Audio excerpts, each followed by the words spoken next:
words. Um, I like there's this one scene I'm trying to figure out how I'm going to do it because I'm making different maps for various random encounters and whatnot. And there's this one random encounter next to a waterfall, and I'm like, there's nothing in Tailspires right now that lets me make a waterfall. So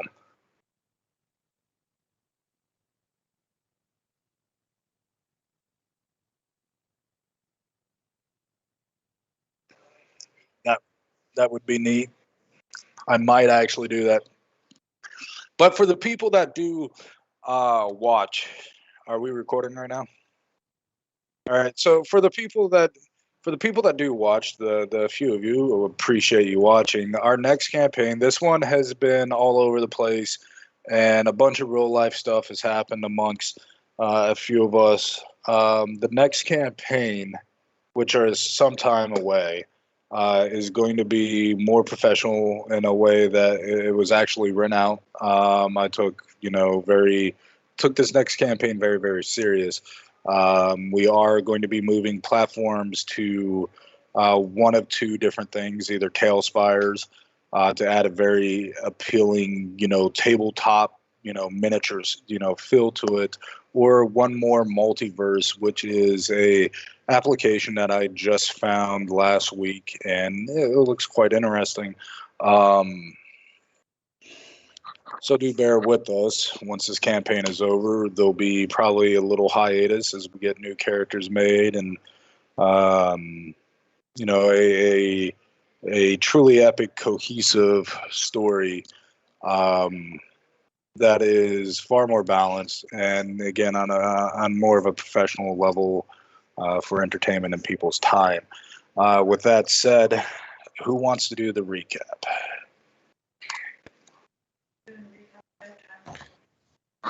So last week, where we left off, just for my placement's sake, the rescue of the queen happened last week, right? Yep. Okay. So upon encountering the capital of the elves within this island, the Amber Queen's court, we found the elves suffering from a debilitating illness that seemed to be draining their very life force from them. And it appeared to be starting to affect several others of our group as well. Upon realizing that it was some sort of chained curse, the group split up.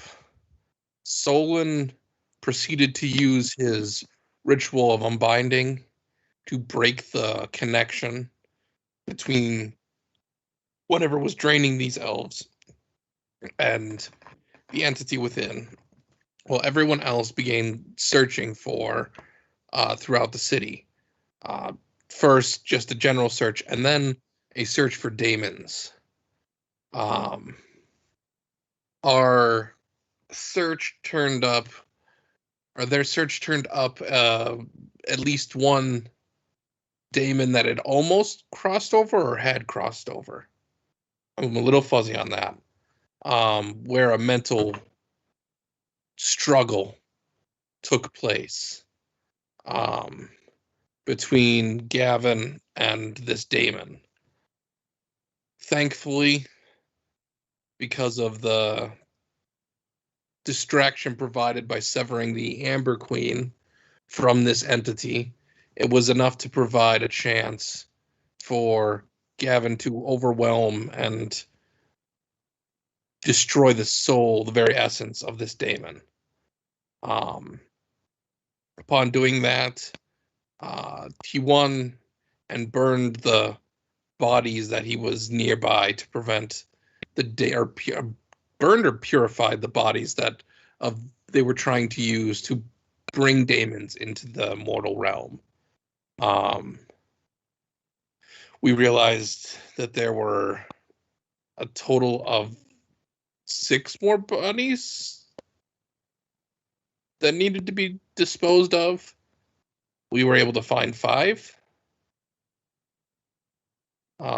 After we had unleashed this same ritual that Solon had been using, but used it on what was apparently the focal point of the ritual, on the tree itself, unleashing a massive amount of life energy. The one remaining daemon lord, or one remaining daemon that had descended, we were able to use magic to track.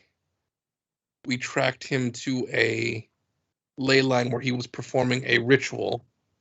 This ritual was an attempt to kill the kobold Kui and strike out against, apparently, his forebears, the dragon gods, Bahamut and Tiamat, while simultaneously attempting to drain the energy of the ley lines within this, within these islands, and unleash them upon an undesignated target. Where we left off, Solon executed a daring plan where he teleported and severed the ritual that was accumulating the ley line energy, and thanks to backup from his teammates, absorbing the damage that would have insta-killed Solon, and Solon's use of another blessing to prevent that teammate from falling, we were able to prevent the worst from happening, at least there. Now we find ourselves facing 2 large daemons and the Elven Grand Mage's body that isn't currently inhabited by a daemon, trying to finish the ritual to transform Kui, or use Kui's blood. All right. So, a couple things happen before we engage into this. All those that are connected to Draconia. Actually, Yes. give me 1 second. Sam's going back. She AFK'd for a second to get some coffee. We're third shifters, and coffee at this time is just amazing for us. All those connected to Dragon Lords, be it descendants of a dragon or Draconia, be it descendants of one of the Dragon Lords, or having aspects of a Dragon Lord, such as Araxes, there is a momentary void where there is no connection to the dragons that you have bonded with, bound with, and serve as companions or symbols of your various orders. And then that presence is felt 100, 1,000 times greater than ever before. Those of you that have any boons from Bahamut, Tiamat, or Gyros are consolidated into one.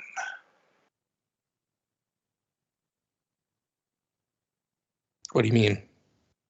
It is one blessing.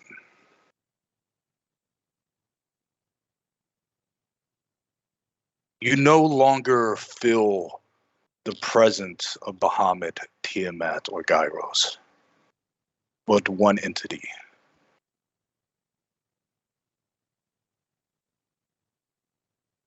Drake. You're going to have to step in Drake's shoes here for a second, Dan. Got it. You get a frantic telekinetic message. Probably the only person outside of, the adversary I asked them if they're hitting me. I'm not using a telepathic message instead of telekinetic.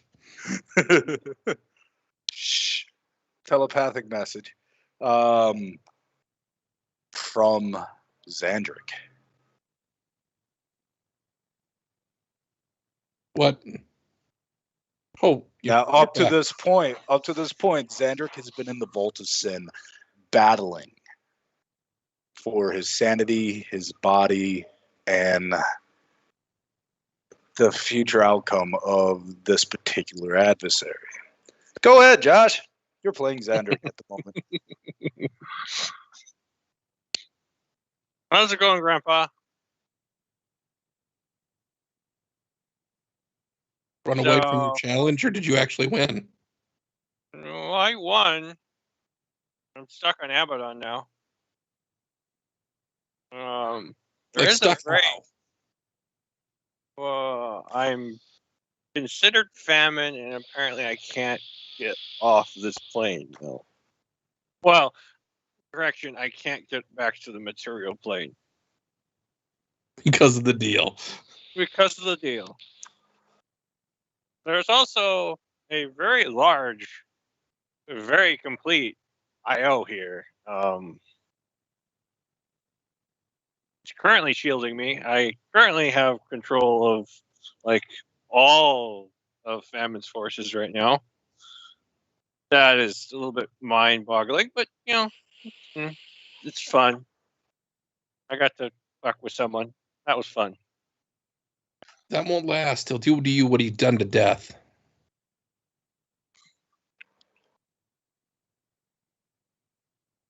Oh, yeah, that's for you. Death is... You don't know how it's possible, but you sense the air quotes. On our side.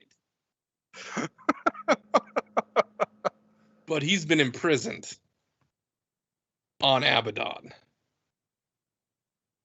Instead, the adversary is using a proxy to control Death and Death's daemons. It won't be long before he does the same to Famine and Famine's daemons. Currently, we're being shielded thanks to IO here. I don't believe we have a whole lot of time. I think it's like a month and a day. Officially. A month and a day, and then what? The shield fails and something bad happens. I'm not exactly sure. I don't think I could take this entity alone, or me and Io couldn't take this entity alone. Granted, I do have a bunch of daemons, but yeah. What are you specifically looking for? I want to come home. Kind of would like to actually come home, but yeah, I don't know how that's going to work. Oh, I have to find the list of deals, Derek. It's buried since I've gotten a new laptop, but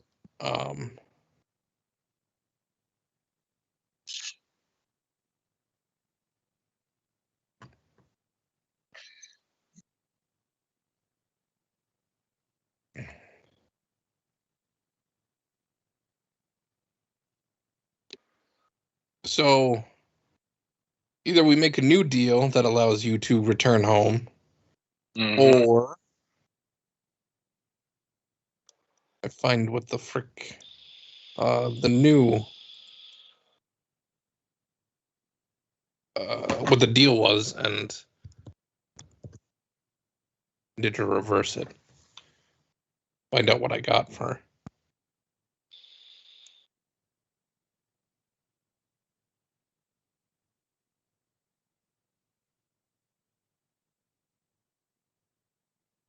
Technically, Derek, I would have actually called all the directing lords into a...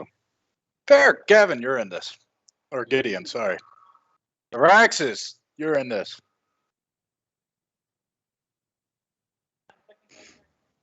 Yep. So how is IO 1 while I'm trying to look this up? Something happened when I was in the Vault of Sin where they were able to peer into the Vault of Sin.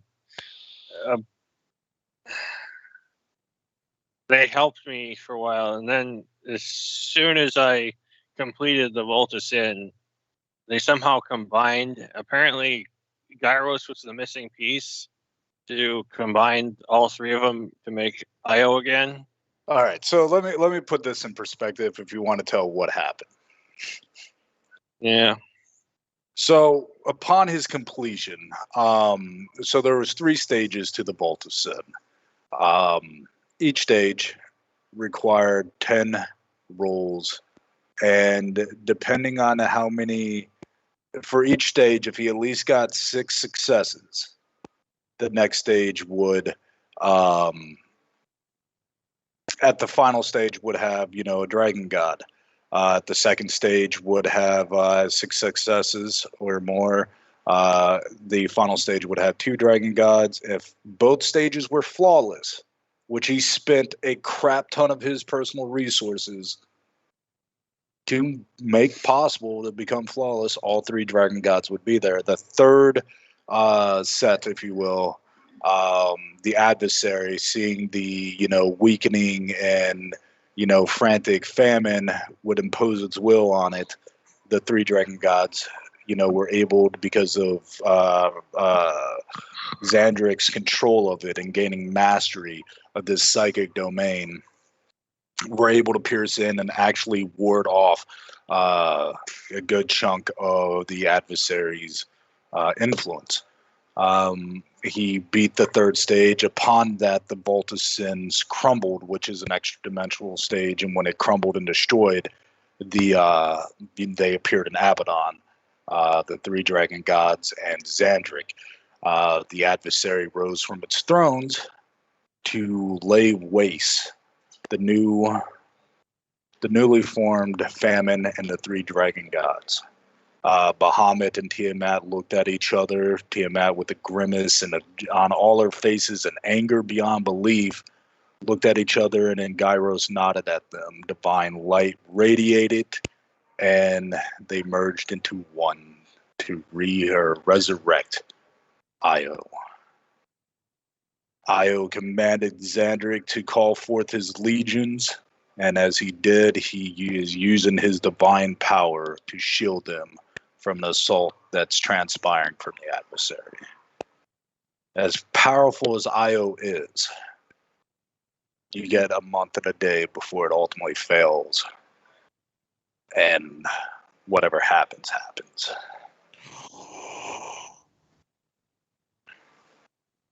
Oh my god. I might have had either the greatest idea ever or one of the most wasteful ideas ever.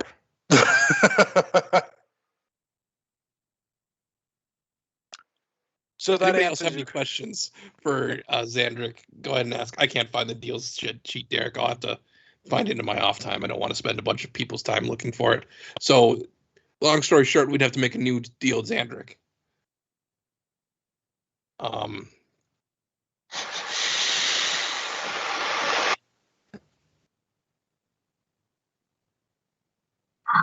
A new deal. Yes.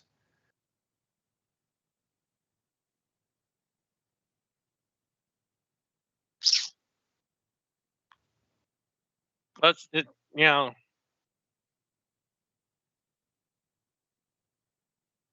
Yeah. it's nice to see that you're not stoned for once. Yeah,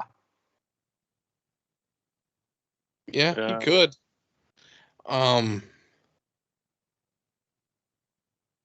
But does Gideon or Raxus say anything to Xandric? Raxus has never really talked to Xandric before, so. Isn't there technically a couple other lords that I don't Yeah, I can't remember the name of? There's Izzy, there's Siler. They're all in the call. Yeah. Yeah. Conference call. Is Io going to continue to back the Dragon Lords in the same deals in the same way as his? And again, you don't know how you're sensing air quotes, but you sense predecessors. Because technically, they both succeeded and preceded Io.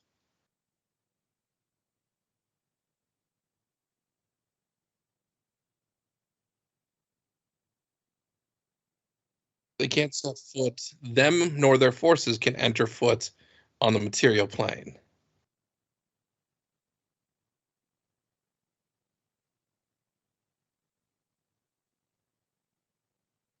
I'm gonna deal with the them and the Court of Stars. North Stars. Basically, yeah. So to make that deal go through, wouldn't you have to make a deal with the Court of Stars and like everything? No, basically, the Court of Stars would be freed up from whatever obligation that they required, that the Daemons required in order for the deal to go through. One of the deals was that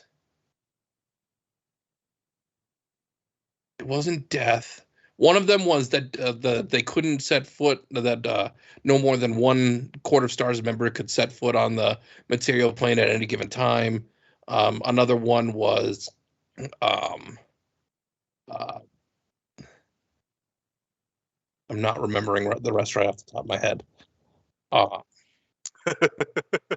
It's been a while since I looked at the deal sheets. I have to pull up my other laptop in order to find out what the deal was, because I can't find it on this computer. I must not have transferred it over.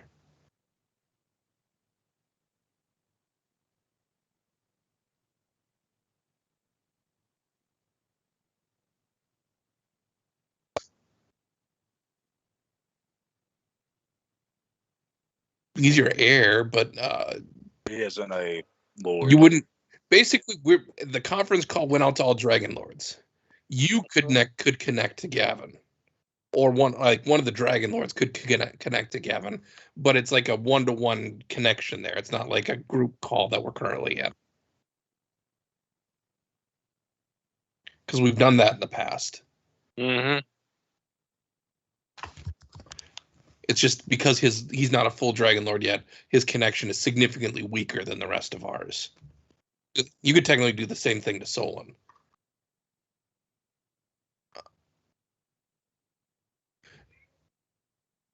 For point of reference, Derek, when is this happening? Is this happening simultaneously to the showdown with?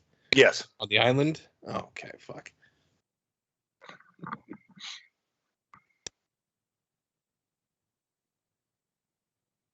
So Drake speaks up. Says,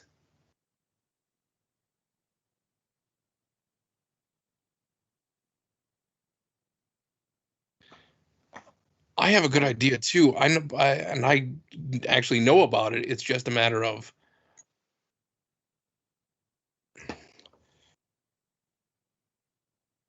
what do I need to do to facilitate it?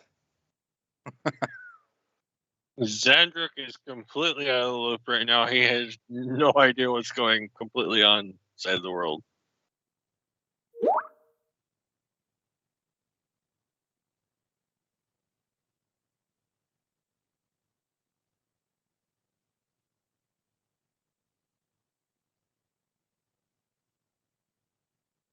His Planeswalker's abilities? Actually.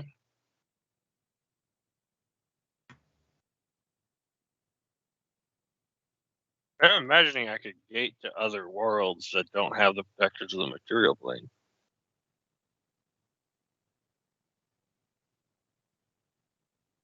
I speak up.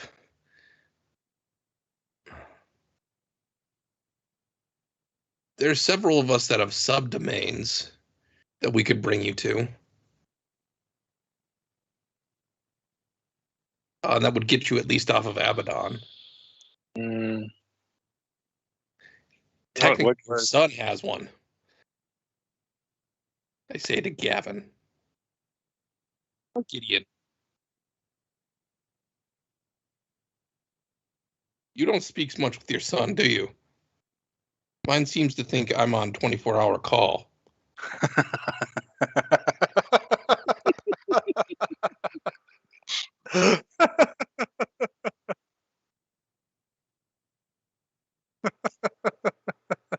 They wanted to make deals.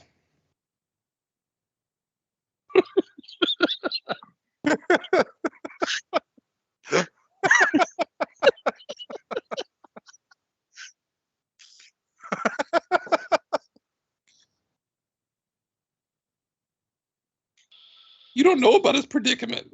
Yeah, right now nobody knows about his predicament. Well, Drake. except for Aractus, who's actually in call. Oh yeah, Rex is here in call right now. As literally, put it in perspective. All of a sudden, just as this big explosion happened, crater, you see, Solon get flung, 30 feet. He stands up. Fucking Chucky looks like he's about to fall over dead. You start hearing people talking. And amazingly enough, you are in the presence of probably 10 of the most powerful individuals on the planet.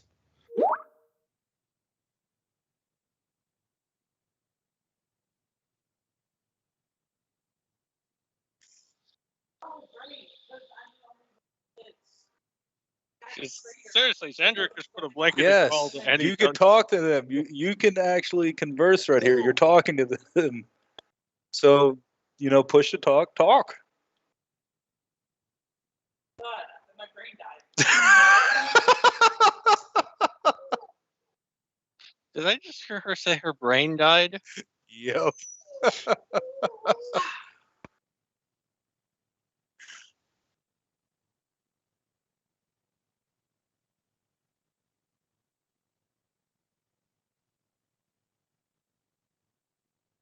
I've been doing it. You have to voice both people Yep. now. So congratulations on that.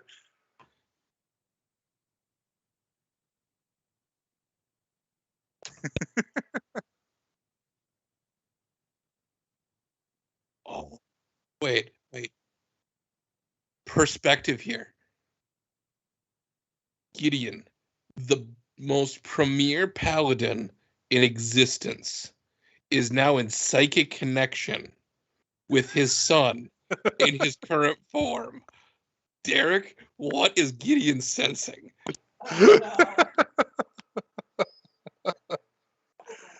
Because this is one step removed from undead. This is like super undead. It is super undead. So Gideon, he feels the touch of undeath, or death, I should say. And a fledgling divine spark.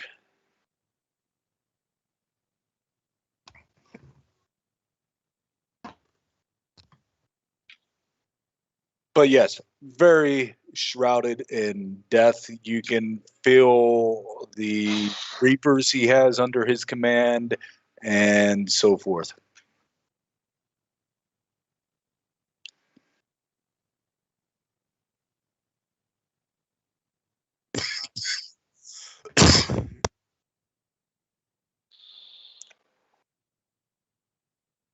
What happened to hands-off parenting?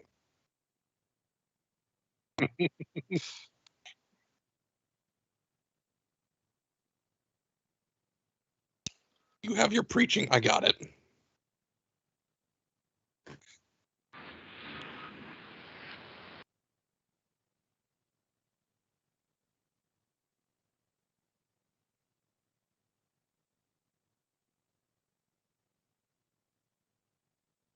You have no idea how much I'm enjoying this.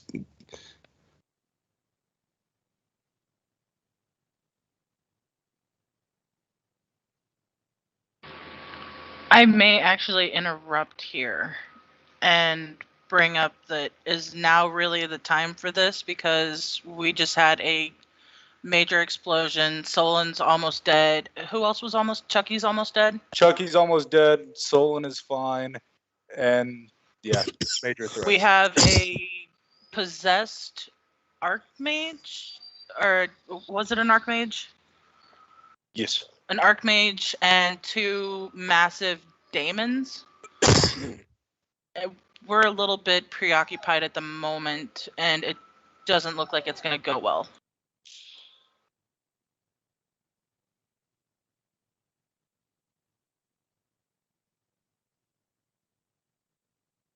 Yep.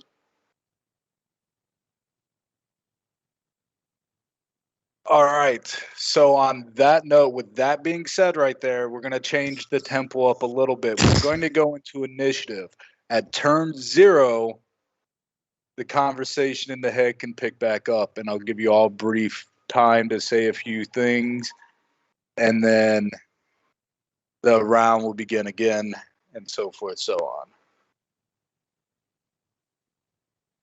So, the beginning of the round. Keep in mind what you all just said, because the enemies are now beginning to attack the people there. So, both this is happening simultaneously. All right. The Magi, standing over Kui, continues to chant with his hand pointed down at him, and you just see just this demonic energy flowing off him, beginning to wrap around Kui. That's his turn. Araxis, you're up.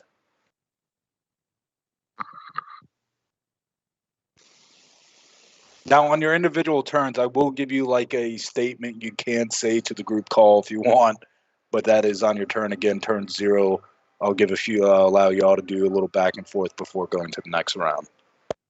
Keeping in mind the conversation we're having is happening at the speed of thought. That's why it works that way. For Yep. people watching.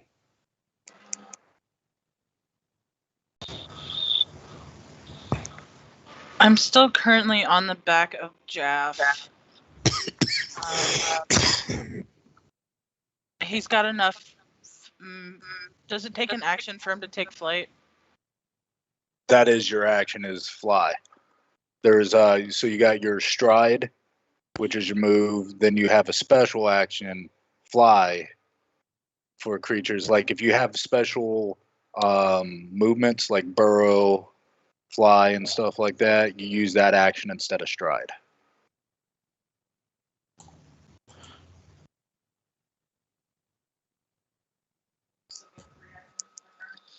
Yes, unless you act together, you can use. Yeah, I just didn't know if it was 3 or 4. It's 3, but summoners and dragoons and whatnot, which dragoon is modeled after, can use act together to get them a total of 4.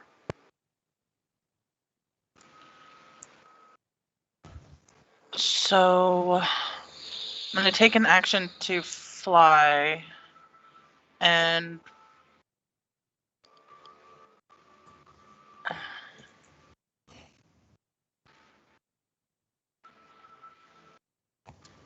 you said Solon looks like he's fine. It's just Chucky that's on the verge of death. Yes, but your companion Solid is also squishy.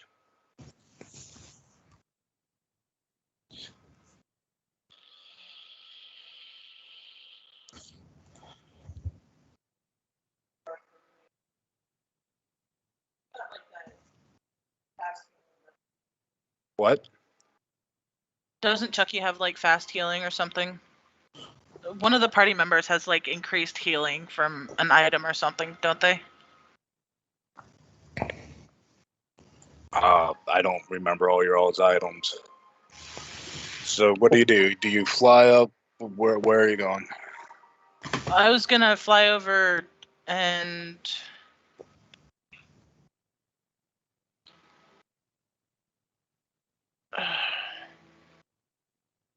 I don't want to get too close to the entity person right now. I don't think so. I'm going to fly over and place Jaff and myself in between Solon and the Magi. Well, directly that this black hole, that is a force bubble. No, the black hole is the crater. The force bubble is on the pillar that's still standing. Oh, okay. My bad. I misunderstood. No, that's fine. That's a 30-foot crater. As I'm flying over in the mental group call, I am going to update them on what I've seen of this interaction. I didn't know of this Magi, but just from my first interaction in that town, city, I would have got his name because everybody else was talking about him. So I would say that named person is possessed and is using Kui as like a conduit for this ritual and let them know what his plan is. And I have that ability to ready my shield. Yeah, so you're at the beginning of your turn because you just got it. When initiative is rolled, you stand savant to go into Paragon stance. So you still have 2 actions. You can use act together to take, or Jaff can use 2 actions and you can take 1, or you can use 2 actions and Jaff can take 1.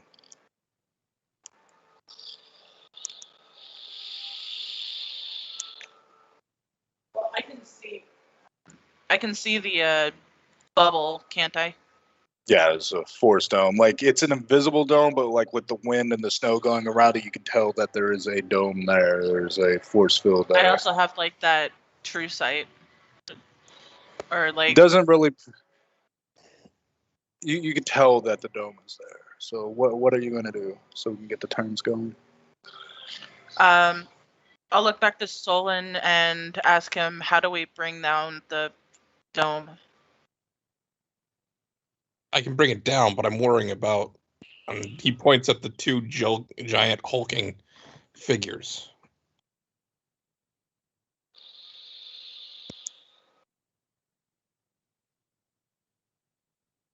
I'm also Either concerned me about or that.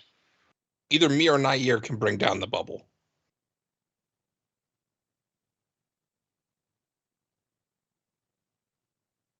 Can I roll maybe religion or arcana to, or maybe it's occultism, to recall any knowledge that maybe if I take down, or like we take down the Magi, then those 2 big hulking figures will go away, or will they continue to act on his defense? You can give me an occult or religion. My religion is better, so I'm gonna guess no. Because I rolled a 9. If you manage to kill him and bring him down, they will definitely go away.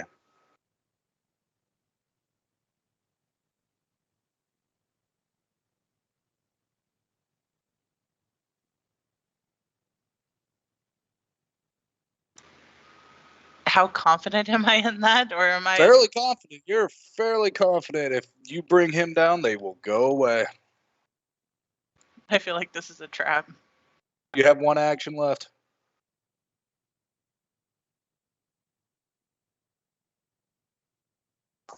Can I choose to hold an action? That requires 2 actions to do. Okay.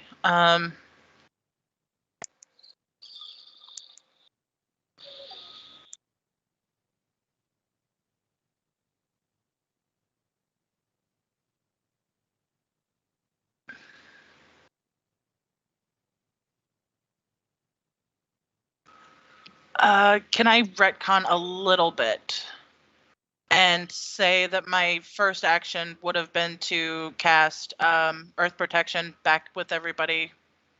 That's fine. That's the end of your turn then. Yeah, that'll be fine. All right. The daemon to the right flies up 80 feet so he can see the group down south. Extends his hand, and you see just this black beam shoot out. I need everybody to give me there. That's down there. Let me make sure people are in range.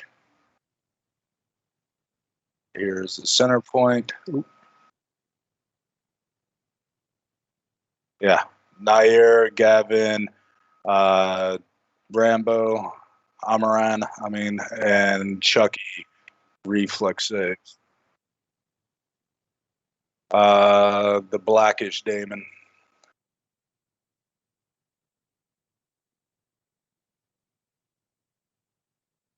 One that looks like Black Beetle on steroids.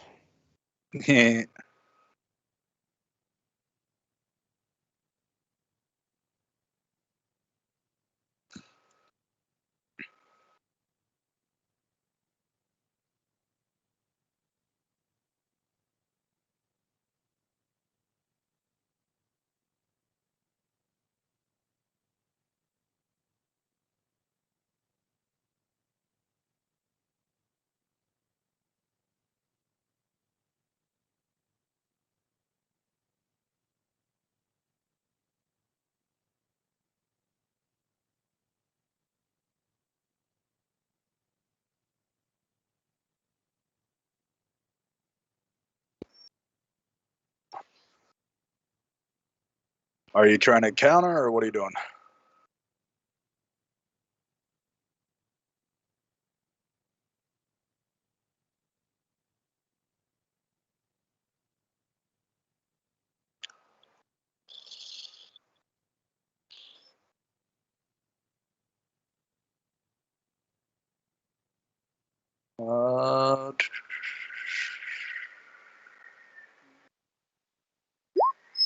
It has concentrate or manipulate. Sorry.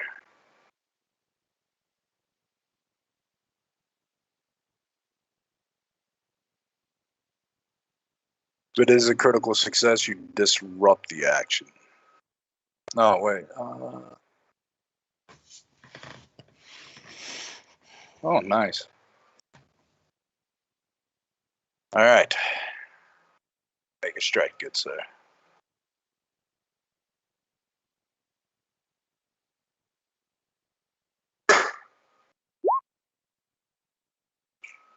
What's the total? Because that's a wall text. 28. 28 does hit.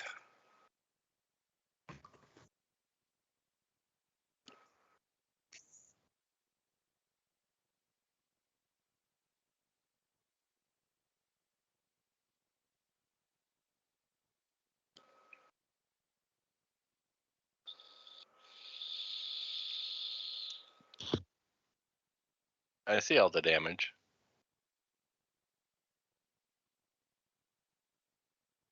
No, I don't see the.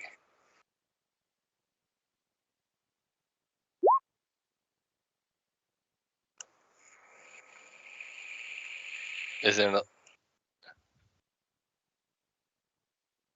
Oh, I see. Never mind. It is not a sneak attack because he's not flat-footed. So that's 58. So 58 damage.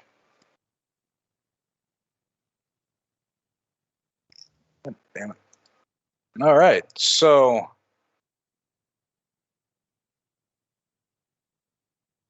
let's see. Yep.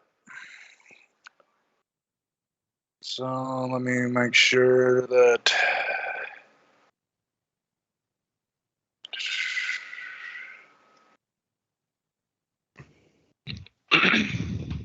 All right. Then you see its body kind of shimmer as it goes to strike you.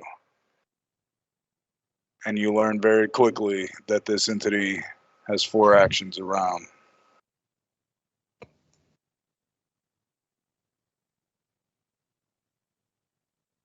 With its massive polearm, 26 against your AC.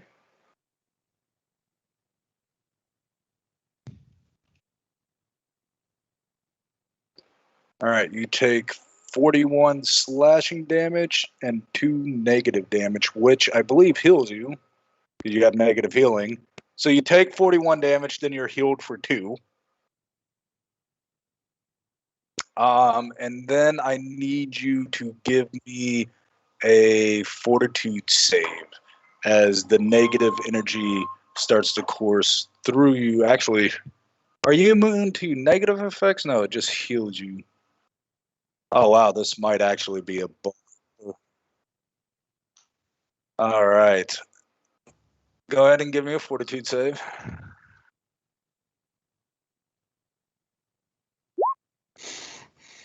All right, you save, you're good.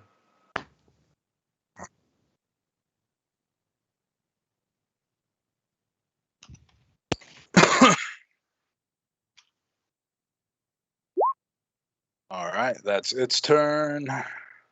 Nair's turn.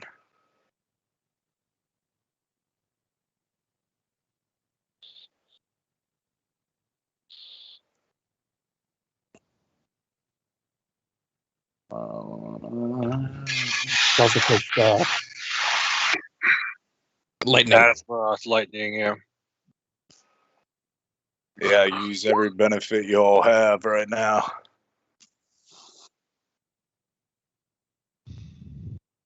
So 8 points, and then 1 Yeah. Are you doing positive or negative damage?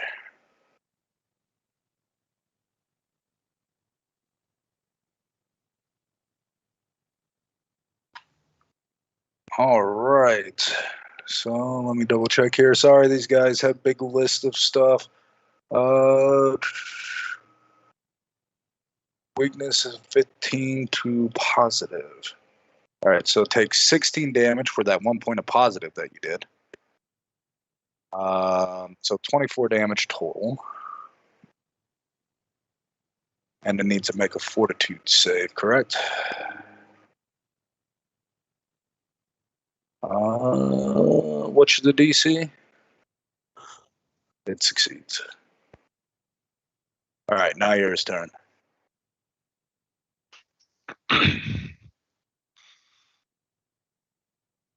Stunned to 1. Let me make sure it doesn't have immunities to stun.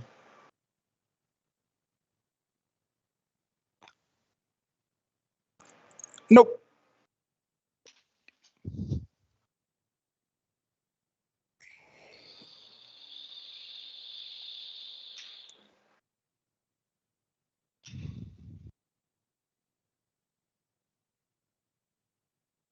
She would probably, and this is just me helping you with her personality, probably use a 2 action to heal on Charlie or Chucky. I mean, No, she wouldn't. okay. Go into a character sheet, look at her spells. She has anti-magic zone. So I think that is a 2-action spell, but I'm not Yeah, it 100% is. sure. So since she has her teleports open, teleport within range, and then drop your anti-magic zone on and disrupt the force bubble. Spells. It's a spell of hers.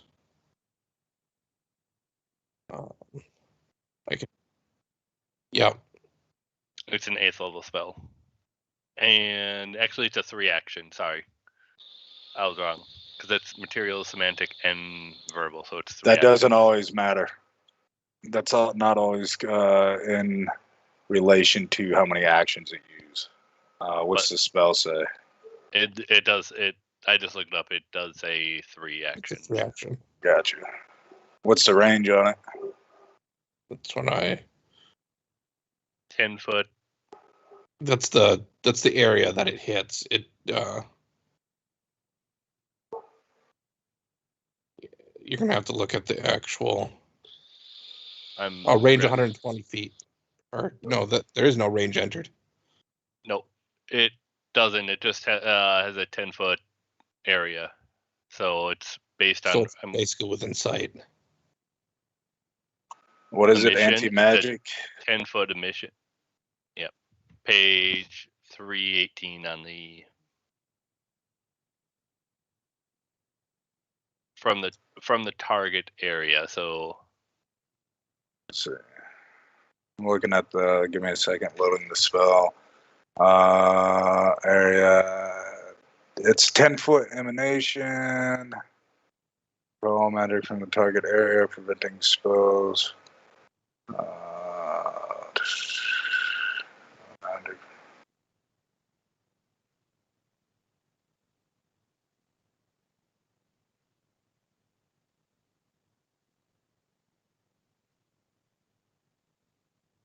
If it says 10-foot emanation, it's from the caster itself. Oh, hold on.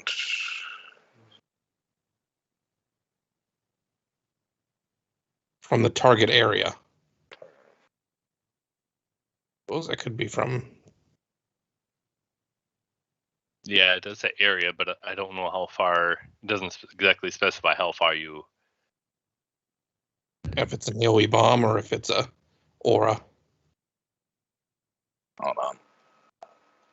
I'm looking up a simple spell to compare it with because it also has.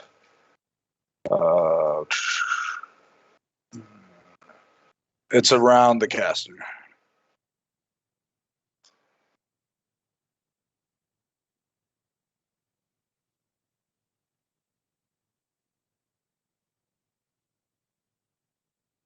She would have to teleport on them and then use it.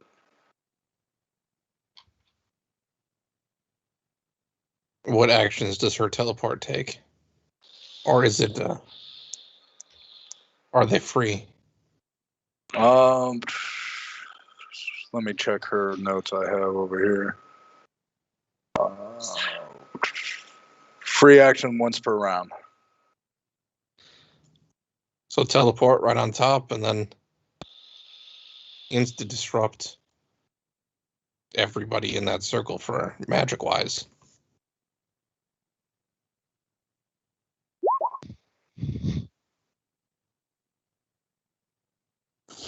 All right.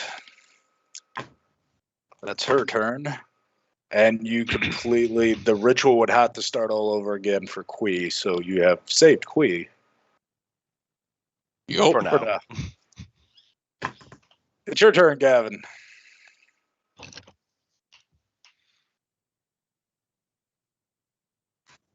Yay.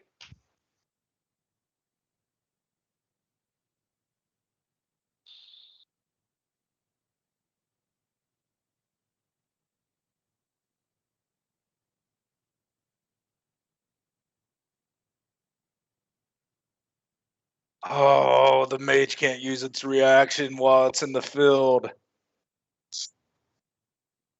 Oh.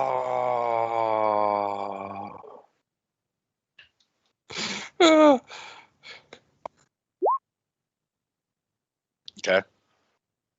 Which is how many actions? Okay.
All right. 35 does hit.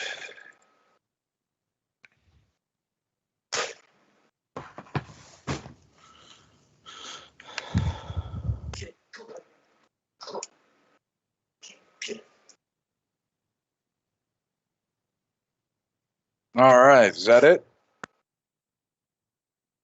All right, Chucky, your turn. My turn is very simple.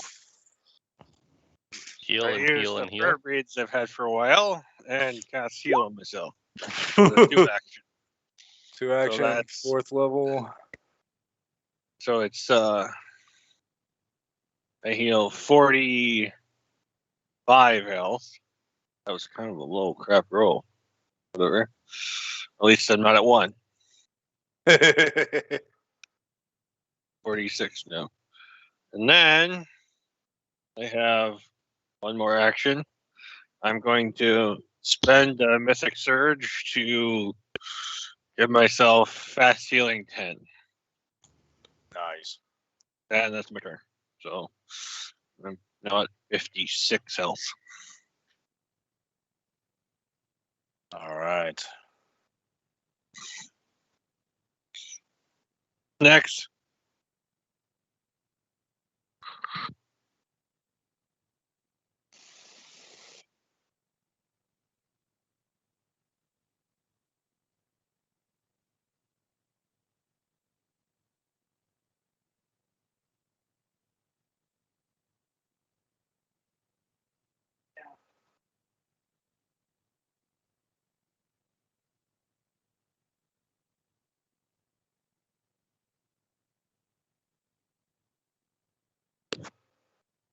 All right. One action.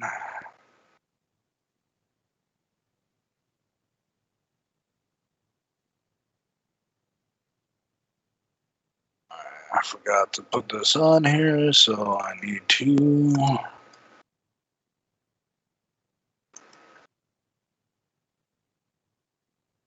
All right.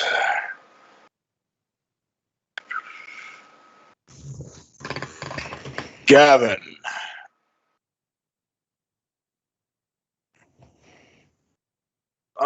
Does 36 hit you?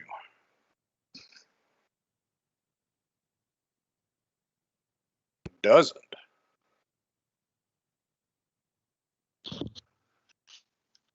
What's your AC in Avatar? Should be 25. We're not Yeah, doing we don't levels, do remember? plus levels. So that's a crit.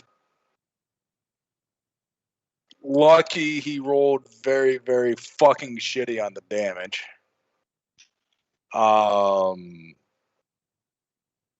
You take.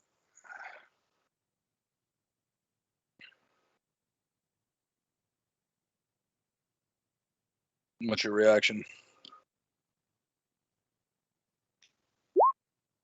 Question about Avatar, because it actually matters quite a bit for Charlie and maybe me eventually. It says your base AC is 25 plus your level. I know we ignore the level, but wouldn't you add your equipment bonus on top of that 25? No. Wouldn't you- Because Okay, it's so already it's- bolstered. Because your base, I mean, if you think about a base with base is 10 AC, you've already doubled the base and gotten more. Right, but that's what I'm asking. I'm asking. No, you wanted Because the this is highest spell- AC. The highest AC you can get without using levels is 26, and that is from a champion or monk or set like creatures. For spells like that, your AC becomes whatever is stated. Because Yeah. what is your base AC, Charlie? Without Avatar? So yeah, it goes up four huge points. And Understand. My bad. I was just thinking No, it was no, higher. no, You that's- could go that's- higher than that because monsters can roll like 36 on a regular roll. So that's Yep. why I thought maybe it was able to go higher than that. Your AC is only 21. Mine's All right. 24. Unless I'm raging, then it's 22. Yeah, but don't you get a bonus from your dexterity as well as your con Gotta check something real quick. for AC? Because there's a couple. All right. So you do not provoke an attack of opportunity from the daemon in front of you. Where are you teleporting to? And what would trigger it would be the move action. Strike doesn't have the manipulate trait. So going forth, where are you teleporting to, Gavin? Yeah, the one south of you.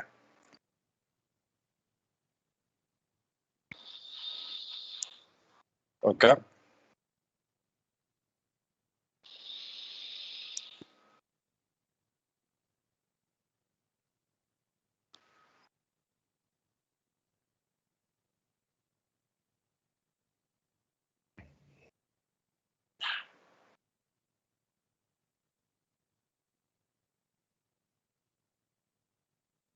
Yep.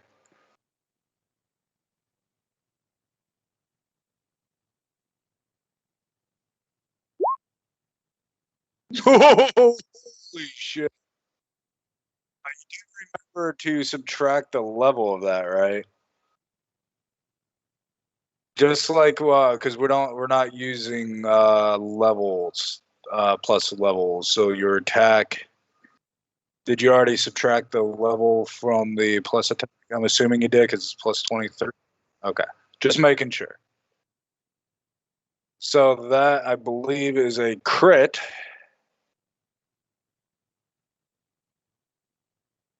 Yeah, that is a crit. So that is 80 points of damage. All right. Good God. Also, in retaliation, you learn that one of its special properties is when struck in melee or within its aura at the start of your turn, you take negative damage. Charlie, take 21 negative damage, which heals you for 21.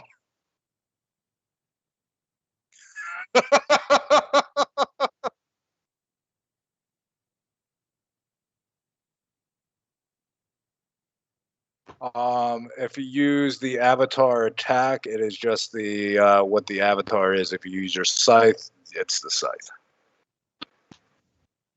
Hold on 1 second.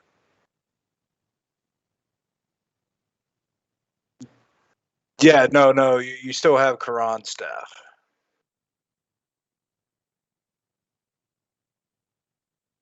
Yes.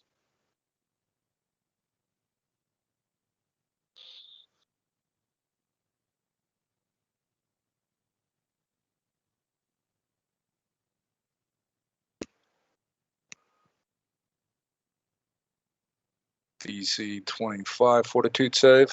And what is it? A death strike? Does it have the death trait? It is immune.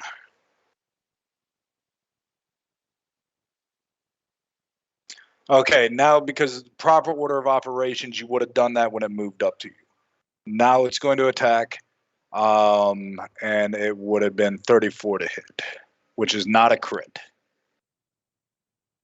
So you take 22 slashing damage and 3 negative damage. So you take 19 damage. Yep.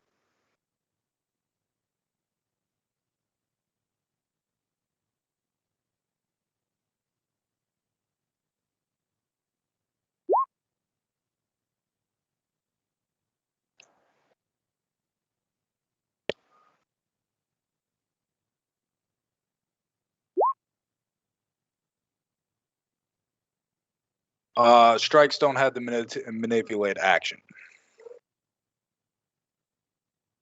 That's for moving, manipulate action, a move action, make a ranged attack, or leaves a square during a move action. So him just attacking you wouldn't trigger attack of opportunity. I rolled 34 again to hit you. You take 29 slashing damage and you take 2 negative damage. So I'm rolling really low on the negative damage, but so you take 27 damage. Minus 10 for my. Oh yeah, she did cast that because order of operations right there, minus 10. So you take 17 damage.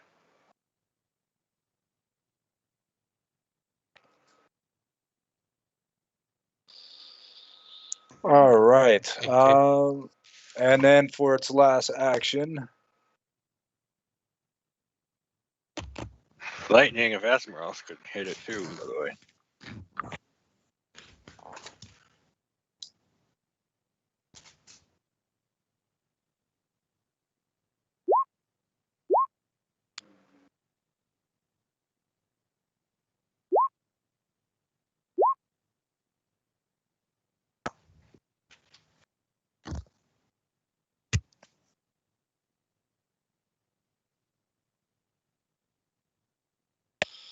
let me look at its weaknesses real quick. It has a resist or a weakness 20 in comparison to the other one. They're not the same daemons.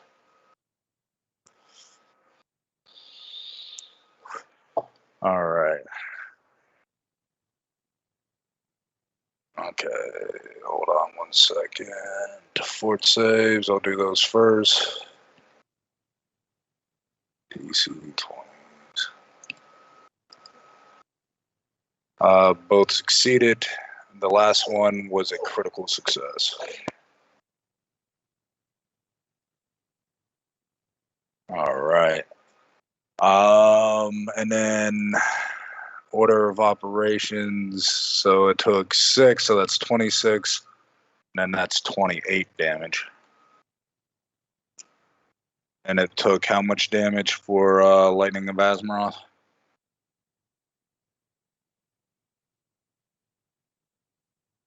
Okay. Amaran, it's your turn.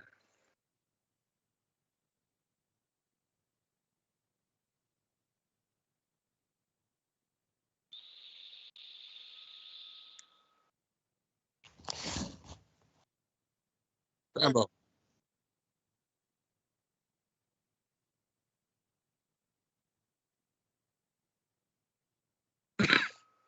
Is Rambo even there? Yeah, I am. Sorry. It's your turn.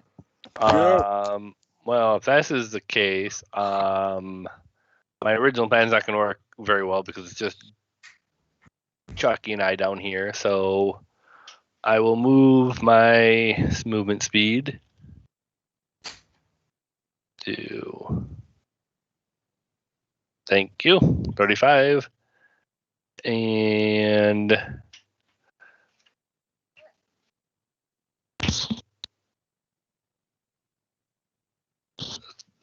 sorry, grabbing my spell list because I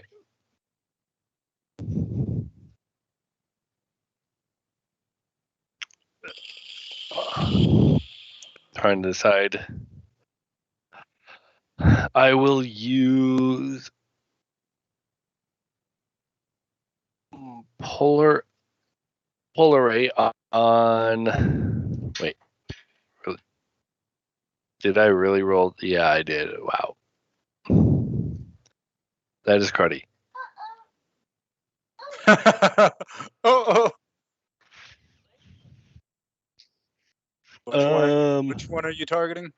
6. Sorry, 1 second. I need to look because for some reason I don't think the spell added my mod, but it's still too low to do anything.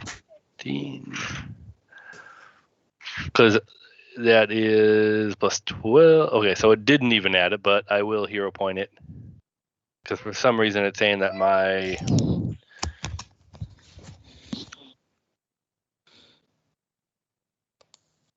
No, you rolled a 3 plus 12. But it should have been a 3 plus 14. So technically it should have been a 17, but it's still not enough. So I will re-roll it. Okay. Either way. For my hero point. Okay. There we go. Natural 20. And that is cold damage. Which one are you targeting? Because the range is 120 feet. Technically, I get either one, but I will hit this guy here.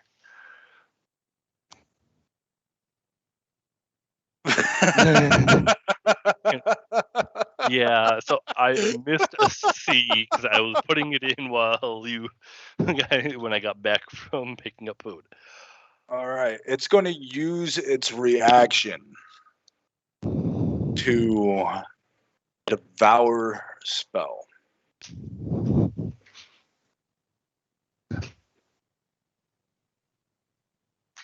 That is manipulate. You do get an attack of opportunity.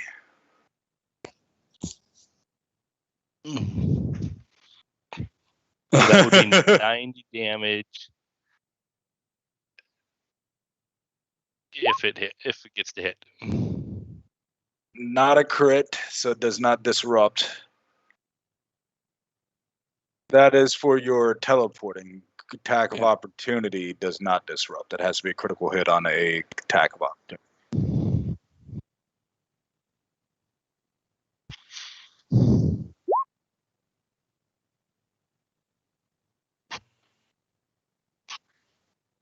But you can't use it because you don't have a reaction left. He has 2 because of how many reactions? Yes. Oh, my bad. You've used 1 this round. Okay. All right. So that actually disrupts his reaction. So he takes 90 cold damage minus 15, which is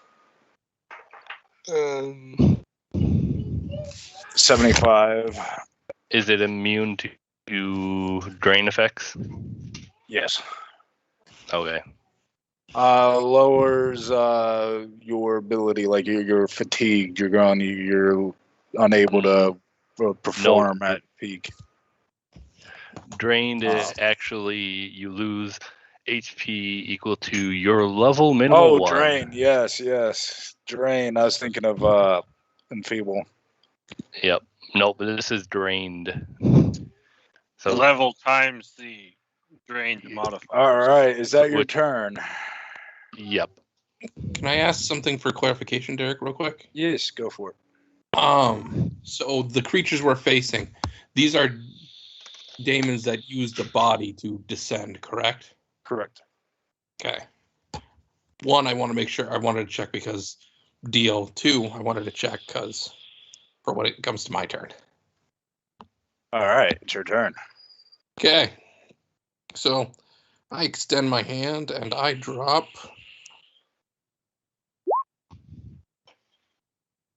Sunburst. Where at?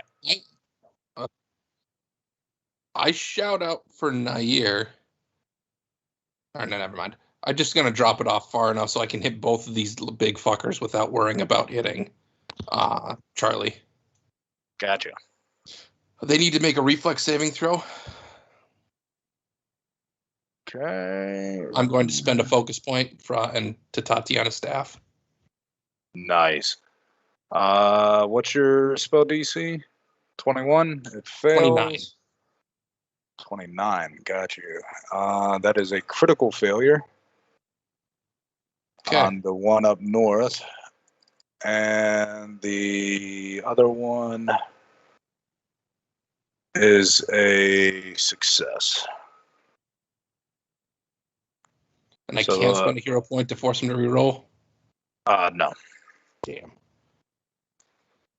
What about the token to force him to reroll for luck? Token you can, yes. Token, do it.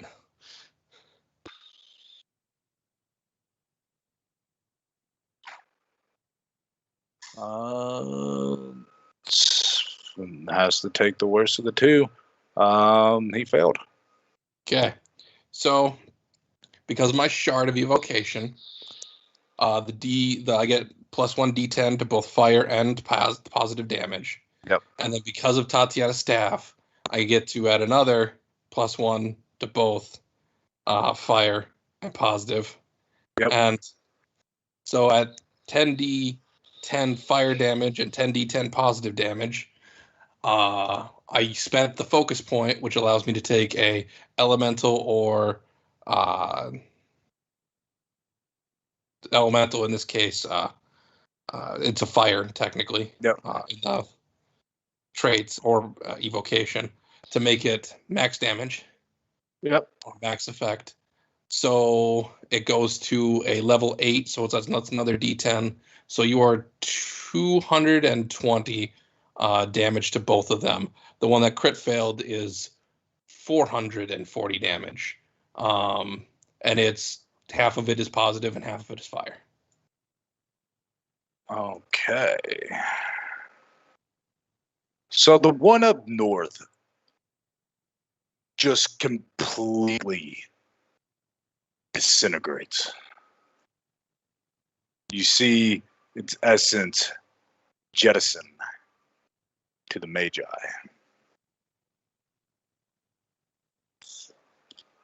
What happens when it hits the anti-magic field?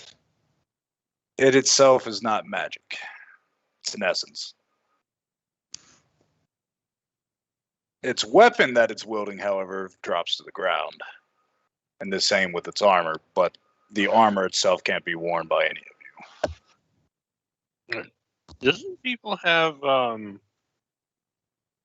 soul jars? Can that steal essence? I no longer have a soul jar. Or no, I do have a soul jar, but it's not high enough level. It's I think level 15 is the highest soul I can store in my enhanced soul jar. I have a question. How size comparison between these daemons and Jaff? Jaff is huge. These are gargantuan. And it's not a soul, but on the other hand, it's also not a soul because demons can't have souls. Now that I'm thinking about it, soul jar wouldn't work anyways. So nice try. All right. And then I'm not done. That was a 2 action. For my Okay. final action, because this staff is fucking awesome.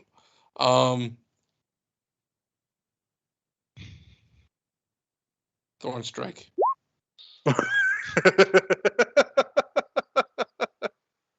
35 hit. 35 hits. Yes, I did subtract out the level. All right, so that is 23 minus 15 is 8. Plus 4 for my Plus blood 4. damage. Yep. Plus 10 from lightning cord. All right. It looks at you, and its body just actually. Oh, this one's important. As Jaff and Araxes are in his death throes. And actually, if that aura is what you're talking about, Raxus isn't in the aura. Jaff is outside the aura, and she's on top of Jaff. Oh, So it'd just be Gavin, technically. Gavin. I'm sorry. No, you're good. You take 98 negative damage, good sir. Oh, you're welcome.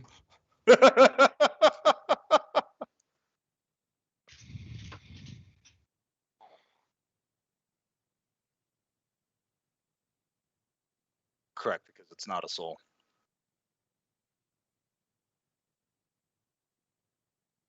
Damon's essences are beyond where devils and demons have souls. They're just, corrupted evil.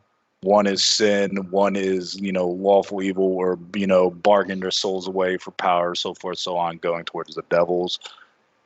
They are souls that were ultimately manipulated. In my lore, because I'm going with old school demons, they're not souls. They're, they are the antithesis of life. They are for every, they are legion. For however many living there is their counterpart to end it. So, yes, its essence goes into that. It's a turn. It's going to fly.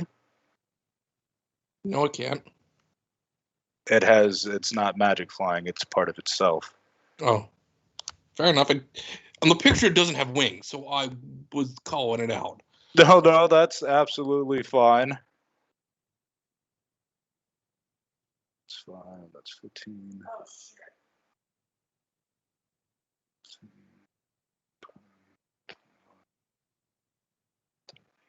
It's going to end right there. It raises its hand, looks at you, Araxes. Die.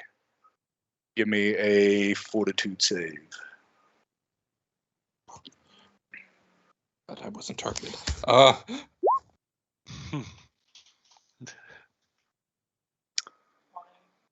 right, Araxes, you take 100 negative damage. What was that all? Impressive. So much life in you. Your soul will be so delicious. And let's see.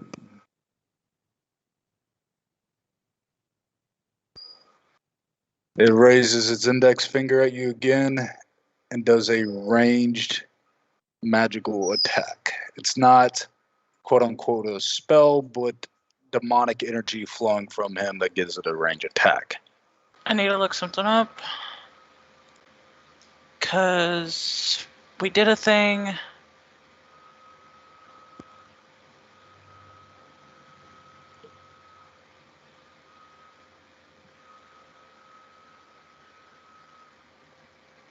Okay, I'm gonna have Is to it take a minute or two here. Okay. Is it a non-permanent spell? It's not. It's not a spell.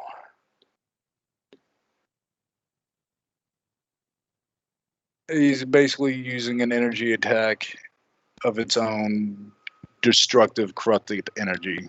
Basically, he's unleashing the force of Abaddon upon you, Oblivion.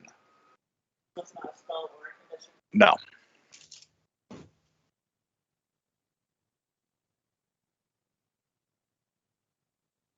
It specifically says spell or condition.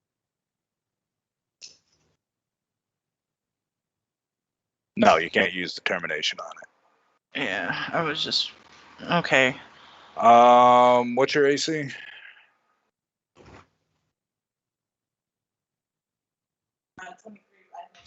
All right. So it does hit you. You take 51 negative damage. No, it's negative. You can turtle. You can technically turtle for both of them. It's a reaction, so Yeah, but if she procs it for the first one, it's still up. that is true. So it would have been half if I used my turtle. Except for turtle is a reaction, so I could only use it once this time. But couldn't I? does it go till end of your next turn? Goes to. I'd have to read it. For the round is what I have written down. So Yeah, at the start of your next turn, it would fade. Okay, So, yeah, special reaction can absorb 25 damage and can breathe underwater and have. Okay, that doesn't matter. Yep. So It lasts until the start of your next turn. So yeah, if you pop it for the first one, you'd have it for the second one. But once you start your turn, it's over. okay, so I'm going to add back the 25 from the first attack. I'm clicking the wrong thing. And you said it was 90 what for the second attack? It did Finger of Death on you, which did 100 damage. Which I'm using turtle. Yep. So, So you take 75 from that. I did. Then your second, you take 51 negative damage. And I need you to give me a fortitude save.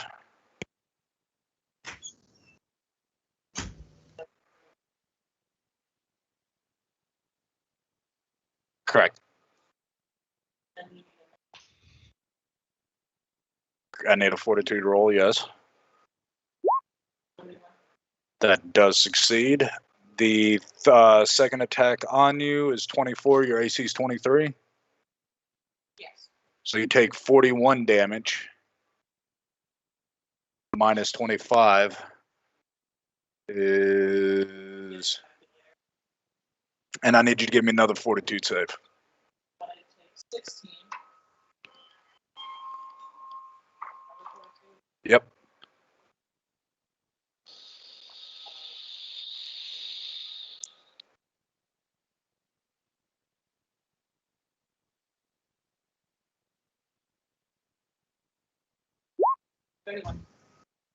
You're good. And that's its turn. Araxis, you're up.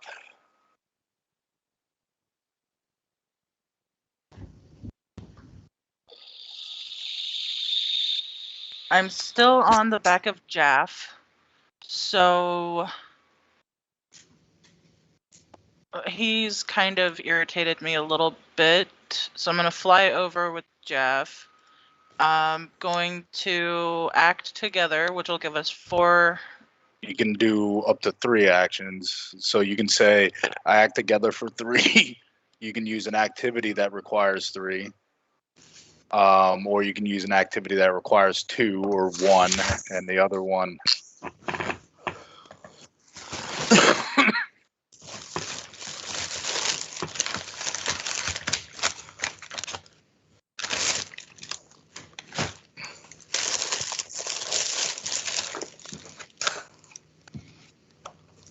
I am back, by the way. I heard.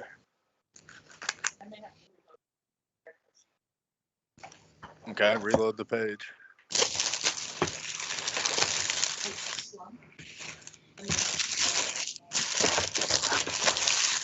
Gotcha.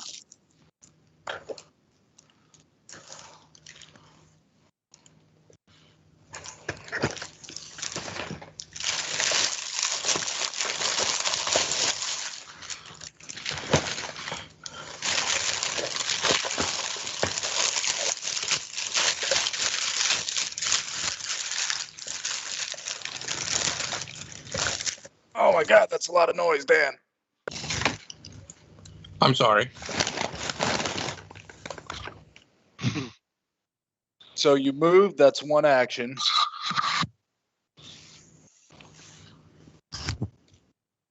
You can act together for 2. You or Jaff can take a 2 action, and the other one can take 1 action. Yeah, Jeff's gonna get 2 attacks, and I'm gonna do the 1, and I'm going to do Power Draconic attack? Frenzy. no. Power attack requires 2 actions, so you would have to do a 2 action activity, and Jaff would get 1 attack. Okay.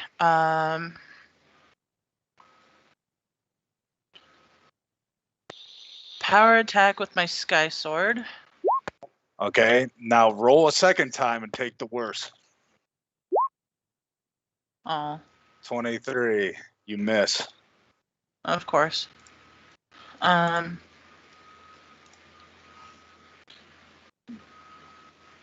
Jeff is gonna do.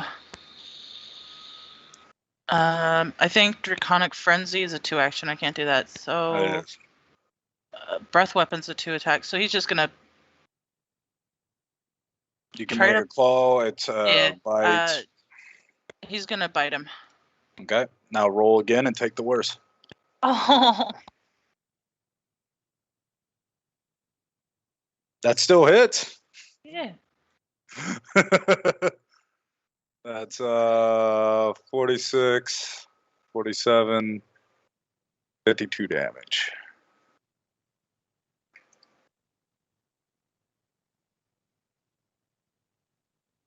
Two.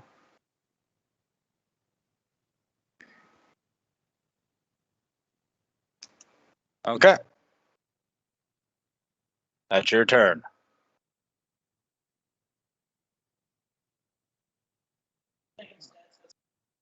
All right. That thing is gone. It's Nair's turn.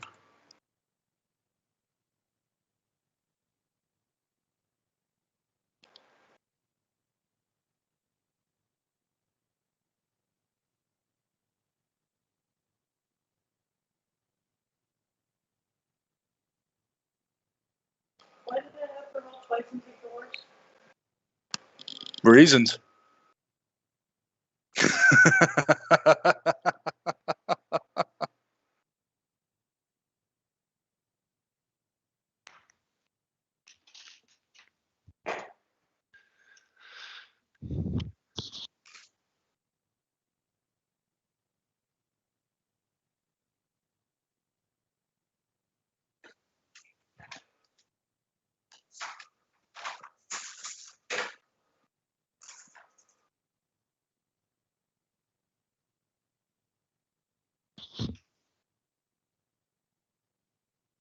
But also, if you do damage to him, doesn't that break him out of time stop?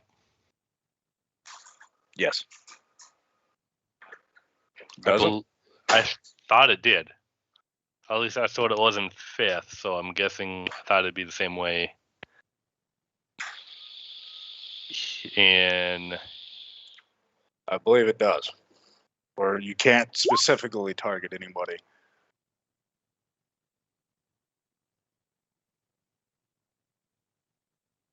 You get 9 actions and 3 sets of 3 actions each. After each set of action, 1 round passes, but only for you. Effects specifically targeting or affecting you, and effects you create during the stoppage. All other creatures and objects are invulnerable to your attacks. Cannot target or affect them with anything. Once you finish your actions, time begins to flow again. So yeah, you can't target them with after if you use it.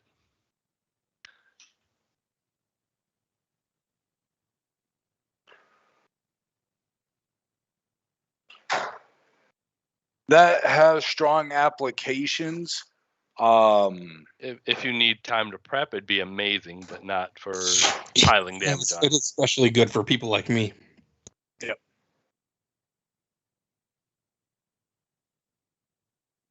Time stop for you and all is what 9. You'd be able to pop out a ton of summons to be able to turn the tide of a battle. Exactly.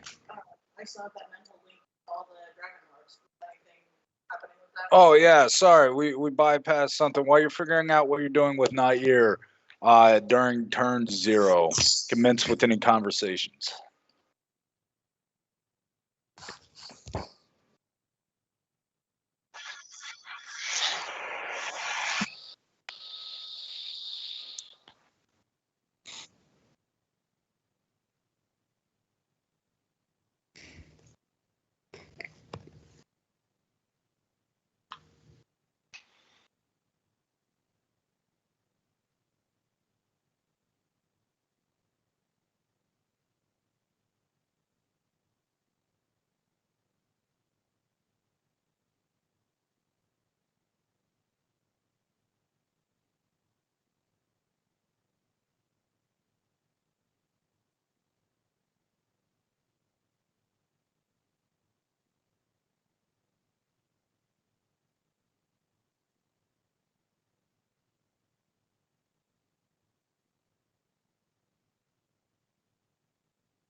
Does Solon say anything, or Araxis? Any conversation happen there? Solid isn't on the call. Drake. Does Drake say anything? My bad. Or Araxis? Or Gideon? Or Xandric? No, there's stuff to do, but they seem kind of in the middle of something. So Drake's willing to wait until after whatever they're doing. Okay. All right. So, Nair, go ahead. Xandric would say, by the way, Drake, Cronus, your time dragon, I left him outside the Vault of Sin. You can go collect him. If he hasn't found you already. He has not. Kind of hard to find Drake. I summon him. He's by your side. I have no Thought idea that how might much come I in missed you, handy. buddy.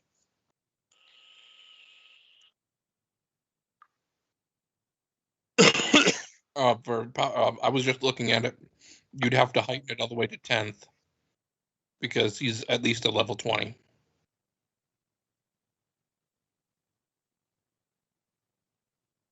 It might be worth it.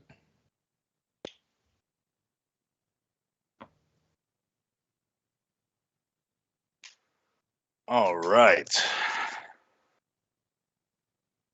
It's being heightened to 20. Oh, no, you cannot cast from there, by the way. She drops the. Did she drop it, or is it a sustained effect? It's a sustained effect, so you can drop it whenever. Gotcha. All right.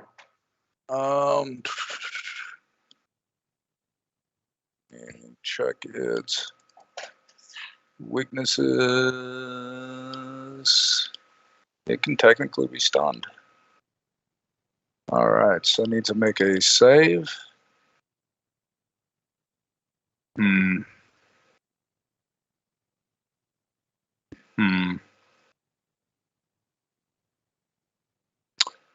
Actually, There is no save. It's just what level is it? Because it's 13th or lower. It's stunned for 1d6 rounds. And then this is up by 4. So, 17th. gotcha. It does not stun it. So it's higher than level 20. Yes.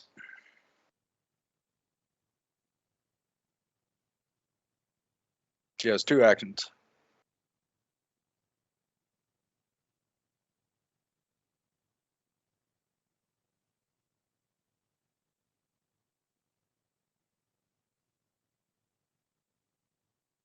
I just was looking at that spell. It wasn't a suggestion.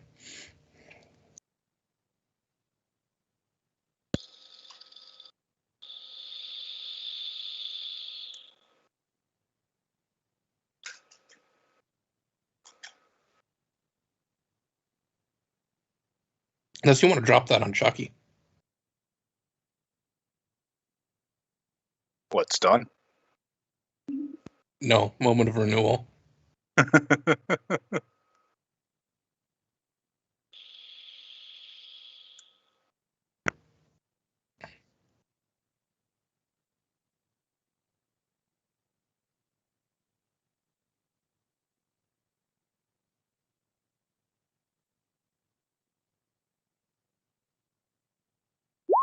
Hit all of us with it because up to 6 creatures. It doesn't do anything negative to us. Oh wait, never mind. Its range is touch. I stand corrected.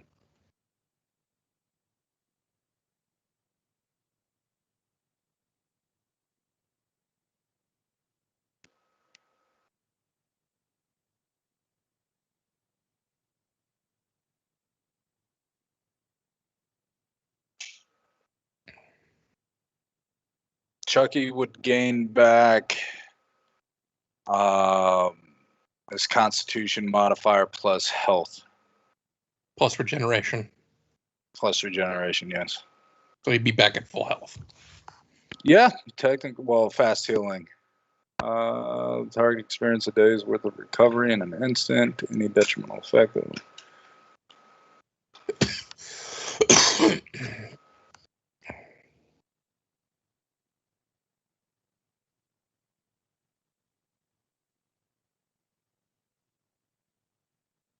Oh, it's 24. It doesn't. It says it doesn't affect any spells already active. Any detrimental effects, though this doesn't shorten the duration of any active spells. Yeah, he'd be back at full health.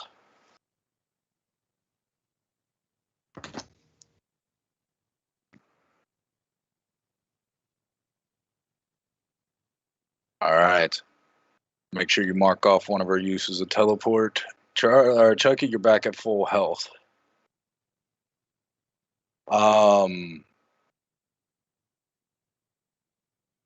It is going to, because it used what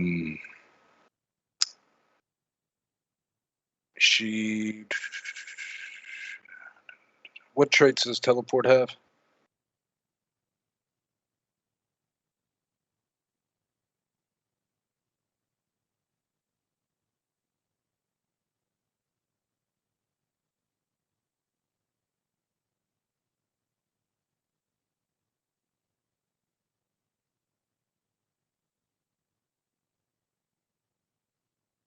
Okay. Those are the only traits? No semantic, verbal. Okay. Somatic is manipulation. It's going to, it has something similar to you. Teleport down. And it is going to touch you in a bad spot.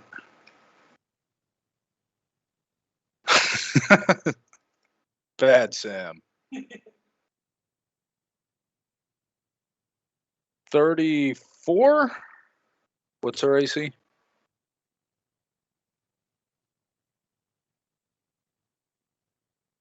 All right, so that is a crit.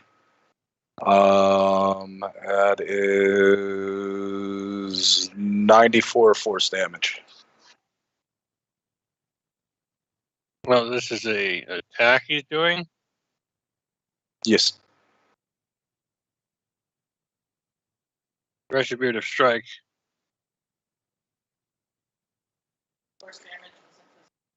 No. So you resist 17 damage. You can make a melee strike against it, they'll roll twice. And take the worst of the two. Get how many?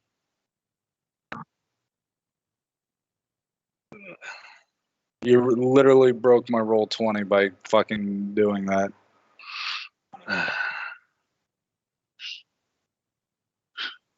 Alright, you miss. As at first you thought you were going to get a clear cut, and then all of a sudden you hesitate and your blade falls short. I don't suppose I could have used a hero point on that, do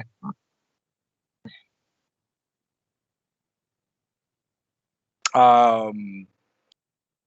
You'd have to declare it before the results are given. I didn't ask, so I will allow you to roll or use a hero point. However, that just negates the effect that it does, so your original strike would stand and just hit.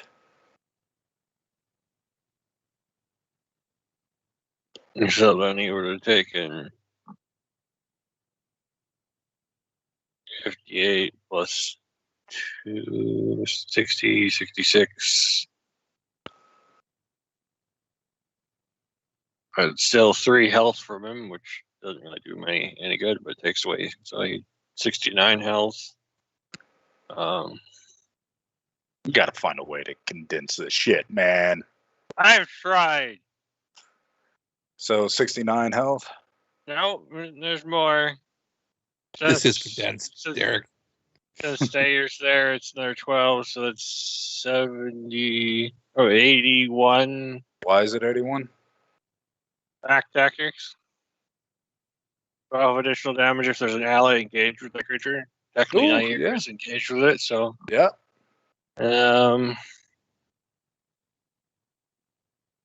not a critical, so that doesn't take effect. I think it's 81 damage. All right.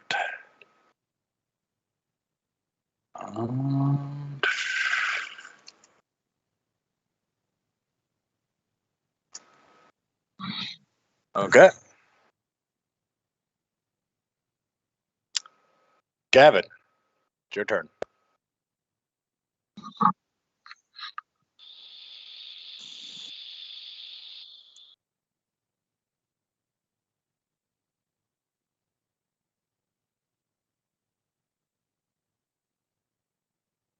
Okay.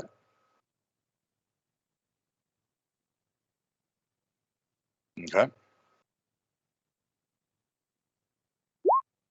Can you see him through the mountain or whatever it is? If He you was don't have flying hero up in the point, air. I will use the hero. Oh, that's right. He's still an avatar. Never mind. I'm going to use the hero point to let him reroll, Derek. Okay.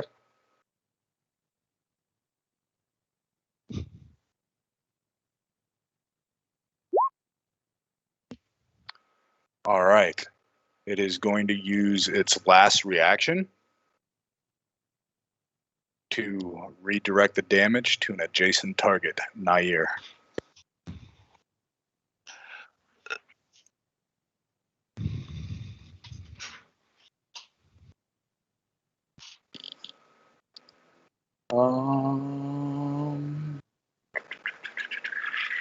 Manipulate.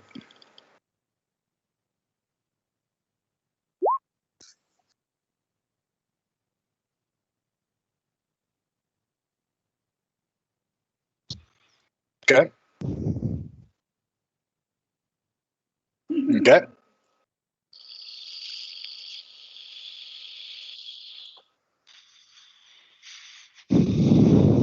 Yep. Roll twice. Take the worst.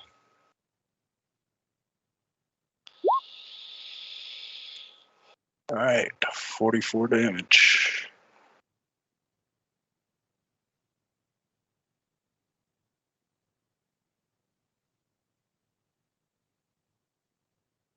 Okay.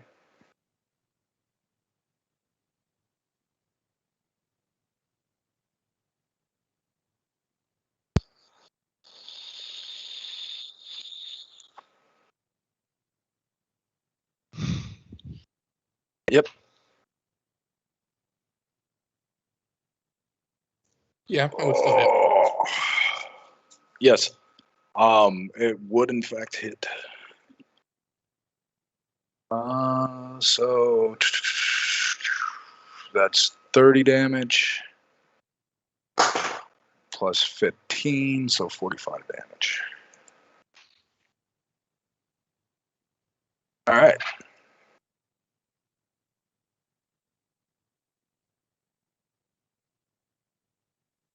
Correct.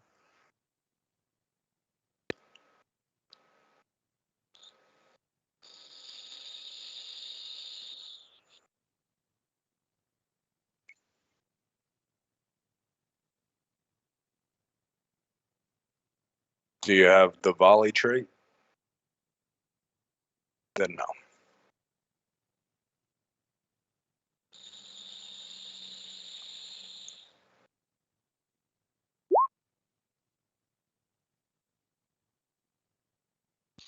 All right, because you are in melee, roll twice on each and take the worst. Well, because you're in a range. So 27 does hit, or 27, yeah. All right, and then your next one. Roll again. All right, only the first one hits. That is 27 plus 15. That is 42. Which, yeah, 42. His resistance does not count against that. Oh, shit. How do I undo? How do I undo? Oh, God. All right, hold on. For some reason, it took him back there. Let me put him back down.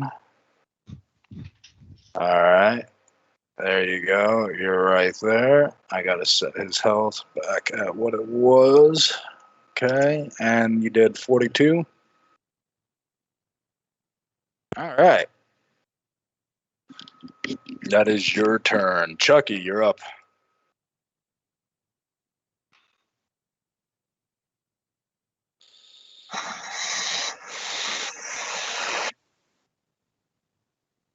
All right.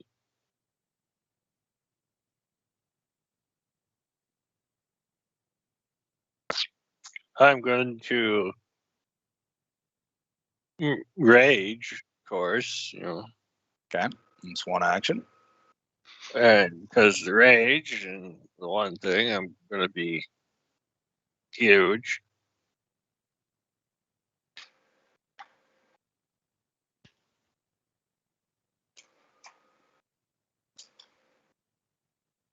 Big Chucky.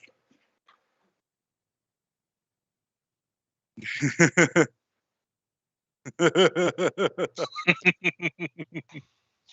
going to whack him with road cover. All right. Roll twice. I need clarification. Do you mean Gavin or do you mean hit? All right. So that is a critical failure.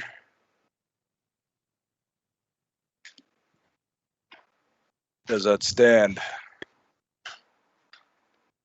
Obvious. I have 1 hero point left, and I also have my token. I'll token. Okay. And I did order of operations wrong. You would still roll again and you would take the second result.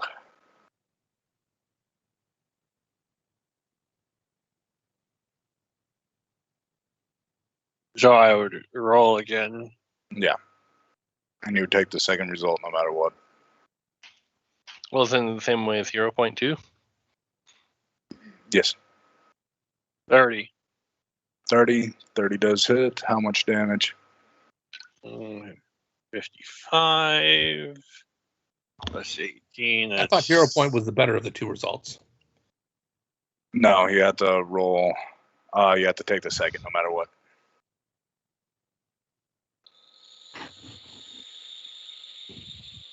Nine plus 18.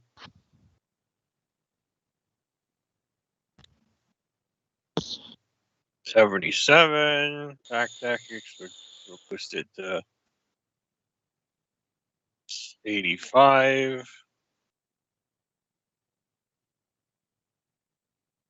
It really seems like a low damage. Yeah. 85. Okay. Is that it? That was rage attack, and I have one more attack I could do. Okay. Roll twice and take the lower of the two.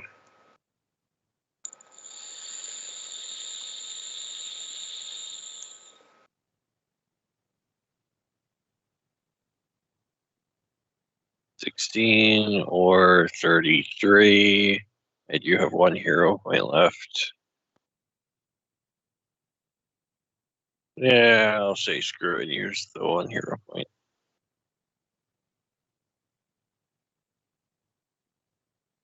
Miss. All right. Amaran, it's your turn. Okay.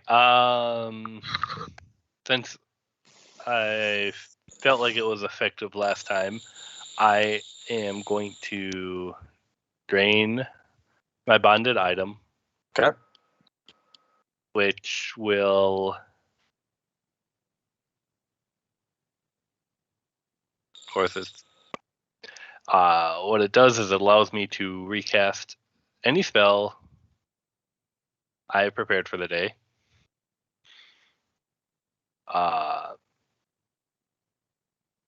And then I'm going to. Wizard is really nice. Oh yeah, I haven't even bothered touching my staff yet because I need to resort how many points I'm dumping into it. I'm going to use Polar Ray. 28. Ooh.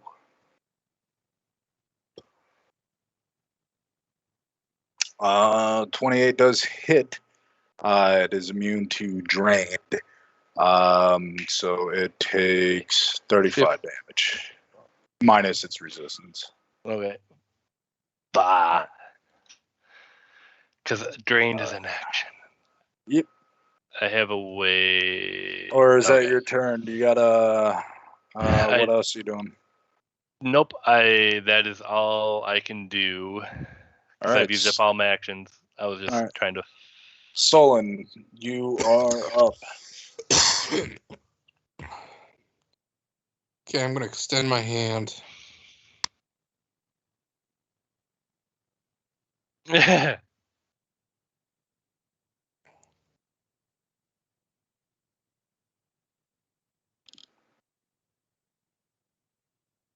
Thorn. I'm locked in 3 attacks. What's the range on him? 100 feet? 100 feet. Nice. That last one the- is a hero point on. Okay.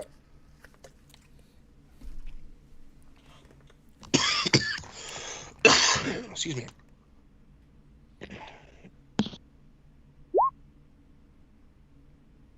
All right. All 3 do hit. So that is 15 damage, then 18 damage. So that is 33 damage so far, plus 10 damage. That is 43 damage. And then, all right, add up all that, and I'm going to make its 3 separate rolls for its fortitude.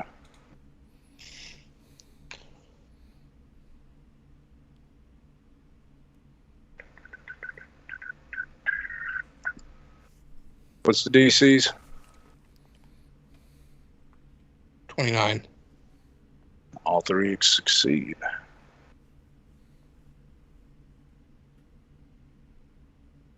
All right. 96 total damage. All right. Hold on. Minus 45 because 15 resistance, Derek. Yep. Yes. So it'll be 51 damage. All right. All right. On its turn, it is going to teleport 120 feet up. Teleport does not have a movement trait, manipulation, or anything like that. It is going to spend 2 actions to summon forth its fallen companion.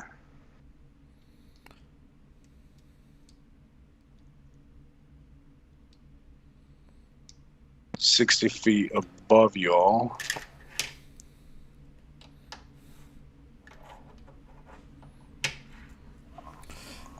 What about when he does the summoning or the whatever he's doing to bring the guy back?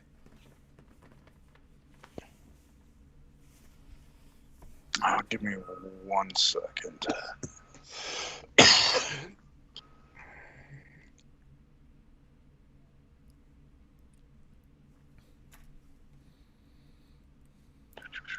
Sorry, I was looking at something. Yeah.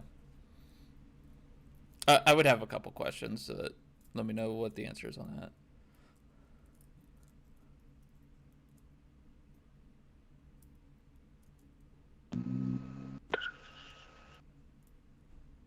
Does not list a trait.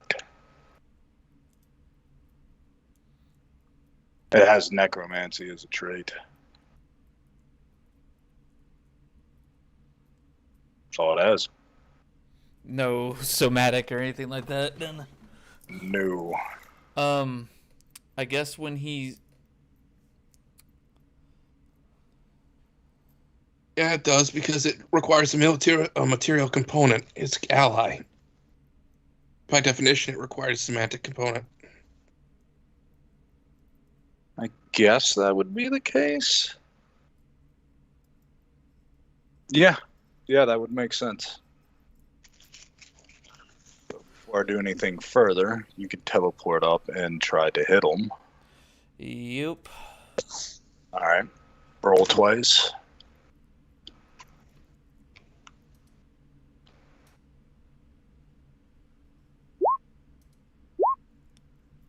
Oh, nice. 39 damage. Wow, what type of damage is that? Slashing, right? They're just slashing, yeah. Alright. 15.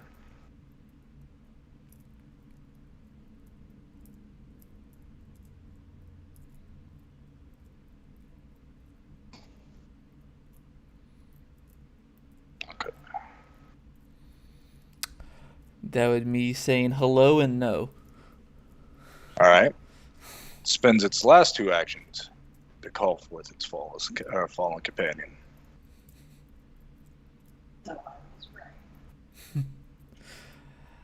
Now I'll let you.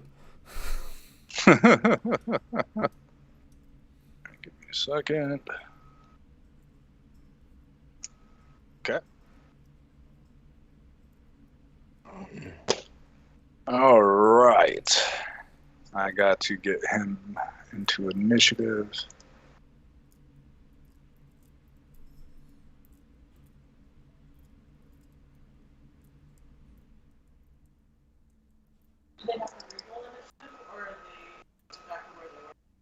Reroll initiative.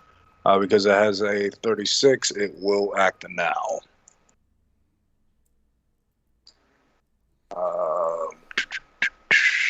No, it would act on the beginning of the next turn.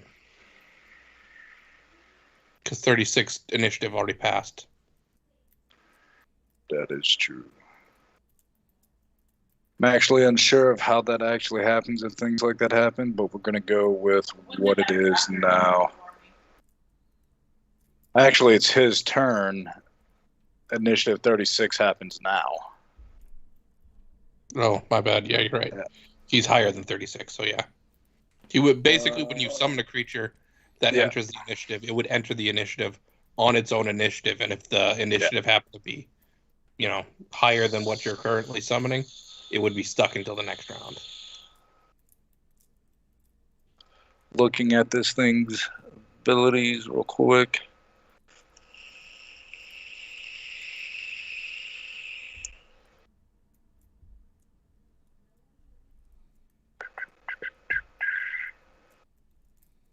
All right. it is going to use one action to fly down to Amaran. He's going to fly right here. You're within his reach, and he is going to strike you.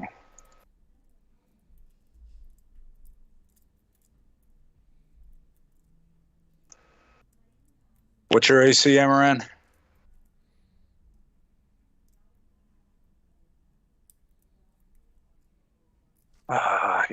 People go AFK without saying anything.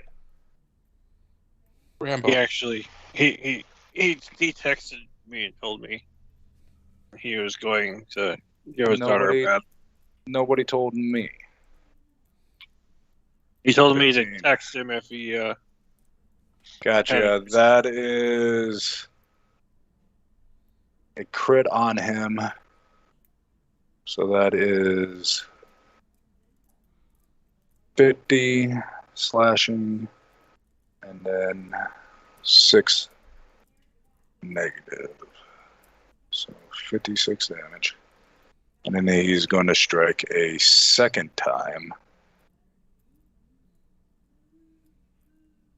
Actually, that is a critical against him, so he takes persistent negative damage, 2d10 persistent negative damage.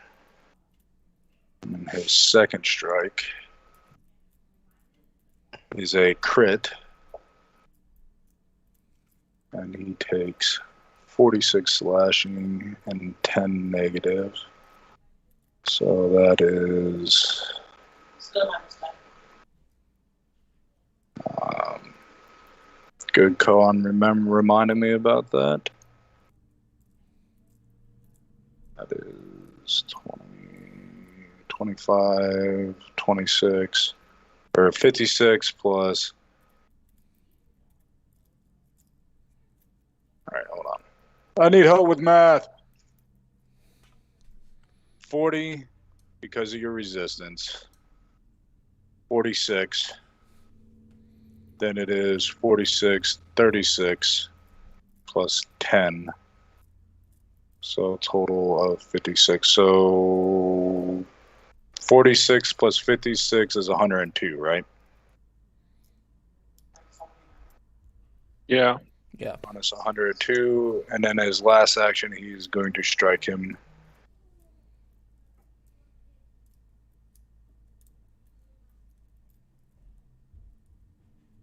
And that is a crit.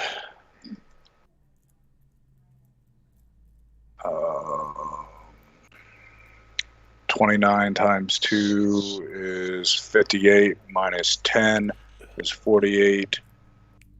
And then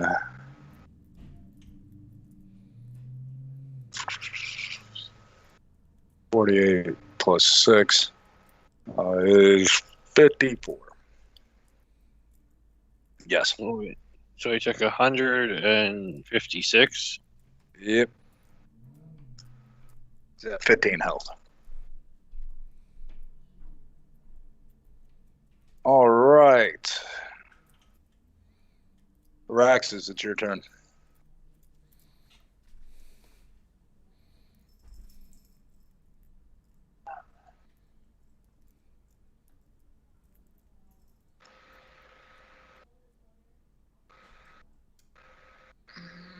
I think what I want to do.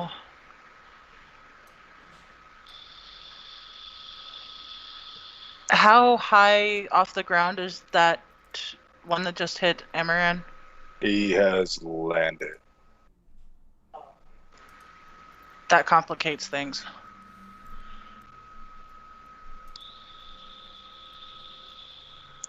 It would be an action to grab somebody, wouldn't it? Yes. You would try to grab them if they're willing. It succeeds, but it is an action.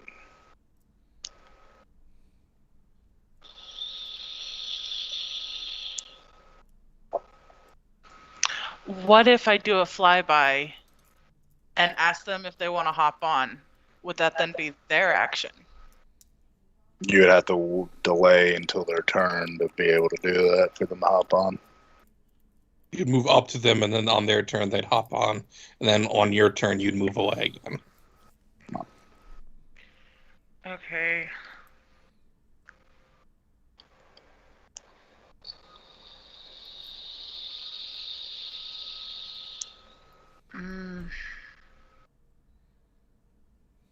Even if I wanted to just fly past that demon, getting out of its range would be an attack of opportunity, wouldn't it?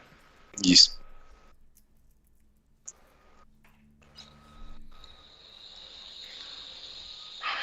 Okay.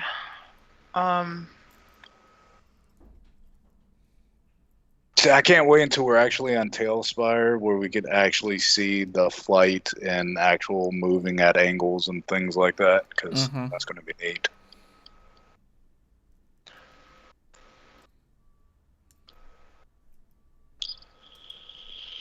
Because I could see on the actual map the increase to his health when we slayed the demons.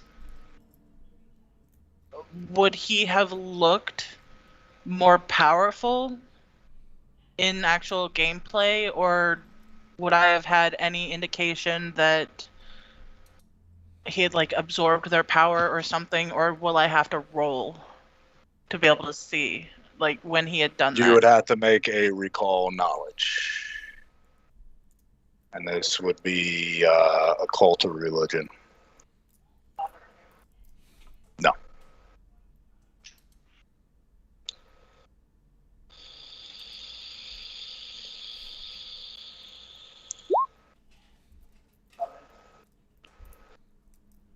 He got super powerful when they merged. You're fairly confident of it. I don't like the way you say things.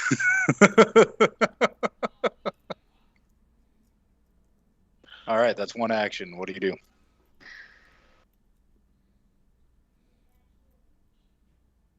I don't want to fight and kill that Damon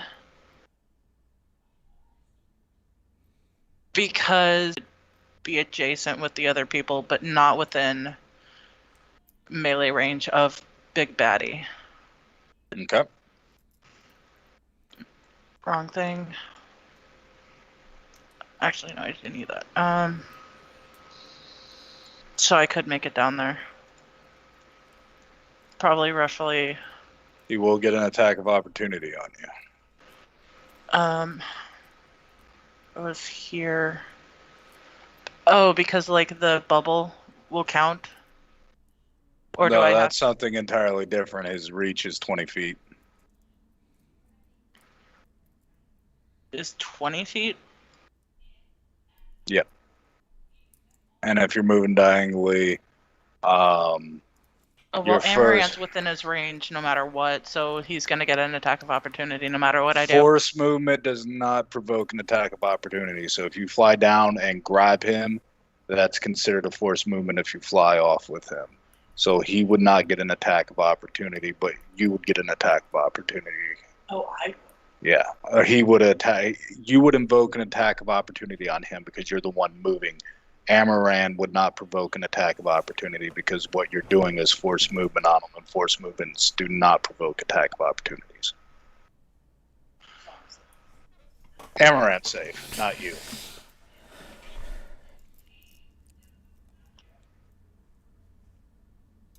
Okay. You know what they say, no good deed goes unpunished.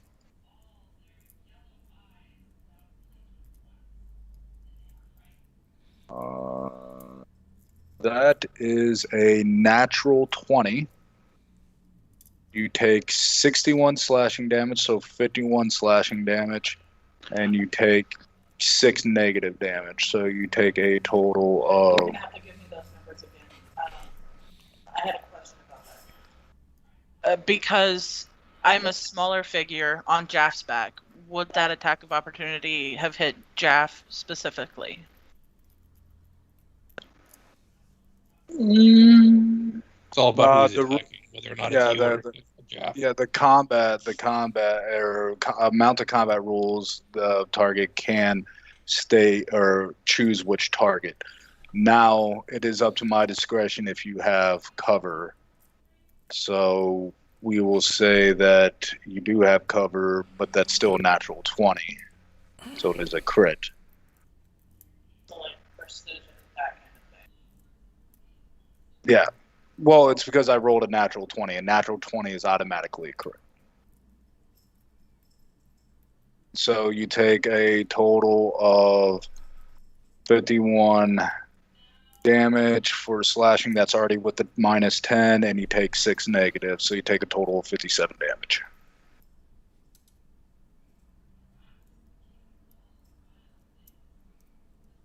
And then... All right. I would have moved Amaran over to like this tree for like cover and stuff. Okay. So that is your turn.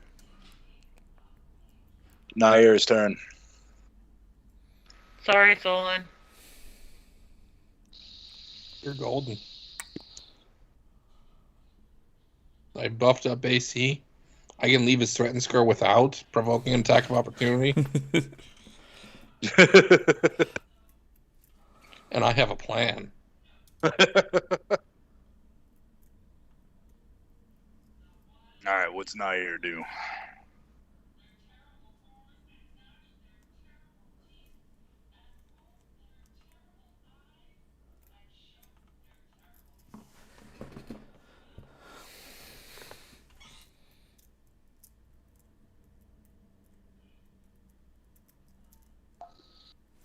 Fuck.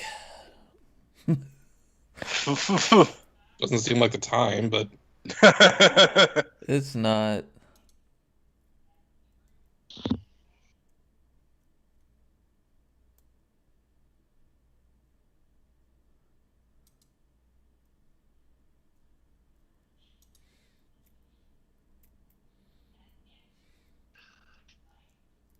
Who do you feel more dedicated to?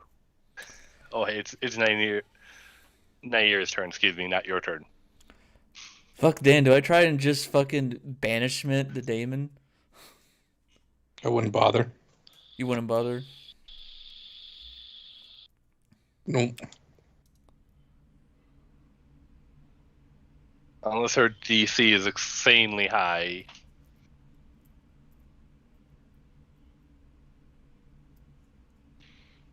By insane, I'm thinking at least 35.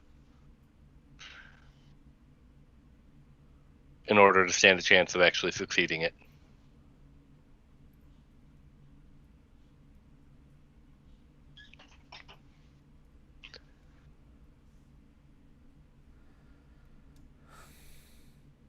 While he's trying to decide, Derek, I do have a question for you. Okay. This ability here, it requires an action.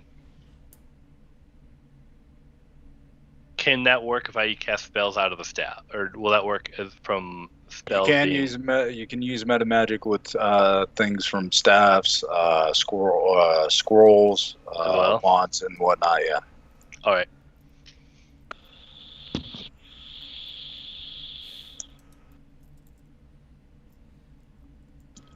What is...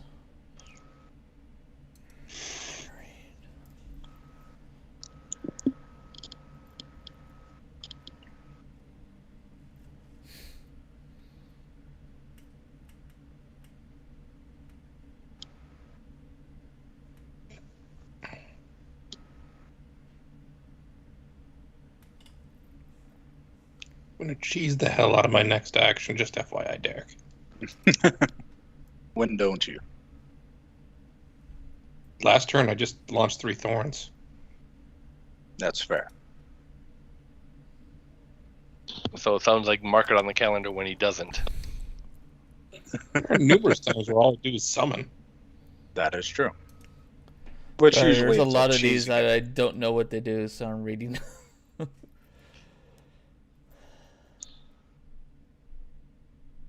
Just have your ideas. Hold on one second.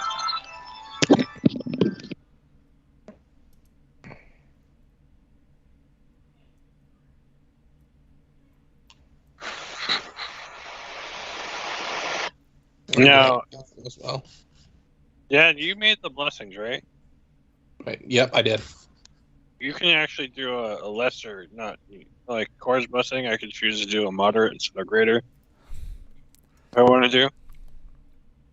For chords. So Yeah. for Instead of 'cause it's taking challenge. I have to go AFK for like 5 minutes. If people need a drink, go for it while Charlie figures out what Nair does. Charlie, next week, whenever you're playing Nair, or let Dan control Nair because he has a better idea of what the spells do.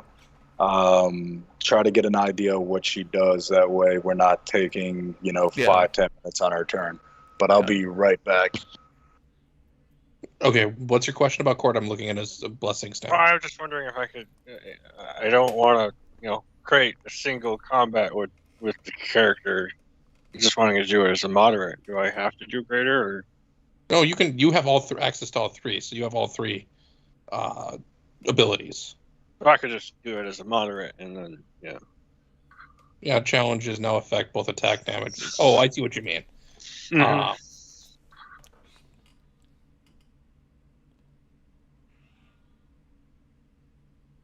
Yeah, yeah. You can choose to.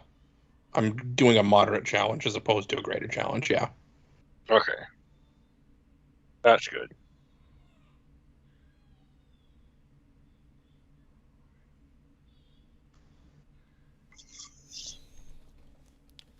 I'm gonna go grab a bottle of water. I'll be back. Do some laundry or switch some laundry over.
All right, I'm back.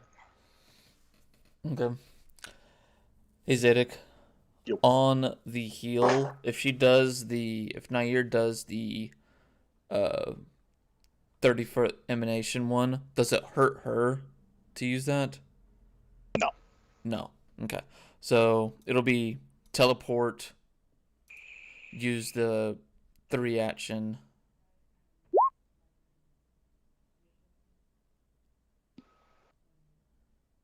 So everybody heals for 36. Well, the people within 30 feet. So Araxis and Amaran. Yeah. That's a piss poor heal. But Heal what for is- 36. Hey, when you're down to 17 health, anything is not that cruddy. Unless you're giving me 1. Yeah.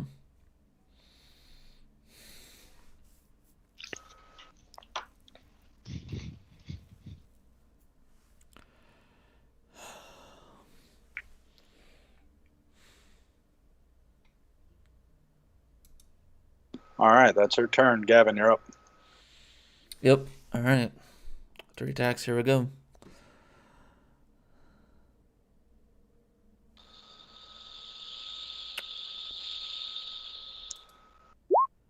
This is still roll 2. Yep.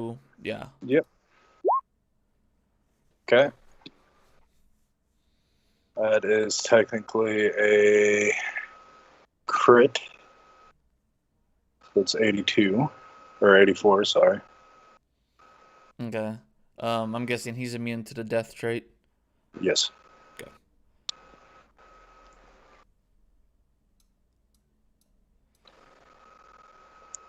I haven't subtracted the health yet. I'm gonna hero point that. Okay.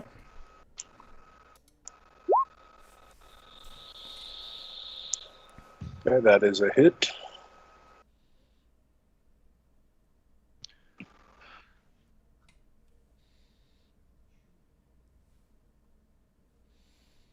All right. So the next one, or last one.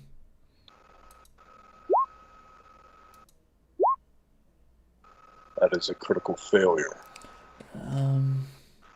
Fuck. Do I want to use?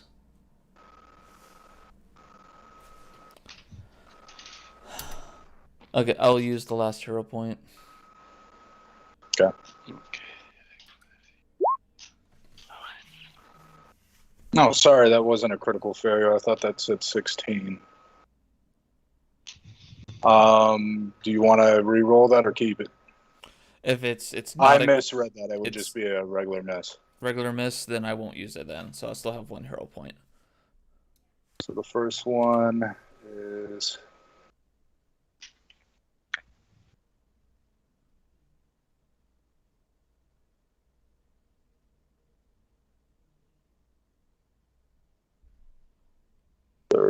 Where's your first line of attacks? The 41 and 44. So the 41 you said it was a crit, so that was 42 damage. So that'd be 84. 84. I'm back, by the way. And second Then line of attacks is 48. 48.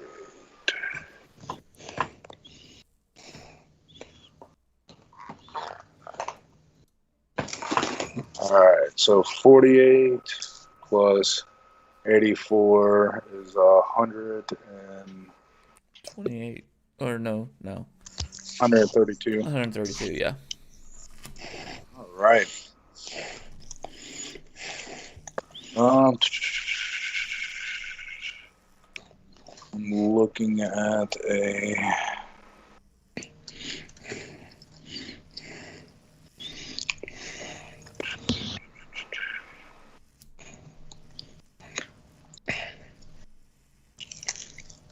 All right. It is going to use a reaction with the concentrate trait. Concentrate. Does...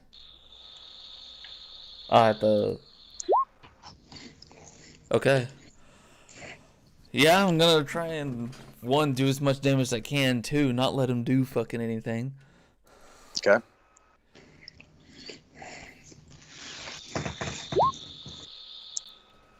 Roll again. Okay. 34 hit. 34 does hit. So that is 40. So 41.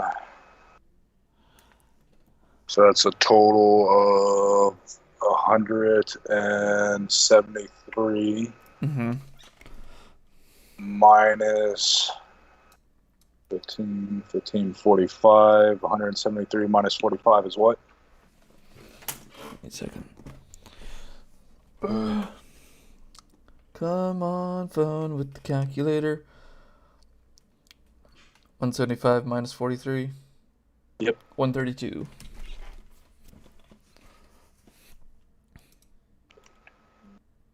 Nope, not 300 and something. All right.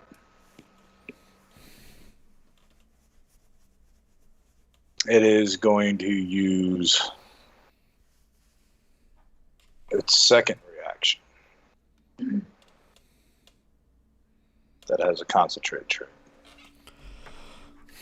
Fuck it. I mean, what's the worst that could happen, right? So, lurking death again. Boop.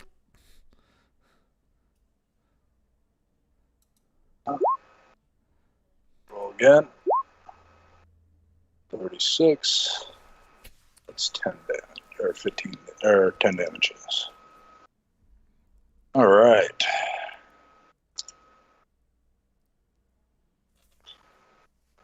All right. That is your turn. Mm-hmm. Chucky, it's your turn. All right.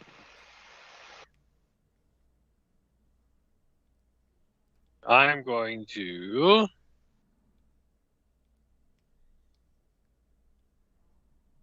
do the moderate one of that, which means it affects his attack, damage, and save DCs.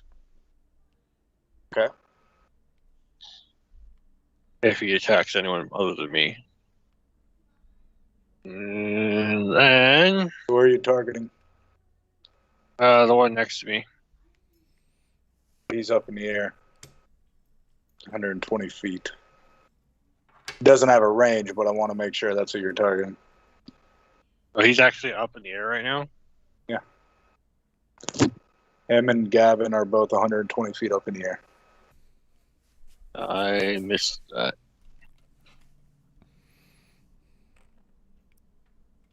He actually flew up, or what did he do? Teleported. Oh.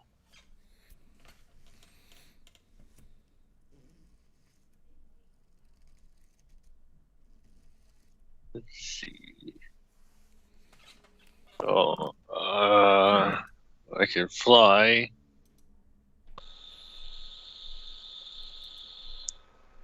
Not with that attitude.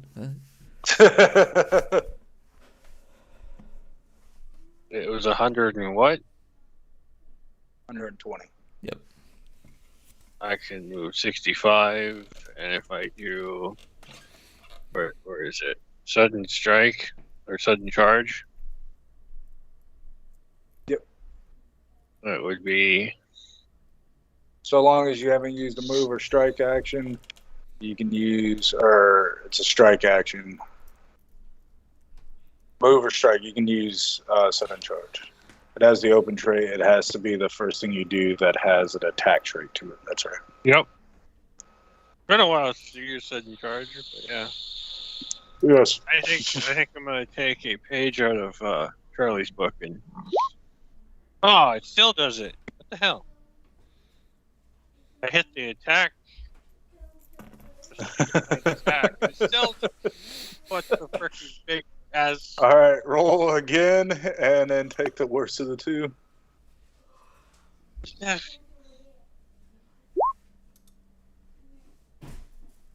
All right, 25 misses.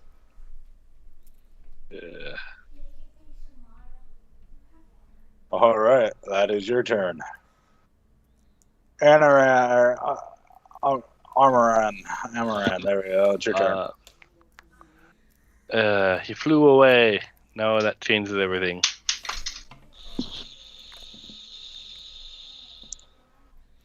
Well, then I guess I really only have one option. He'll have to make a will save. Chances are I highly doubt this will work.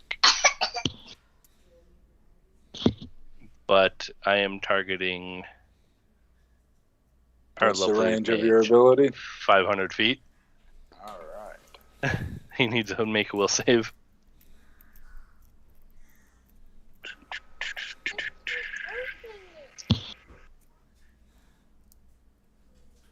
All right. 31. He succeeds. So, that means until the end of its next turn, all its strikes are considered half damage. It cannot critically concede skill checks, and if any creatures attempting a saving throw against its spells, successes are considered 1 degree higher. Nice. So, Very nice. You have no idea how much that potentially helped people. Because what he's about to do next is probably going to hurt really bad. so I'm actually surprised it went up.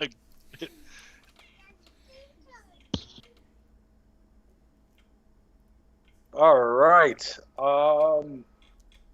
Nice. So is that your turn? Yeah, because I can't do anything else. Yep, that's all I can do. All right. Solon, you're up. Okay.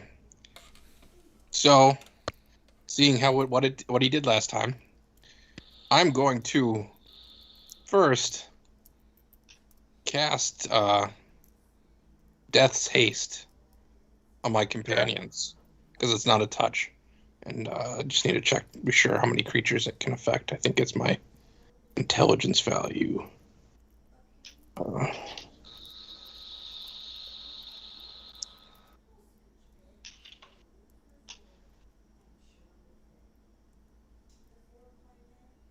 Equals spellcasting modifier, yep. So, Death's Haste. That basically gives you the effects of haste, but it can also be used on spells as well. Nice. Okay. Okay. And then, so that's 1 action down. I have a total of 4 actions, or 3 actions left. Yep. Burrow to here. And because I left his Where threatened you spell burrowing underneath to, the sorry? ground, up by the black beetle guy. Okay. I extend my hand from underneath and touch him, flesh to stone. Okay. And because he has 0 actions, the slow condition technically brings him to 0, and he turns into a statue. Non-magical stone. Nice. So he can't do the same thing with this guy. Gotcha. Nice. Good job. It's turn. Actually, it's turn 0 right now. Any conversation that wants to go on? Any bets on who's going to win? I don't know. I really don't know these people. Who's all fighting? I've been kind of out of the loop a little bit here. My son, Gavin's son, apparently Carl's daughter. Carl's daughter, and a couple of their friends, including the spouse of Gavin's son. Gavin got Gideon's married. son. That's fascinating. Really attached. All right, it's turn. Think of it very much in the mode of his father.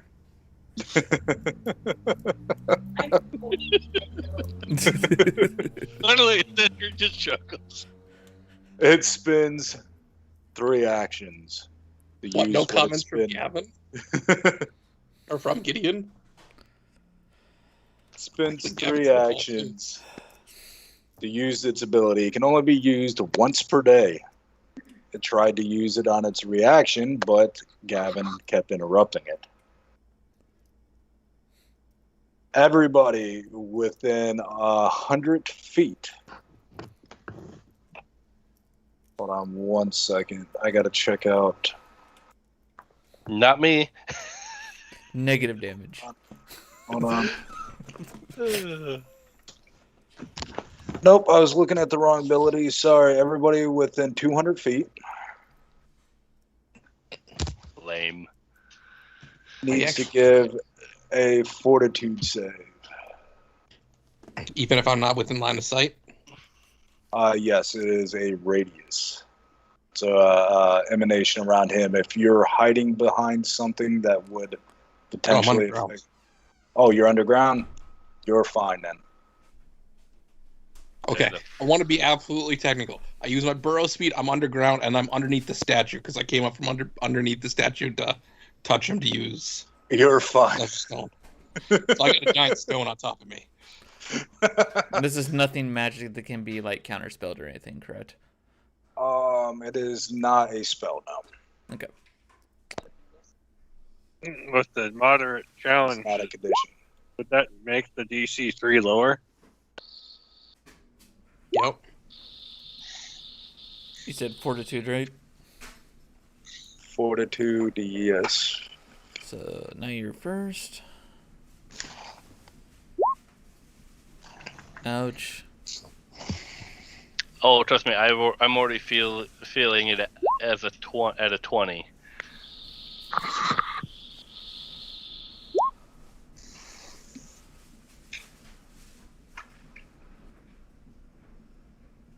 Araxis, Jaffamil. Need to roll fortitudes. Yes. Oh, God. Oh god, I'm gonna spend here. Alright. Jeff is fine. Alright. So those of you that got below a 20, so let me double check this real quick. Those of you that got below a 26. So, question for this wording on it, because it's here. Creatures attempting saving throws against spells and effects as a result get a result degree 1 degree of success higher. So only if we succeed does it become a critical success, correct?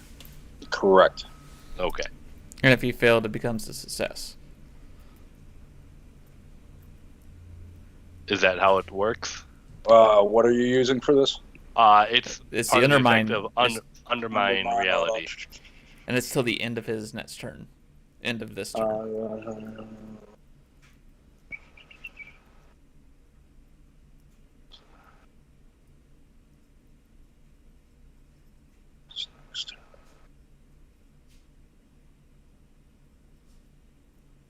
Yeah, it's 1 degree. The creature attempting saving throws against its spells and effects get a result of 1 degree of success better than they rolled. So you don't have to succeed for it to get better. Yeah. Okay, so as long as we those of didn't- you that failed succeeded, so you take half damage. Did And you those- already subtract out the 3 from Chuck for the save DC? The 3 from Chucky. Yes. Okay. But you said 26 and higher. 26 is with the -3. So if you can roll 26 or higher, it is a success. Because of that, it's a critical success, and you take no damage. So I had to roll a 29 because it doesn't affect me because it would still be targeting me. So I would have a failure. And then You would have a See. failure? Okay. the one thing would raise it to A success. a So you success. would take half damage. Then how does it work when it says if you roll a success, you get? I wouldn't immediately make it a critical, would it? Yeah.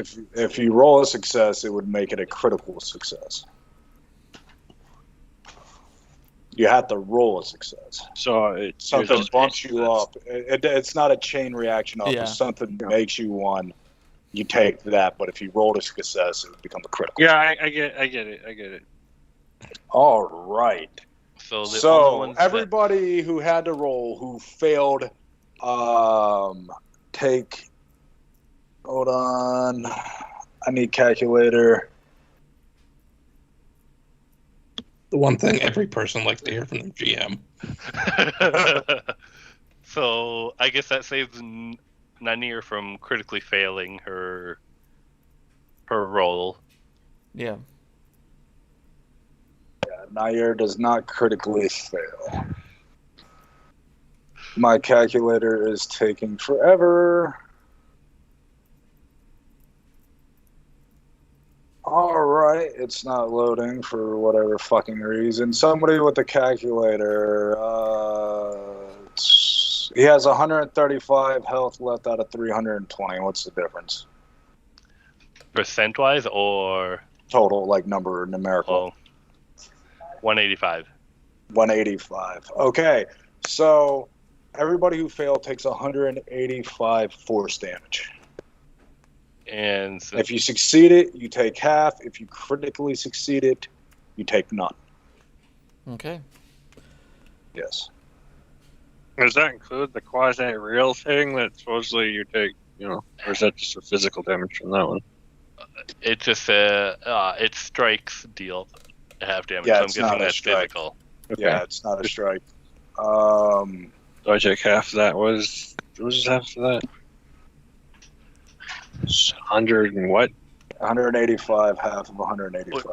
Which is 93. Technically 92.5, but you round up damage, so 93. And I dropped to 0.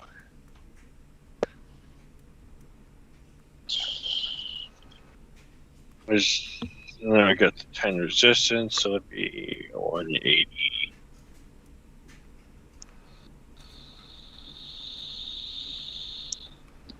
All right. You see Araxis I'm fall waiting to the hear who. ground. I'm waiting to hear who all drops to 0 before It I prop looks- mine. Something happens here real quick as Araxis and Jaffamil and Amaran drop to 0 health. As Araxis hits the ground, you see this kind of black blob kind of float up into the air and then stretches, and you see this kind of impish-like creature that is just blackness incarnate. It opens up its mouth to yawn, and then its eyes open, which are just solid red, and it looks angry. And it pulls the nearest foe into its mouth that is within 120 feet unless it succeeds a save. Give me a second.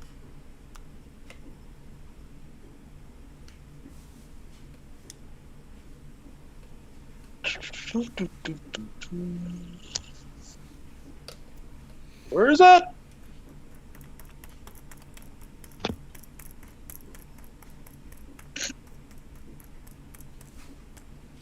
Got an 18, which is a critical failure. You see the daemon that is on the ground. This little imp-like creature looks at its face angry, and it sucks the daemon into him. Like Kirby sucks him into him, and the daemon is gone. And then it looks like it's constipated or concentrating very, very hard. And it does so, it redistributes the health of the enemy that it swallowed to any number of allies within 100 feet. And then it stretches and falls back asleep on top of her stomach.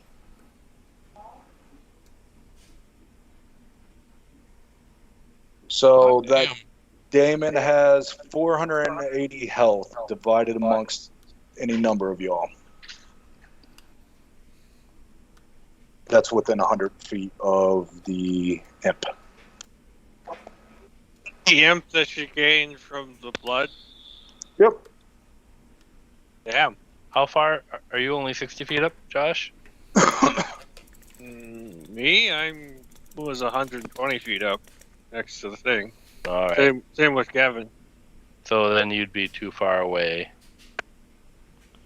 Because you're 40 feet there, plus then you got to go up 120, so you're more like 160 feet roughly, maybe Not 140. necessarily. You go diagonally, it's less than that.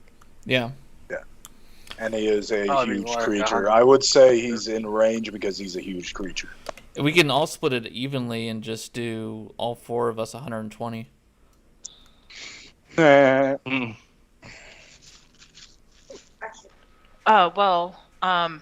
We only need to split it between whoever's injured minus Jaff, because I can resummon him, and when he's resummoned, he's back at full health, right? Yes. Yeah, that's So what I was then- saying. The 4 of us: Araxis, Amarath, Nair, and then Chucky. Gains 120 then. Yeah. You see the mage daemon. For the first time, you've actually seen a daemon be startled and unsure. Understandably, because he only has 135 health, and one of us can do that in a round. And one of them's right next to him. Your imp is back asleep at you or on you. Make sure you add. You only go to 0 health, Sam. You never go below negatives. So you're at 120 health.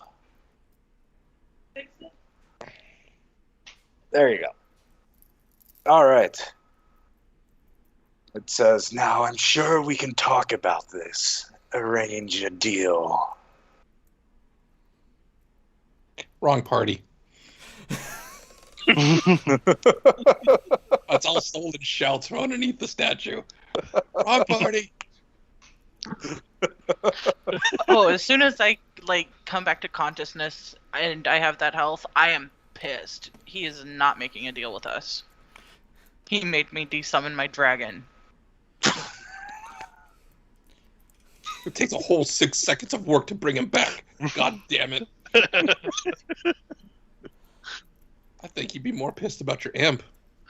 We'll come back to that later. With an ability that strong, your imp's going to be asleep for like a month.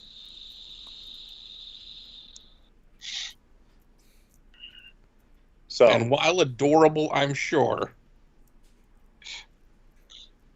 your imp's asleep for a month. I feel like everyone's just took a look, just staring at the imp, just like, what the fuck? have any of you ever seen Disenchanted Yes. on Netflix? Kind of Yes. think that imp, demon, devil thing. Now I got to I'll look follow. it up. I don't know if I've seen it. I have not taken the time to I'll post bother a with the picture. show yet. I know what show you're talking about, but I have not bothered with it.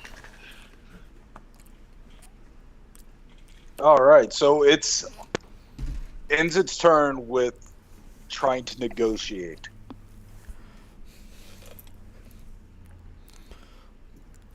People can say stuff is free actions, so it is Arax's turn. Here, you can either fly directly into my blade or I take off your head. Your choice. Deal or no deal. I will have a pass on that one.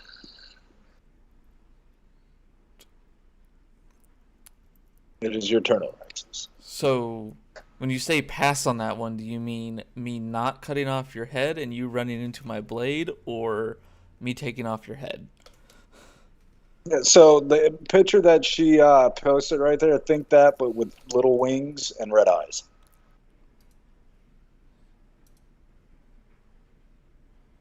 Fair enough. I'm sorry, that's not cute by any means, but okay. It is adorable. No, it's really not, but okay. I would love one of them. Maybe if we've seen the show, we might agree with you, but It's a Till pretty funny then- show. Very much devil on your shoulder.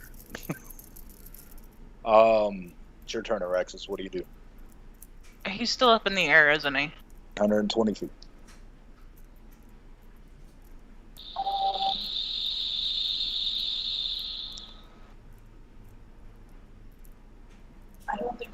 change what makes movement? It's 120 feet. Also, you're prone right now, so you'd have to use an action to stand up because you're laying on the ground. I have a thing. Or There's you an can app just for that. fly as if you were on your back, and then just slowly rotate yourself as you're moving. That too. I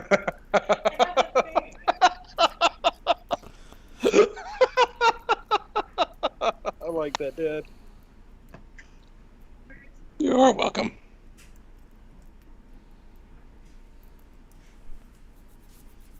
Is it the feat that allows you to stand up and move as one action? Kip up. You stand up. You don't. Or you stand up. This movement doesn't trigger reactions. Oh, so it just lets you stand up. Adorable imp. This is the imp I'm imagining.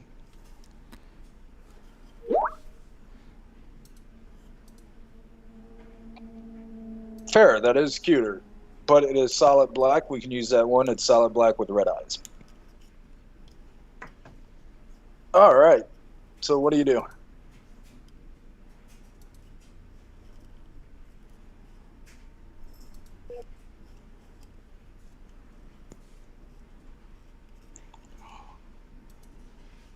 Okay, if something says that I can make a melee strike, does that mean that I roll my sword? Yes. Okay. So I need an action to stand up, and then I'm going to sudden charge. Okay. So that will be flying, and it says that if you end your movement within melee reach of at least one enemy, you can make a melee strike against that enemy. For the record, I'm new goal. I'm getting the imp people clothes, tux. He can't steal this one, so he's dressing it up. Well, it's obviously got an master, so I have to, make it feel better somehow. All right, make an attack. That is your turn.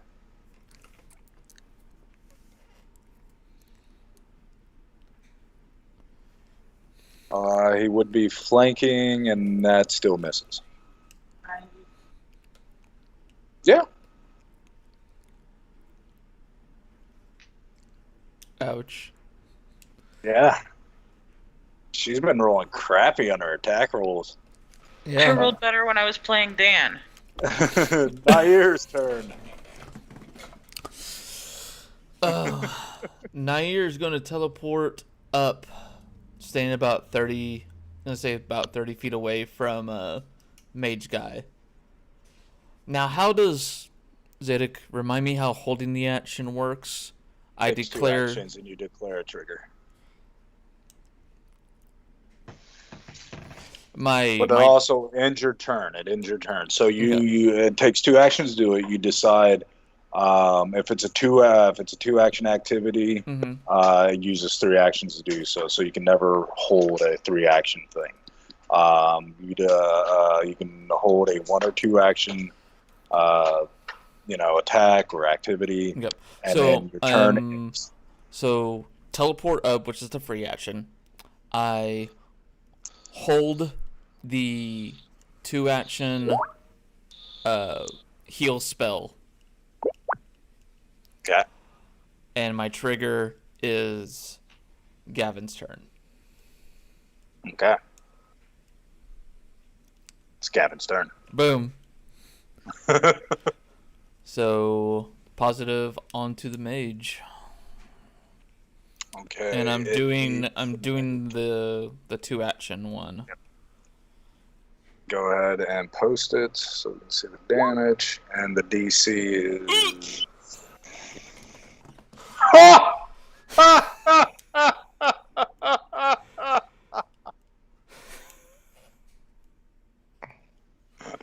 And it's a critical failure.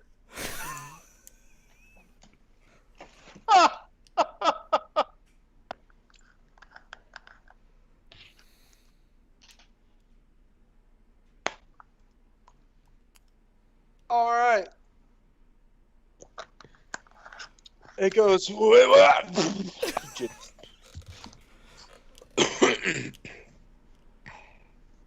All right. For the cinematic effect, as I was doing for both to attack, so it was the positive effect plus the scythe swipe. I thought it would be more than that, but I didn't think it would be just a one heal spell, 2 action, dead.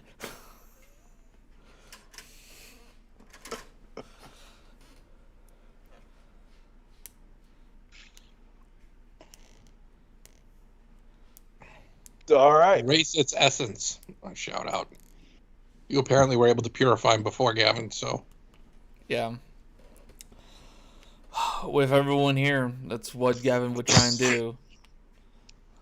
Okay. To help expedite this, you be able to have enough support. Mm-hmm. While he's doing that, I fly over and free Kui. Okay. Kui is unconscious. It is a magical trance of sleep. Again, Actually, just no, he help- wouldn't. He would be awakened because he was in an anti-magic zone. Oh, hey, you're right. As you fly down, you see just these big, like puppy dog eyes, and he just jumps on you. Take me away. Fly him back over here and let him down. As you let him down, he pats you. Kui thanks you. And he's Oh, like well. shaken by all of this, and he's just, it's cold.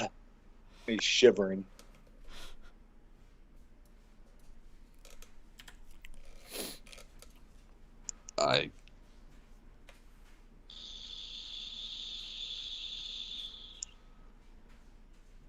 We head over to the group.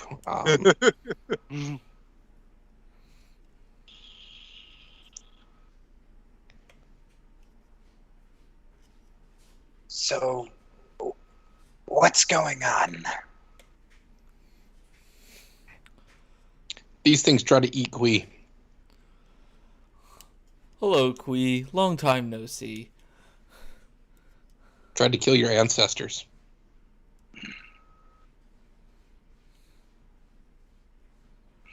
He just looks to the ground and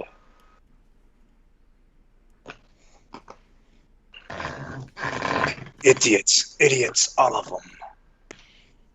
And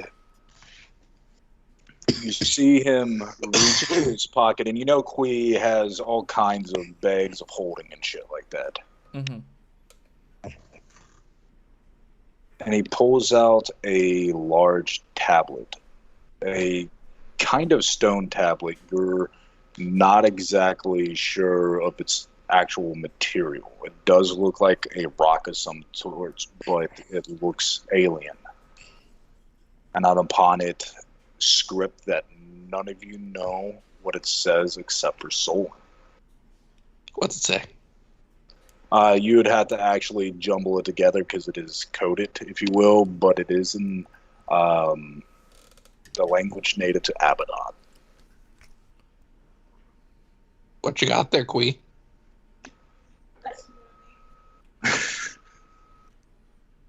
What?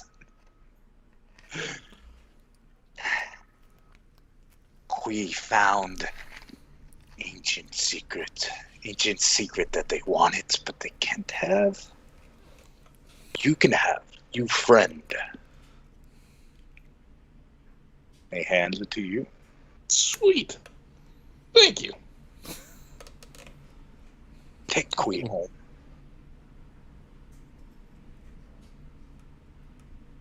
I asked Nair to open a gate for him.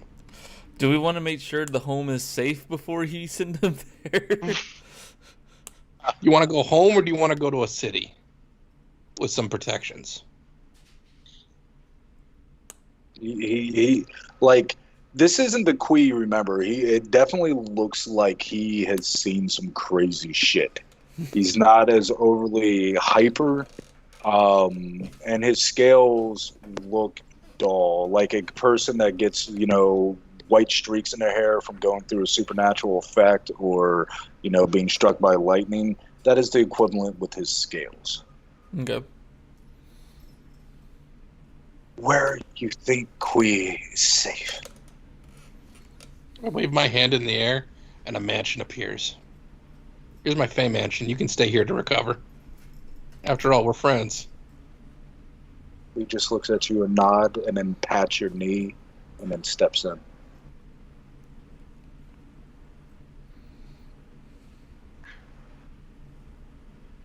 You see him actually, like, again, like, he does seem a little absent-minded, and before he steps in, you see him try to, like, stomp the snow off his feet, and then realize it's fruitless because he's standing in snow, and then steps in.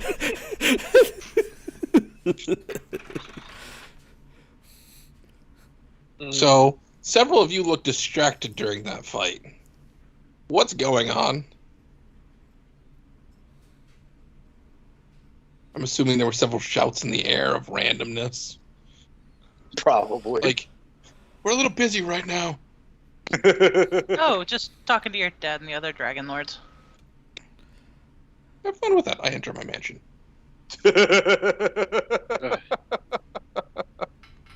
Oh, which actually about that, is the mental connection still going on? Yes. Yeah. I let them know that we won. In case anybody was concerned or wondering. Anyone die? Yes, but we're fine now. Been there, done that.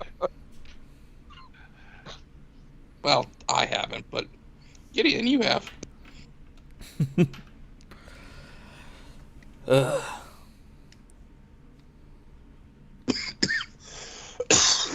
So, about the whole situation where Xandric is trapped on Avedon, the place of horror and nightmares. Mm.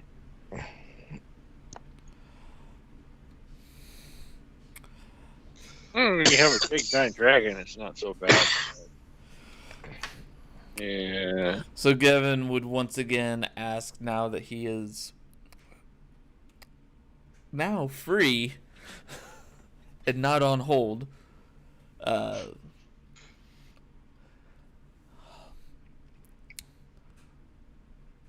and just asking generally in the conversation in the mental link, who needs access to my domain? How can I help? Xandric and an army of daemons. Mm. Very large army of demons.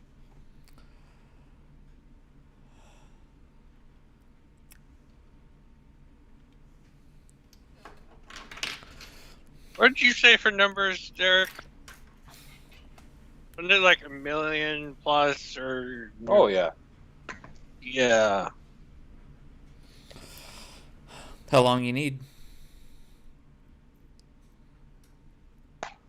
Well, I can't get to the plane. Can I actually hear Gavin or not? Yeah. I wasn't sure if it was just a link through a link to. You're basically piggybacking off of Gideon. Mhm.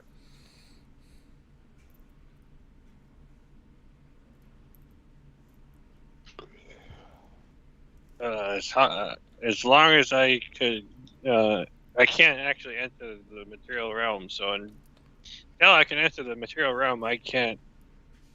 I mean, I could go to other planes potentially.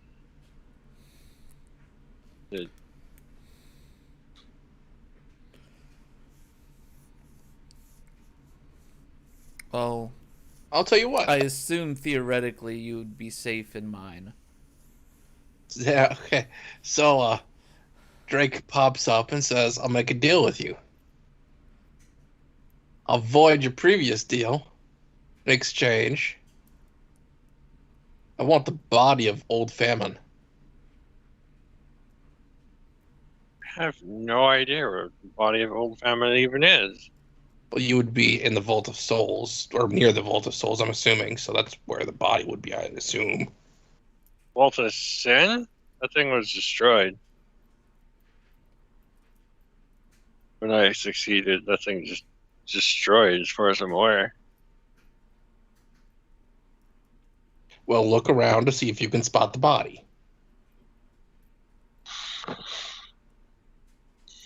Because of Gavin being connected, all of you here, a favor for a favor. Motherfucker. God damn it. Who invited this guy?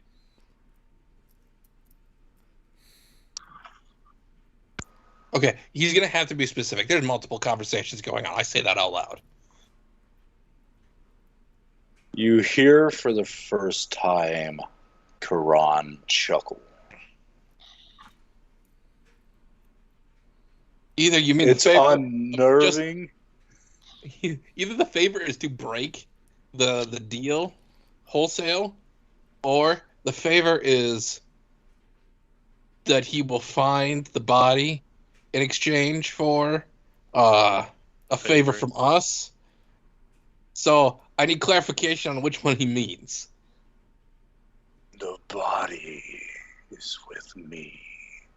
A bargain struck to allow Famine's psyche to travel while safe within my grasp.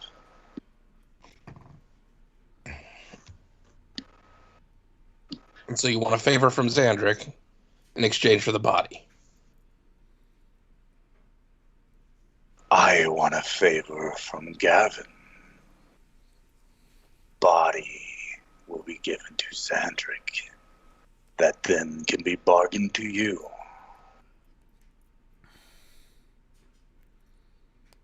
It's all up to you, Gavin.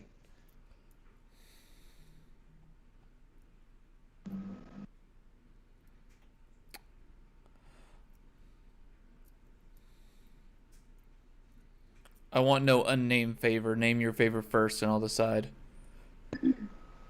Your next goal. Destroy my warden. This is the first time you're actually hearing Karan be very blunt and to the point.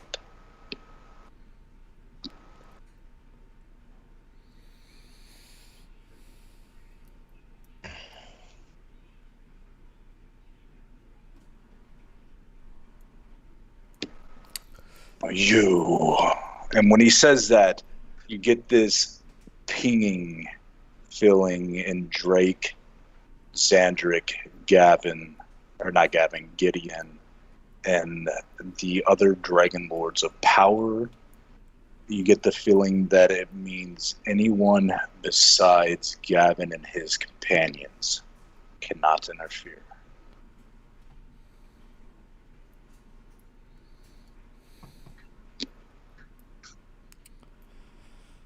And he means absolutely. No bargains with Drake.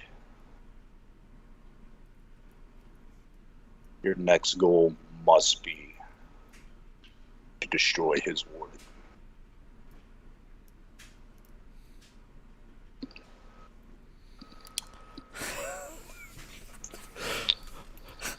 Gavin kind of chuckles.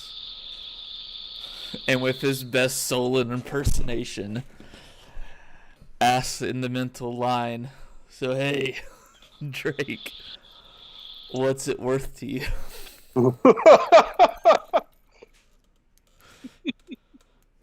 You're asking the wrong person.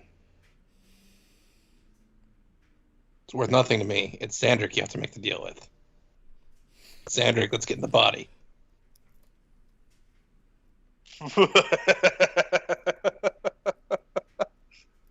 I like how I really do appreciate, and Drake says this out loud, all of you, your attempts at replication is flattering. I truly do appreciate it. But you have to understand the fundamental rule of making a deal. Understand who you're fucking making the deal with. The only deal I'm entertaining, because nobody has offered any alternatives, is for the body of Famine to break Old Famine, to break the seal, or to break the restraints on Famine, allowing Xandric to travel to the material plane, as well as any Famine daemons to the material plane. Now, the trick is he doesn't have the body. The deal comes up that Death has the body. That Death is willing to give the body to Xandric in exchange for Gavin doing something. So Gavin, the person you're making the deal with, is not Drake. It's Xandric.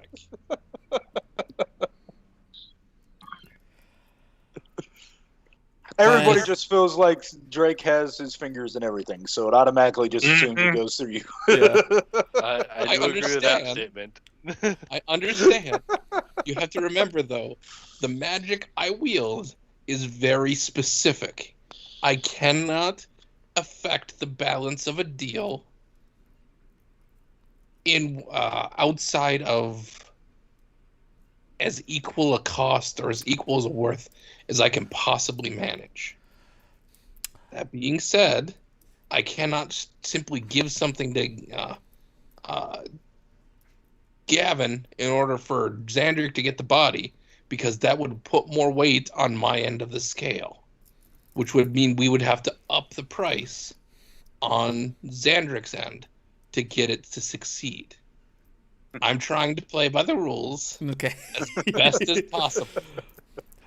Gavin concedes to that. Asks a question straight to Xandric then. So from what I hear, then you are the new Famine. Yep.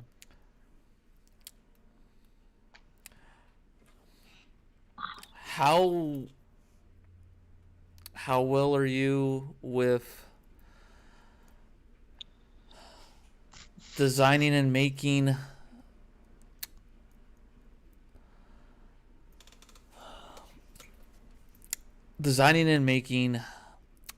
an artifact weapon?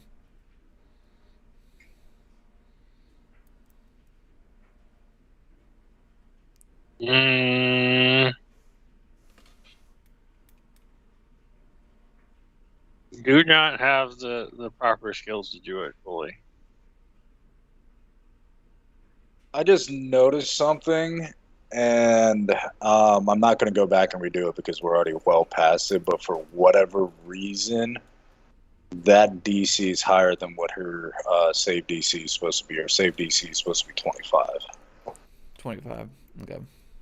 Yeah. Might be something fucked up in her. I'm looking right now real quick.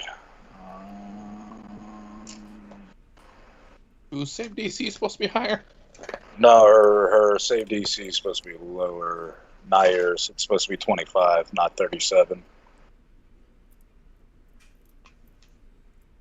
I mean, can't an alter reality or basically the wish spell for a cult do that? Make an artifact?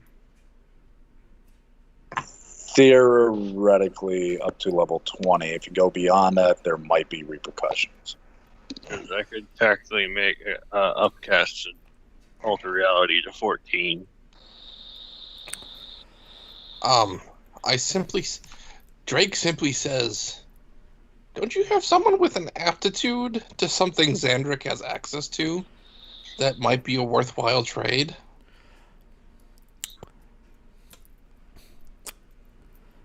I will just blurt it out. Right now, I am using Chiron's scythe. This is still only a temporary thing. So I need a backup. And I need a backup on par.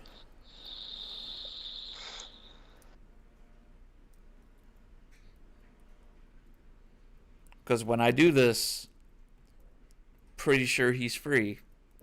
I'm pretty sure he's going to want his scythe back. Makes sense, actually, yeah. I like how you say need. You need a weapon. Well, you just need a weapon. Technically, you want a weapon equivalent. No, if he wants, if he wants me to do this right now as our next thing, I need a weapon equivalent, and I need it bound to no one. I Okay, want to make it my own. because Drake is helpful to the younger generation.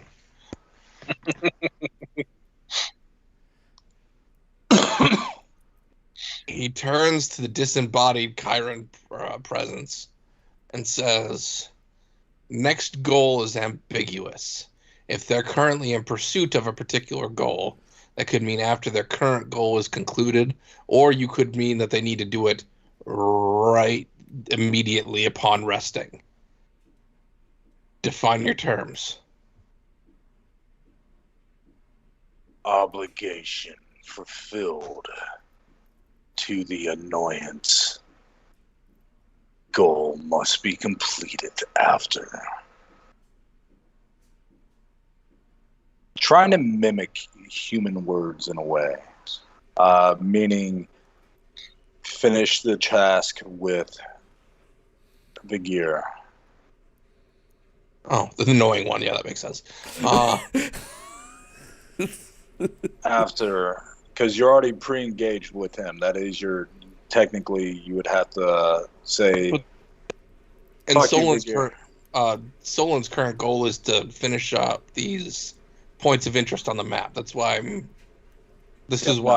Drake is helping drill down here. Now, you all aren't obligated. The only ones that can help Gavin in this endeavor are his current companions. That also includes NPCs. I understand. My point is, Drake is helping Gavin drill down on the details here, because Solon's current goal, and Drake knows this, is to clear these points of interest on the island. So it is once you're done with Vigir, your next course of action after resting, and because he doesn't expect you to go in suicidal. Yep. He wants me to win, so. So after your completion with Vigir, your next task is to go end his warden. Mm-hmm.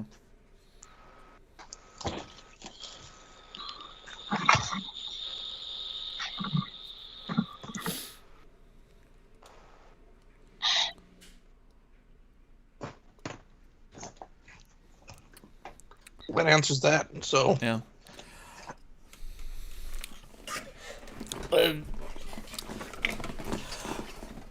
If it would make Gavin happy to know, there was a few forces on one of the islands where they're at. Yeah, one of them was a kind of a bitch. She decided to try resisting. Yeah, not a bitch. Yeah. Referring to the champion of famine.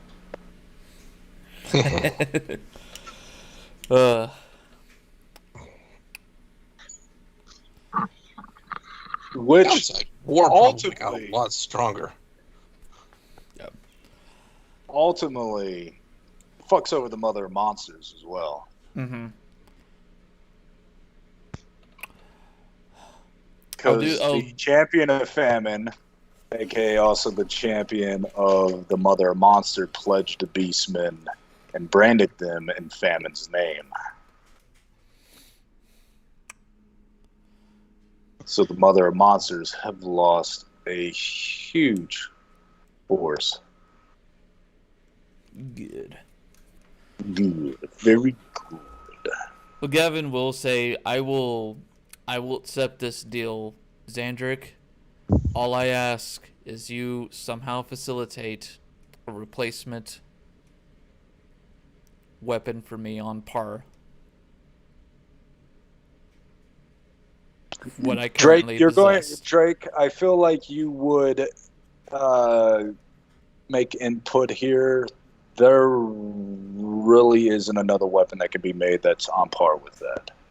As far as Yeah. what would be there, would be what kind of equipment, if the equipment even exists for the adversary. You're talking Draconia artifacts, because several of them did have effects that are scythe-worthy in terms of power. Other than that, I have a But not disturbing what the world carver. not even as powerful as World Carver is, it doesn't have the same. Current world carver. Yeah, it doesn't have the same. Oh,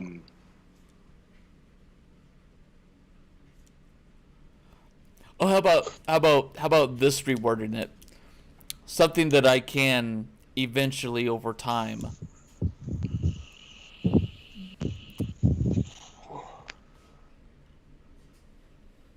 How about you just word it as your own personal artifact, preferably a weapon? Xandric knows approximately how strong you are, and he needs to accomplish as strong an artifact as possible. After all, he wants you to succeed. Mm-hmm. You have to remember, there's a big difference between making a deal with someone that wants to screw you over and someone who wants you to succeed. Yep. It's not like you're making a deal with me, Yeah. where a deal needs to be. Yeah. Xandric is definitely a softer. Yeah. He cares about people. Ouch.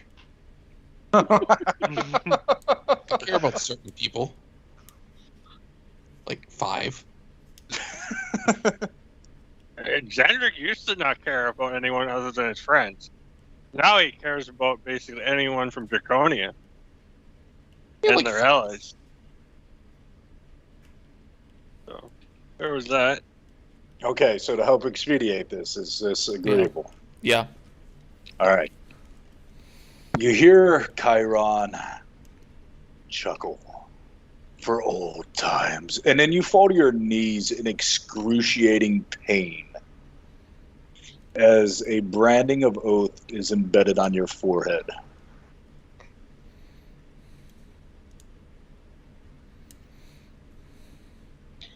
To Gavin. The body appears to you within the divine shielding of Io, of famine. Do you agree to Drake's terms now that you have the body? Give him the body. Yes. Is it just the body, or is there all of his items on it too? You ask for the body, not the items. Bigger. Oh, it's some naked dude. It's actually a hermaphrodite. I'm famished for so long, and this is gonna happen to me.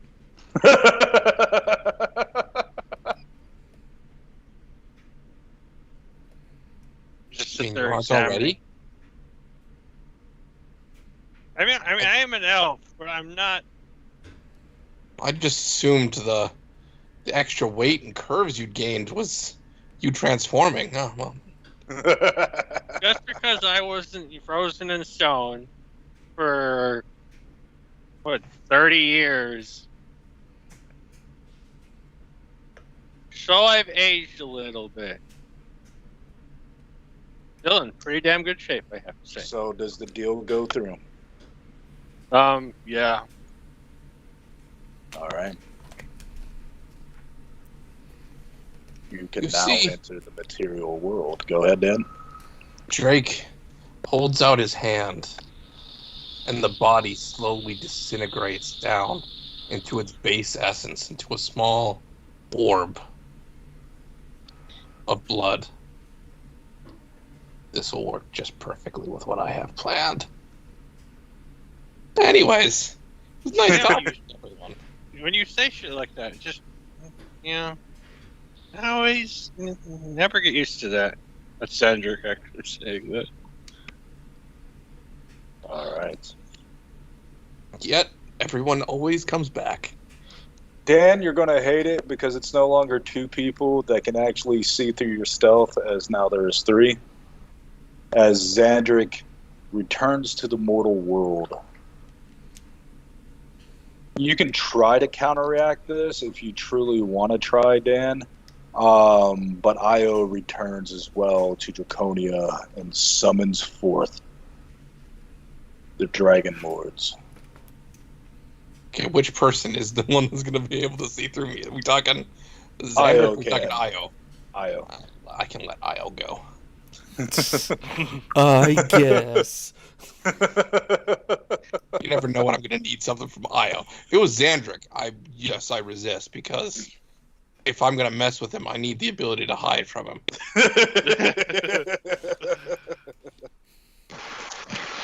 Raxus, you're not on the island right now. You are standing in the courtyard of Draconia, the main citadel, where the main citadel that houses all 10 Dragon Lords. You've done it. You're finally off the island. So that's terrifying. Not That's only is it a god walking the earth, but a elder god on the mortal plane. And the rest of us just see her just suddenly poof. Yep.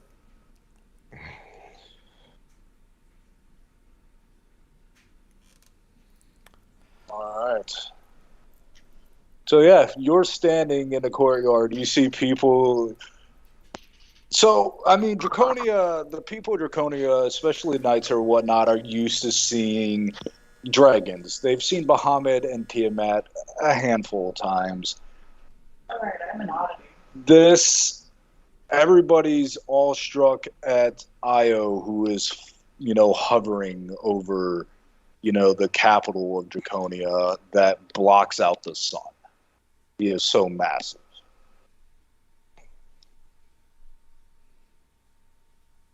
And then you see Drake and somebody you've never seen before, Xandric, who's a dark elf or half drow. You see Gavin, Gideon, or not Gavin, Gideon, Gavin's father. You see. Yeah, has she met Gideon? Yeah, because he came to the island when they were hunting down the. When both Crimson Emperor and Dark Dark Messiah. Messiah. Yeah. Dark Messiah, that's Okay.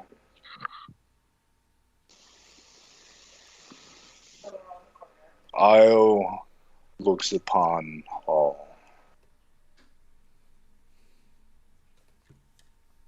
You have made me proud.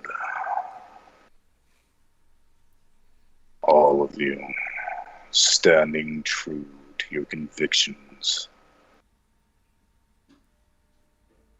No matter what scale your morality and alignment falls on, Draconia and this world has come first.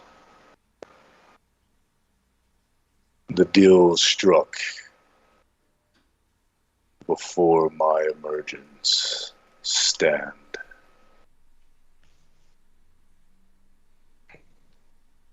And our enemy will know the true might of our people of this world. And he leans back and he breathes just this radiant energy that washes over the courtyard and then cascades through all of Draconia. Looks like Gideon got his overall wish. The Which one's churches that? are going to be one. Yeah.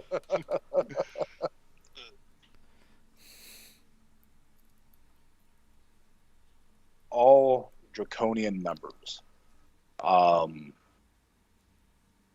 who hail or have heritages in Draconia, Daemons automatically have weakness 25 to your attacks. Oh shit! You get +4 to saving throws against abilities and effects that call for saving throws from daemons.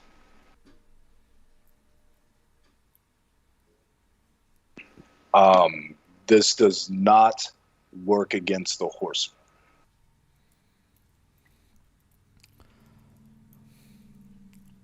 But daemon lords, daemon champions, even the higher echelons, except for the horsemen themselves, are all affected by this. Now, Zadok, would that go to Gavin since he was born in Draconia? You're an heir of Draconia, so yes. Yes. Okay. So when you say heir, you mean anybody that basically has a dragon? Yeah. It's dragon bonded. Yeah. Oh, this is gonna be fun. This is all Drake says. He has a smile on his face. And it was -25. No, they have a weakness of 25 against all your attacks. Okay, so So essentially, you get to do an extra 25 damage. And then you get a +4 to saving. It's a +4 status bonus to saving throws in regards to daemon abilities. Spells, poisons, does not matter. You get a +4 status bonus.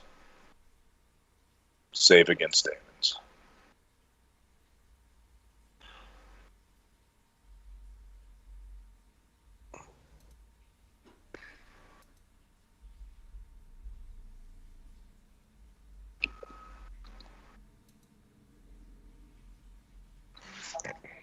I will. Give me a moment. All right, let me send this to her quick.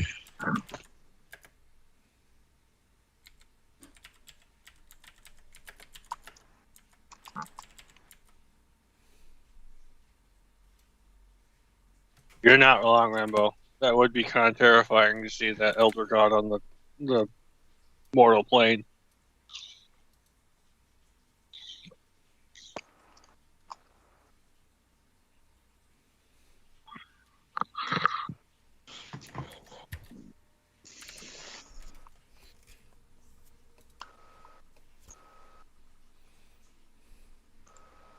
In theory, could the mortal plane even withstand that level of power? This isn't his entirety. More like an avatar. Like when you saw him, this goes back to the body, the skeleton body you all fought in the first campaign, where its wingspan is 3 miles. What you saw in Abaddon made that look small. So what happened to the champions then? Well, I guess I would just ask about Gideon, since he served both. You have stood stoically as champions, or as champion to both. And I humbly ask that you do so for me.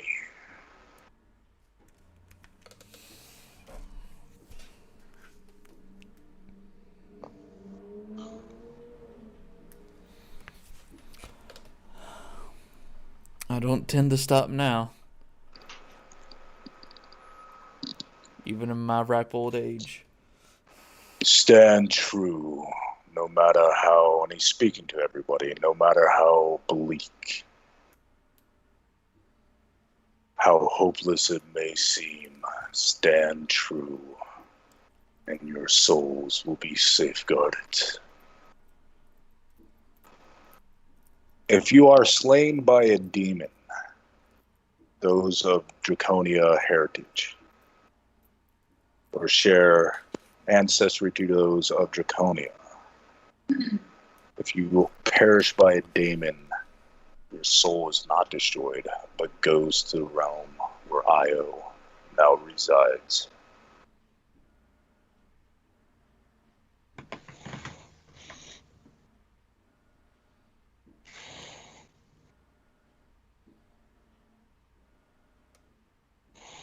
He looks at each of the 10 Dragon Lords.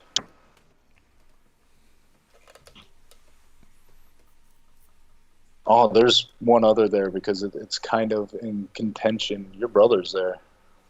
Mm.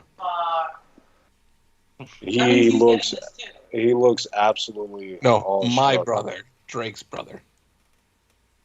Both your all's brothers. Thank you for bringing that up right there. Fuck. That means my brother's getting the bonus too. Well, he's an heir, yes. Oh wait, he got summoned to Draconia? Yes. Oh, immediately Drake's hand is on his throat and drags his ass to prison. You see this. Throw Do him you in the do mirror. anything? He's dragging my brother to prison. Yes. I would fucking go too. All right. You murdered a Dragon Lord. I wasn't awake for it, but I heard about it.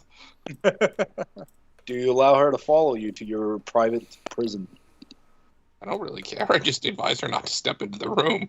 It's like throw his ass into the middle of it. Yeah. You see that he, advises you not to step in. And so for there's people, for something- a point of reference, in D&D there's a magic item that basically, if you look inside said magic item, you make a will save. That will save basically means whether or not you succeed or fail. If you fail, you immediately get trapped within the mirror and can't use any magic or racial or special abilities in any way, shape, or form, and are basically imprisoned. You don't age, nothing. You're just trapped. So what? it has Drake a low had commissioned- DC. Yeah, it has a pretty put it low up. DC. But what Drake had commissioned is he took an entire room, a giant room, and basically had hundreds of them hung up. You had in the room. you had 100. You may have had more since then, but at the time you had 100 made. And basically throws them in the room, and you see your reflection everywhere. Eventually, you will fail a saving The throw. scary thing about this, he threw in a Lord of the North, very powerful people, and rolled 100 times. Statistically speaking, it should have failed more than it did. It only failed 4 times. Because I went ahead and rolled, because it needed to roll a natural 1. Because it was so high. But statistically speaking, it should have failed more. But it only failed 4 times. It only rolled 4 ones out of 100 d20. It worked, though. That's all that matters. But I remember that because that was stupid. Because I went and I was looking. Because I No, it was initially more I than didn't- 100 mirrors because you rolled way more than 100 times. And Was it like 250 or something like that? I thought it was 360. I thought it was one for each degree. It might have been 360. I don't know. All I remember, it only failed 4 times.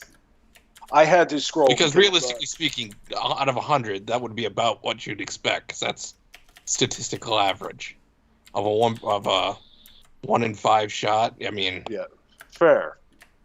But I just remember because we were both like, holy shit, because I had a scroll. 20 shot. My bad.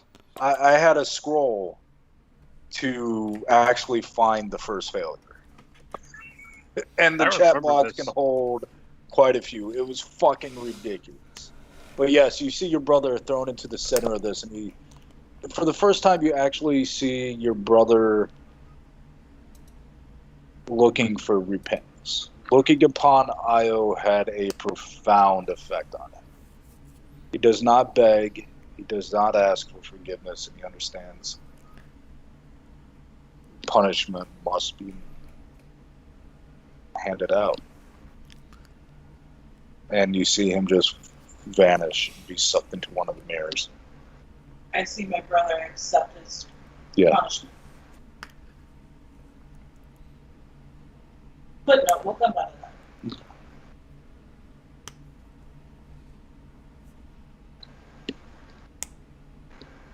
right. As you all return, is there anything that any of the Dragon Lords there wish to ask Io before Araxes is sent back to the island?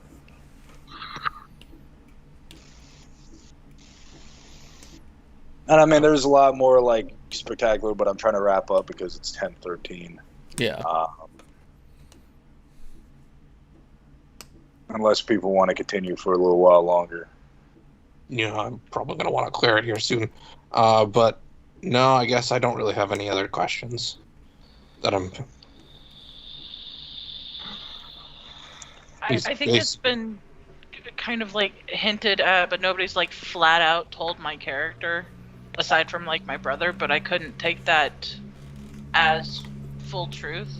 I'll ask what the fate of my parents are. Like, what happened to them? Is there like any saving them? What can I do? Io looks down at you, and again, it's this massive creature. You don't even take up half the size of the claw. They are within my realm.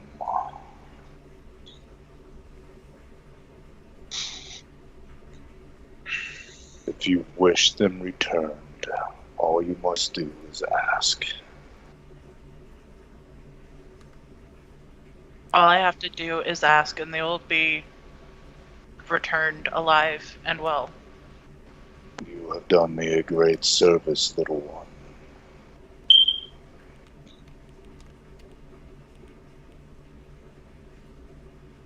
Only fair in return.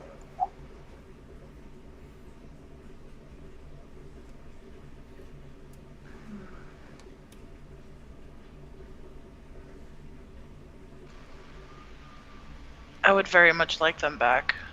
I think they were taken before their time, and I think it's only right that they were brought back. Okay. There is a radiant glow in front of you that takes the form of two humanoids and then shines where all that is bear witness have to shield their eyes. And it lessens. You can look, and the forms start to take shape, like definition. And after a few moments, you see standing there your father that you never knew, really. You saw him when he could leave Draconia. And then your mother standing, and they look around, and your father smiles as he feels home, and then he sees you. And he just walks up and pulls you into a big hug. And your mother starts crying as she wraps her arms around you as well.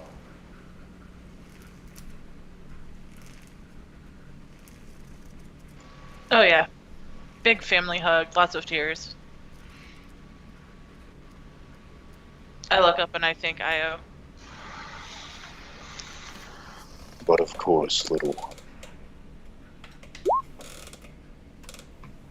When Carl I asked can't. for I have his, to do it.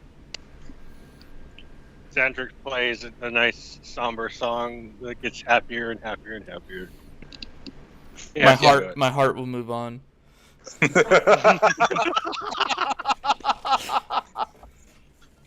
when Carl eventually asks for his son, I say no.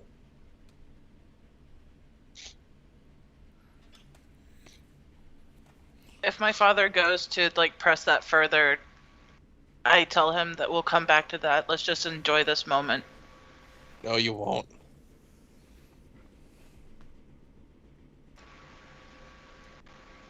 Well, I mean, like, we'll talk about it later. Let's just enjoy that you're back. And He looks at you like as if knowing what you're expecting to wait for. All he says is, in time, I hope you allow me and his sister and mother to speak to him. You have enough degree of magical prowess now that you can allow safe passage in there. He isn't asking for him to be freed because he was murdered by the son of a bitch. He knows the atrocities he committed. All he You asks. and her. She knows the way now. Drake waves his hand, and an aura overcomes them. You have 20 minutes. Doesn't have to be used immediately. In 1 week, he dies. And Drake walks away. So sometime within the next week, you can go and see him.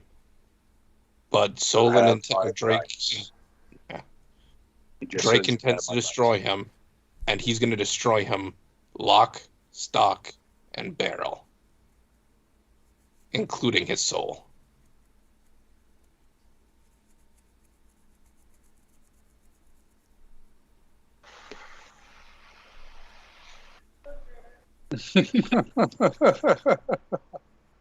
Yep, Carl says, all he says to you is thank you. So we've invented Schrodinger's cat now? No, you can see inside this particular box. It's glass. I'll- Open the door. You can see inside the door. Or see into the room that was that prison, but Io gives you 1 day to spend in Draconia with your family before sending you back. You can get with me on the side and tell me what you want to do and things like that. But you have 1 day before you are returned to your companions on the island. So,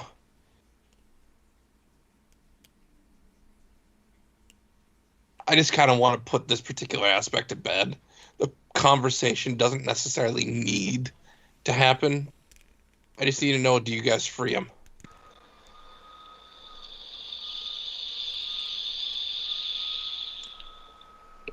I'm gonna go with no. Okay. Drake made it known what he intends to do.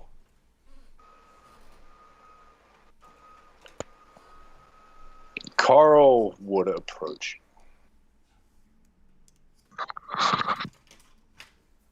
For the crimes he has committed, I understand his sentence. But I would live with true guilt if I did not try to save my son. Oh, you don't understand. You see, if you die, I put better than even odds he succeeds you. And he's tainted with demonic magic far more deeply than can be purged. I will not allow that taint into the bond. He looks at you.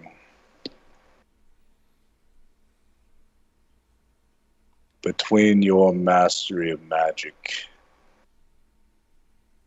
and the power of the God that has given us such a blessing, between the two of you, a reincarnated soul, I do believe, can be purified.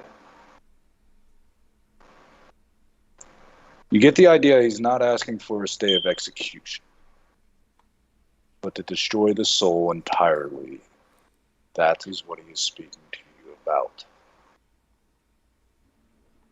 I will work whatever deal you wish of me, Drake. It isn't one of those deals. It's one of those, you offer me something that I can't refuse. He crossed me. He crossed Draconia. I wasn't around to protect Draconia, and someone stabbed us in the back. It happened twice. He has garnered my attention, and nothing, I mean nothing, is more dangerous for an adversary. If you can offer me something that will stay my rage, goody for you. I'll cleanse his soul, and I'll turn him back over to your judgment. But you have a week. Find me something, or he no longer exists come 7 days. Or no, 5 days. 5 days. Come 5 days. Hence.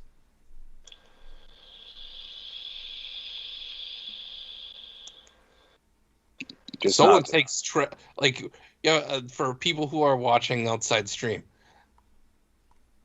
Drake, even though you guys have seen him, being wheeling, dealing, he's oftentimes helped more often than anything. You have to understand, his alignment is evil. The one thing that he takes more seriously than anything is your word and loyalty. And in this particular case, he spent on both of those things. Drake is not forgiving. You know who Drake reminds me of, and it's because I'm a huge fan of the series, but he reminds me of Red from Blacklist. Especially with Yeah, what you kind just of. said. Especially with what you just said, loyalty and trust and all that being spit on. You just see Red just fucking, just cap people, he's just like, you're dead.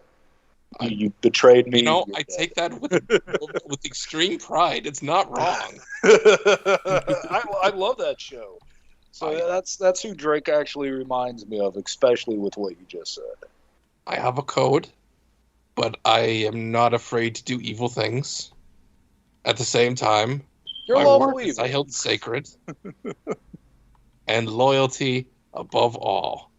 And this little motherfucker not only slapped all of Draconia in the back by killing off one of our Dragon Lords at the height of one of the most dangerous times in Draconia's young history. He also stabbed his own father in the back. Yep. Literally. Both metaphorically and literally. And attempted to kill his sister, and attempted to kill his father. I'm not sure if do you guys share a mother? I'm not 100% sure on that. Yes. No. Okay. No, you do not share. Same father, different mother. Yeah. Yes. But also tried to kill Drake's son, along with the rest of the party.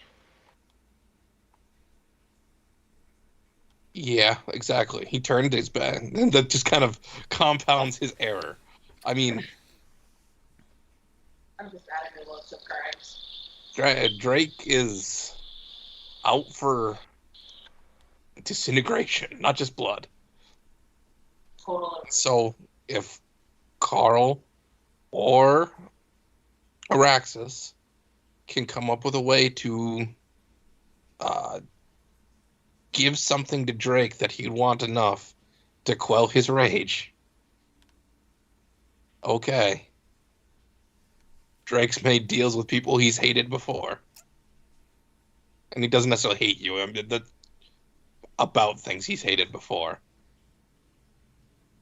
But that's the only way you're going to save him.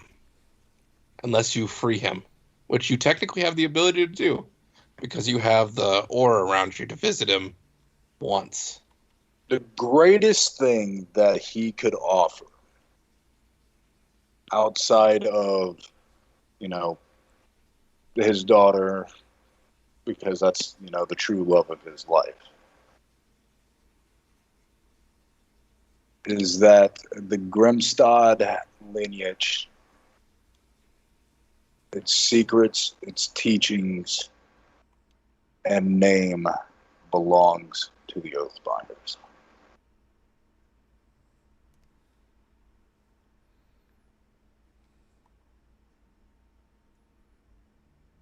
I have to think about that one.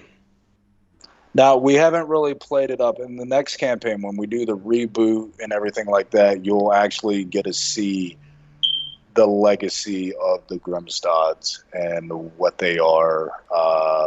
Heinrich is actually in the next campaign Carl's father, which has only been seen a few times. But in what was tried to establish in the last campaign was that they are a significant force. They have secrets and methodology and things that deal with the supernatural. They are, in all honesty, I am psyched that the Thaumaturge came out because that's exactly They're what. essentially the Van Helsings of this world. I got it. Yeah. Well, one of two. You got the Order of Palestone and the Order of Grimstad, which they're basically siblings. Which is why I said they're like the Van Helsings, because they're family. Yep. Grimstad is an organization, so they'd be closer to the Catholic Church. My point being, think on that. Let me know that is the greatest thing he could offer. Okay, what's warring with Drake right now is that would be something he personally covets, but the equity between the bloodlines is also something he strove to keep. Having dominion over another bloodline would catapult the Blues into a predominant position, and he isn't looking for that per se.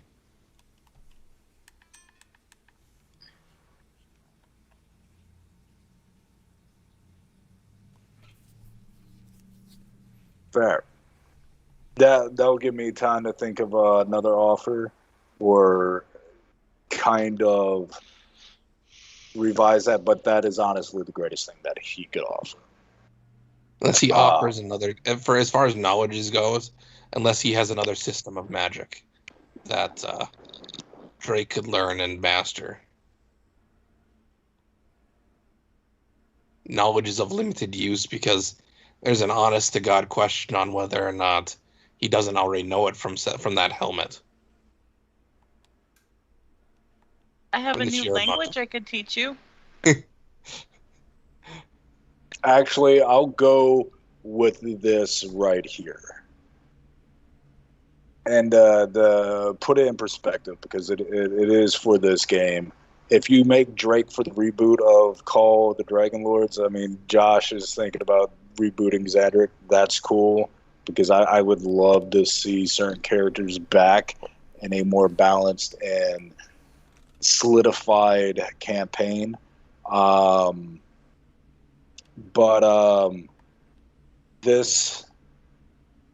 It's the manipulation of magic without, basically what it would allow is for you to take the optional feat, dual class, and you would have 25 levels of Thaumaturge coexisting with your magical practices. And the reason why I bring that up is because they use magic in a different way. They invoke, how to put it, because again, like, Thaumaturge is what I'm offering, or what it would be offering, is the true secrets of Thaumaturgy. That would give you the dual class optional feature and the DM guide to allow you to have multiple classes of the same level. That would be something that Drake does not have access to, and it would broaden his overall knowledge, new ways to manipulate magic, and give him greater strength. Done. All right. I mean, we'll still go through the RP if you want to with talking to your brother. And he isn't talking about stay of execution. He does believe the crimes that, because he is Draconian. He is a lord of Draconia. His, offenses are to be reincarnated and cleansed. Because those were capital offenses. And he is lawful in nature. All right.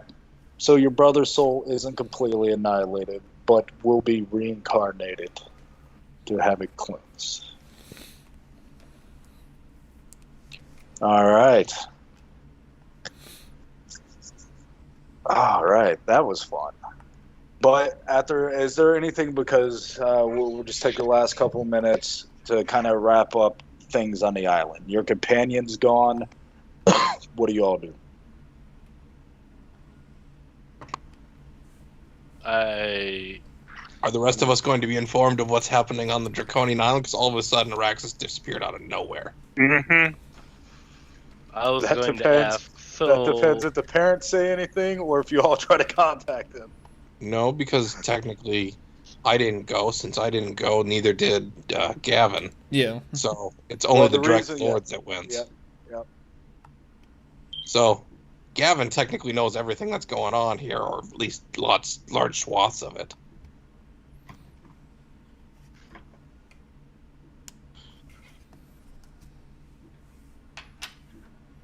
I'm that- lounging on the ground and Would that just be because of the connection if it was still up, or Correct.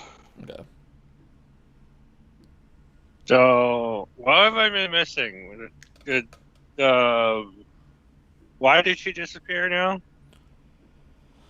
Was this some draconian thing again? Why do you call it like that? Why are you being racist? You guys are weird. Okay, I'm not being Kettle. racist. why do you, Gavin? Why do you assume everything is racist? Because the exact words out of his mouth is that's another draconian thing. Yeah, he basically said "you people." Yeah, kind of. I mean,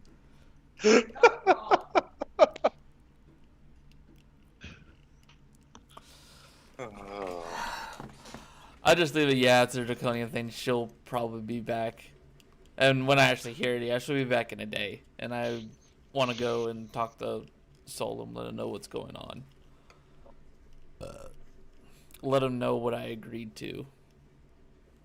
All right. we need You to hurry go up. discuss your things. Okay. The gear appears. And this is to prepare, and y'all can talk how you're going to complete this next challenge. Need comes to you not in his frog form, but his actual form. He's just 6 foot, which is a little short for Anolians. His brother Vagar is actually a lot shorter. He's like 5'6", so he's like a dwarf to the Anolian people. He's like an angry fucking pit bull. He really is. That's what Vagar is. And I love pit bulls, but I've also seen very angry pit bulls.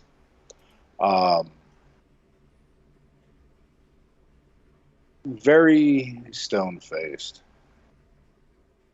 Your next task is to simply truly make me laugh.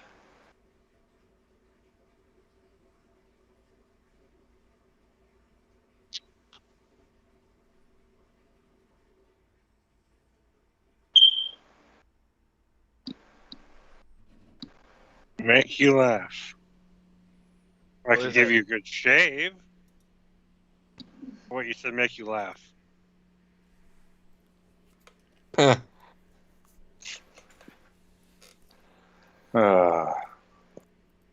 But that is your next task.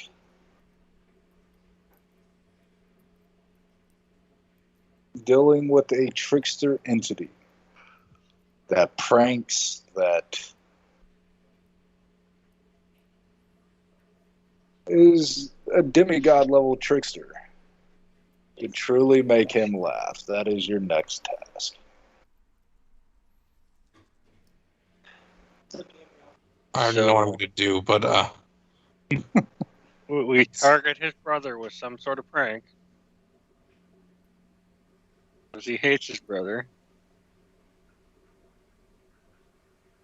No?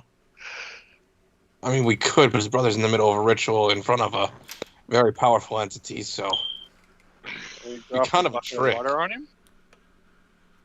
I don't know.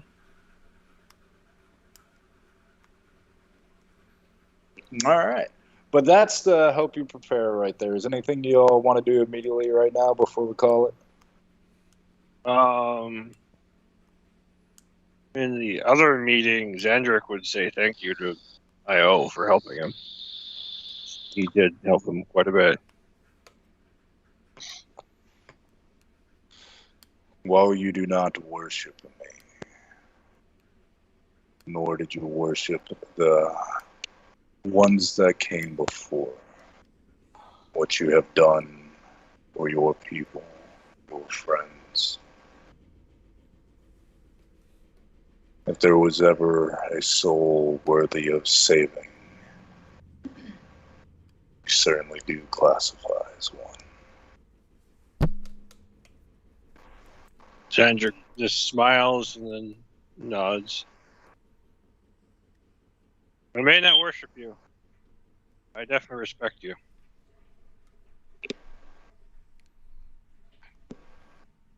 He acknowledges that. And he just does like this, where you put one arm out and then you take and just do a real, bardic like bow, a sage style bow. Now, one thing about Io, his scales, he has scales of multiple different colors. Some of, actual dragon scales, others of rubies and gems, and for every type of true dragon there is, even their lesser kin, there is a scale to represent it. You see oddities, and you can assume because you all have learned in the last campaign, and it has been taught over the educational system of Draconia, that there are other worlds out there. Mm-hmm. You see scales that aren't, native to the world that you live upon. So yes, unless there's anything else, guys, we will wrap it up. A good session. The stun early on from Rambo helped you all tremendously. And that fucking last ability he did that increased your all's fucking roll by The one. undermined reality. Yeah, that was huge. That was awesome. That was fucking huge. Do we just give him a hero point for next session? Next session, Rambo, you start out with an additional hero point. Okay. That was huge. That saved Nair, because Nair only had 9 hit points. Yeah. Okay, that would have been a critical failure, and she would have died outright. Mm-hmm.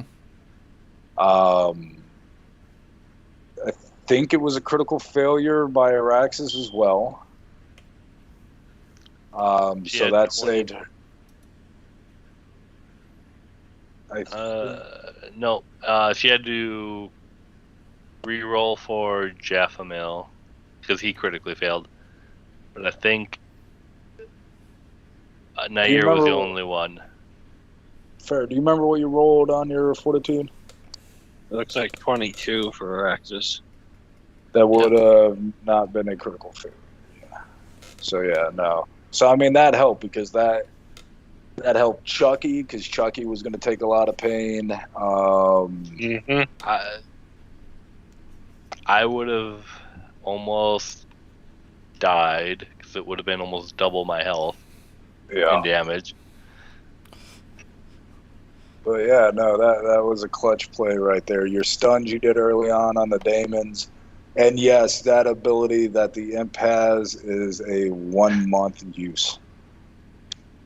I don't know what you guys talking about. It was a breeze fight through. What are you talking about? Actually, that constantly getting healed. I know what you're talking about. We'll start throwing positive. We'll start throwing positive energy at you and see how you feel. Like good thoughts or positive energy? Don't you heal from positive and negative, Charlie? Huh? He can choose not Yeah. to take positive damage. He does not. He's not healed by it. Just give me Yeah, vibes. We'll do both. You do get a sensation from Chiron about the adversary you are about to go against.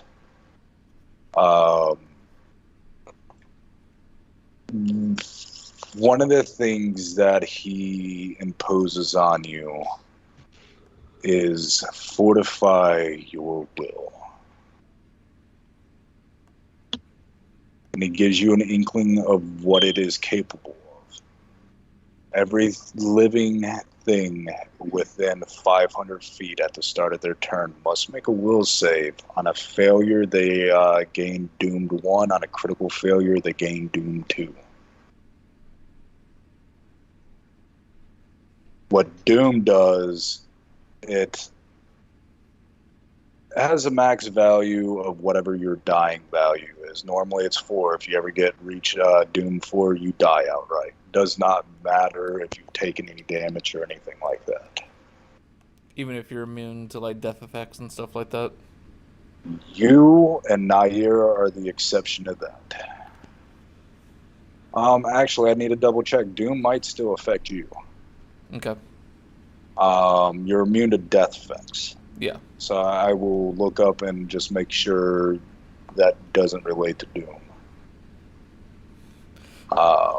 But that gives you an inkling of one of its capabilities, and that is a passive aura that he can choose to keep on or turn off. Okay. All right, Charlie, you got this. Good luck. If you're immune to the aura, you've got this. So We'll Zedek, support you, before we you know. actually like go and stuff, I have some trivia for you guys on our actual like streaming stuff. I have, as far as the Oblivions Calling campaign, guess which episode is our most viewed one? I have no idea. Episode 1, 47 views. But we have one that blows it out of the water. Our session 0 of our Age of Sigmar, the Soulbound roleplay, has 162 views. Nice. Our next Doesn't mean we're gonna be playing campaign. again. I liked Age of Sigmar, alright? I'm a Warhammer fan. And don't hate on goodness. Warhammer is amazing. I can hate on it all I want. I liked Age of Sigmar just because it didn't hate me. Seriously, it was a Warhammer game that did not hate me. Fair. But I bid you all good night. Good night. I am going, I do, and this is why, I'm making this statement here. This campaign has definitely been all over the place. One, and this goes to me as a DM learning this system as well, because unlike D&D 5th edition, like I know like the back of my hand. You can ask me a rule and I can tell you what it means like that, Pathfinder 2nd edition, the core rule book is over 600 fucking pages. Admittedly, a lot of that bulk is, class features and spells, okay? And then, the next biggest bulk is the actual rules itself and how they interact with each other. So this campaign, learning a new system and running it, this campaign's been all over the place. And I've tried to run sandbox-style Hexploration before, and it always ended after a few sessions, either because people quit or things like that. So I never really got a whole lot of experience running a Hexploration true sandbox before, and this was my attempt. And in my honest opinion, it failed horribly. Doesn't mean we didn't have fun and whatnot, but not knowing like all the rules like I should, and like I said, I just spent the last couple of weeks reading the books, and I have more extensive notes for quick lookups. that this campaign was all over the place. The story has changed quite a bit because I had to adapt on the fly because it went in zero directions that I wanted it to go, and that happens to every DM. Doesn't matter if you're a veteran or you're new DM. You'll find games that just go completely astray from your initial concepts, but my players have enjoyed it. They contact me, they ask me questions. When I'm free, we do side stuff. I had a blast with Josh today with this whole Xander thing before game.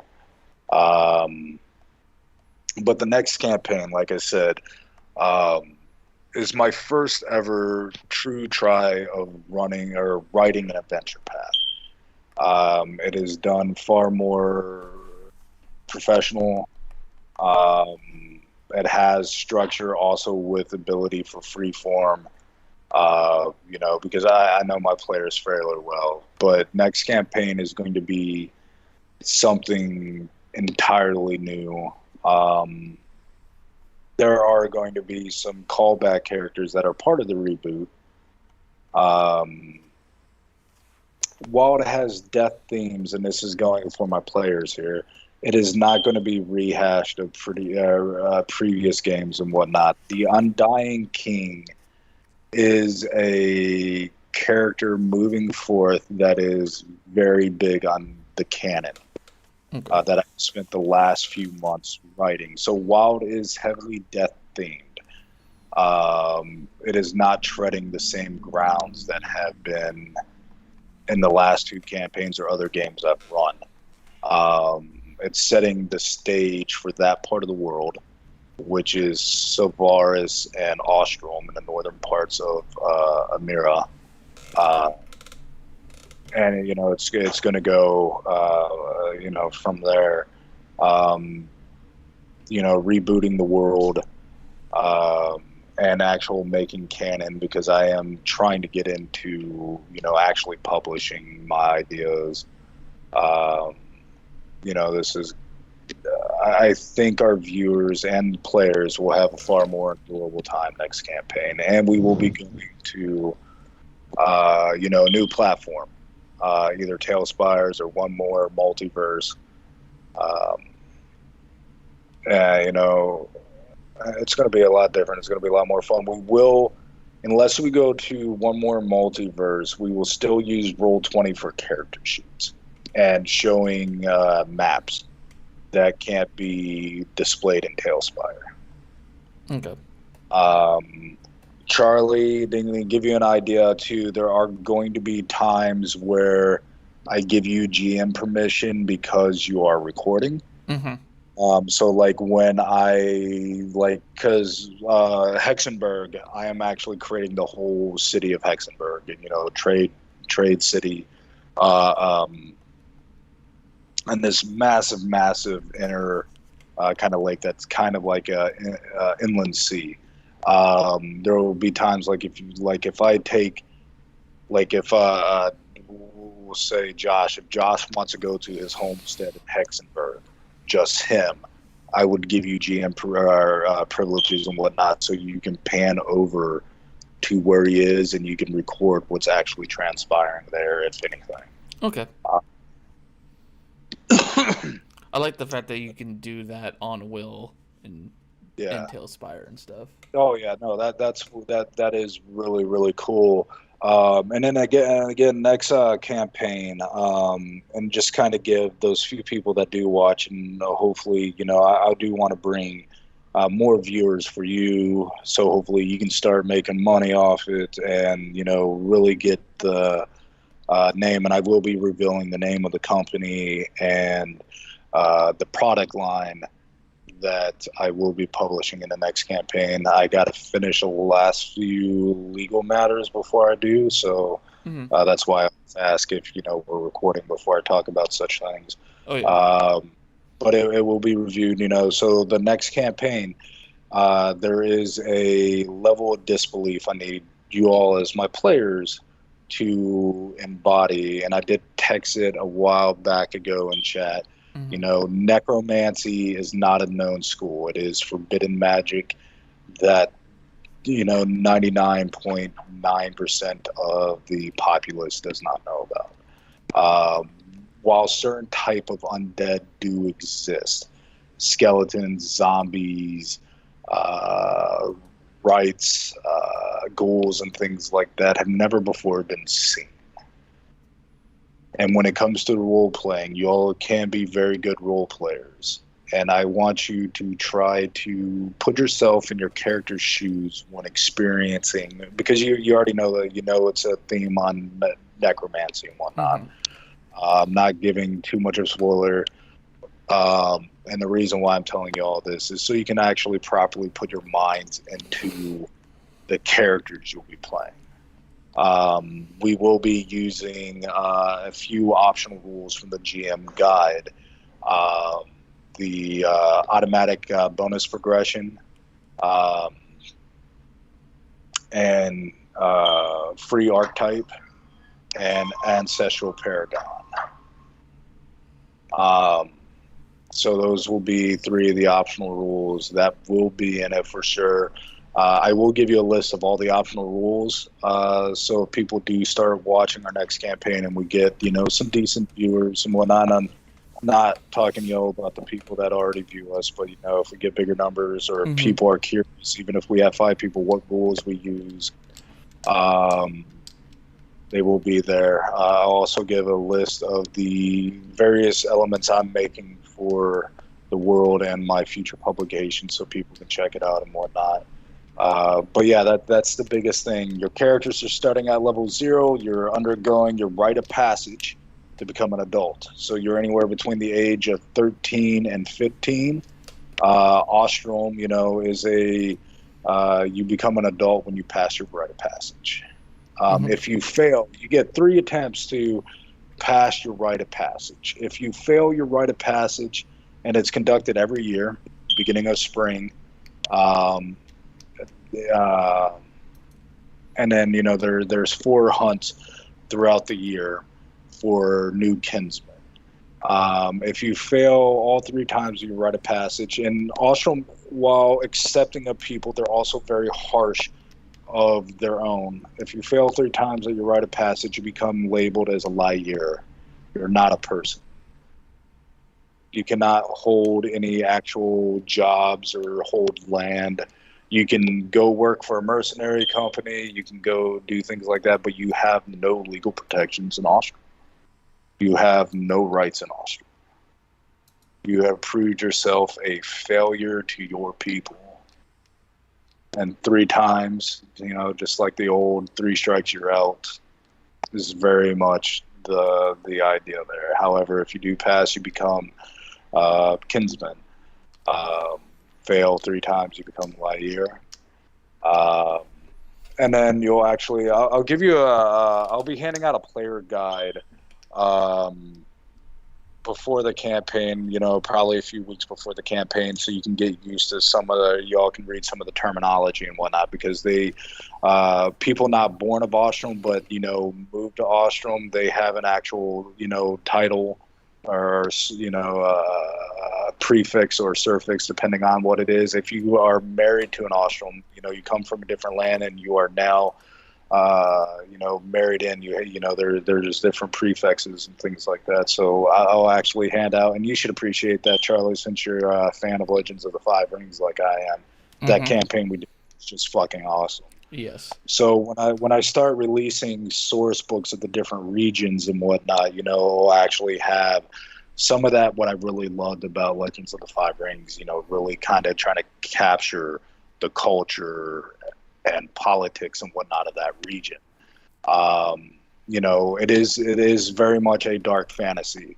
And you'll probably want to label that as such. I don't know the policies for Twitch. But it is dark fantasy. There is slavery, there is racism, whatnot. I don't condone any of that. No man, woman, child should ever be forced to live on their knees, no matter their sexuality, religion, whatnot. But it is dark fantasy. I like adult fiction.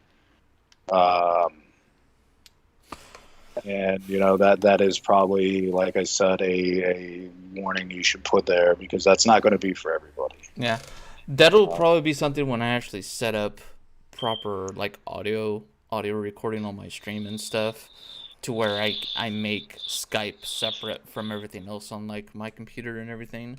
Where Right. when we do intro, before we do any of that, I would play a recording and have the recording be the like the warning and everything, and I would play that before. Right, because it's tabletops is about fun. It's in fiction and fantasy, sci-fi, and all that is about entertainment to the people. Mhm. My own heritage and everything like that, I'm very proud of. I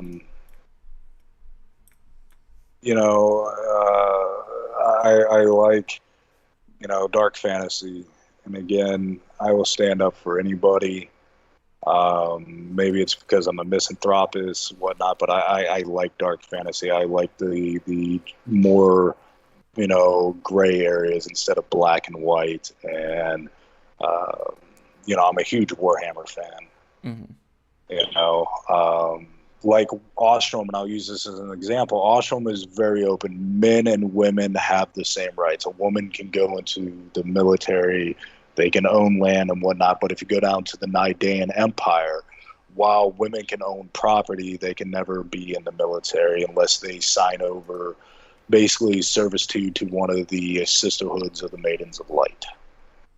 And that gives up your, it's kind of like an ordainment, like a priest, or, various different things that follow a very strict creed. Mm-hmm. And there are going to be places in the world that are traveled to throughout our different games as time goes on that are going to have, unique cultures to those sense of, those people, and trying to captivate a true living world, because again, not every place is like, hey, everybody's equal and whatnot, and my goal is to, captivate that dark fantasy, but also show that, those beacons of light that, do make a difference and whatnot. How do you stand up against the Nidaean Empire that is xenophobic? They believe in the humans. Mm-hmm. They enslave orcs and goblins and, elves, where Ostrom and Sylvaris and, Yor, they're very open. They're not xenophobic. They have a melting pot of people. So it's going to be very interesting. But yeah, I just want to kind of give it a heads up right there. Mm-hmm. And then when we finish this, we'll take a reprieve, probably do a couple one shots or a small campaign or something else. Mm-hmm. Hopefully Josh will actually run it so I can play.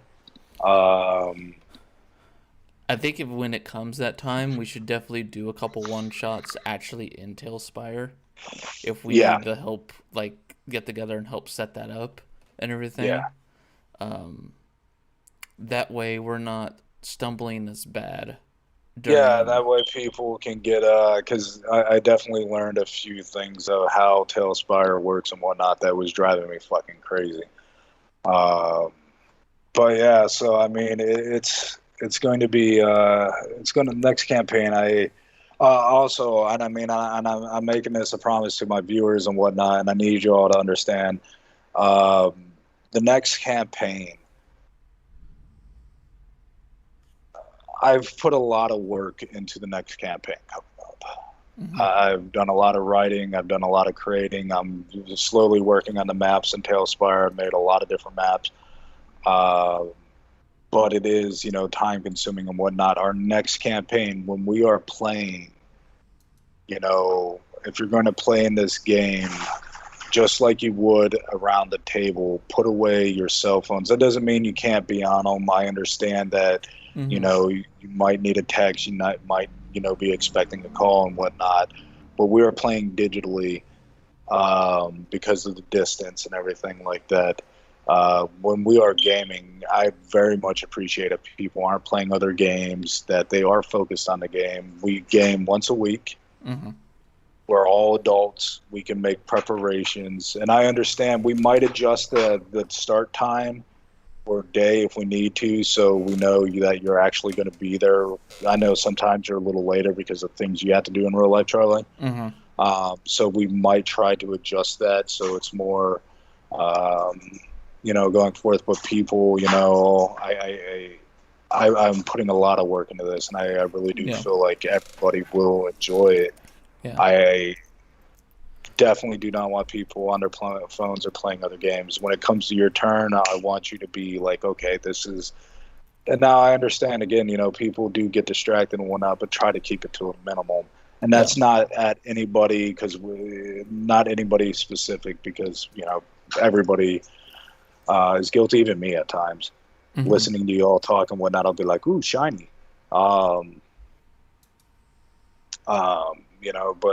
more focused and making preparations of the game night and whatnot. Because again, one, I want to do it for both of us, Charlie. One, to help get you viewers and hopefully making some money off it. I know Twitch people can make some decent money, and promoting my labor of love of a product that I do think people will enjoy once we get to it and whatnot. And there's right now there's one less huge tabletop community at the moment.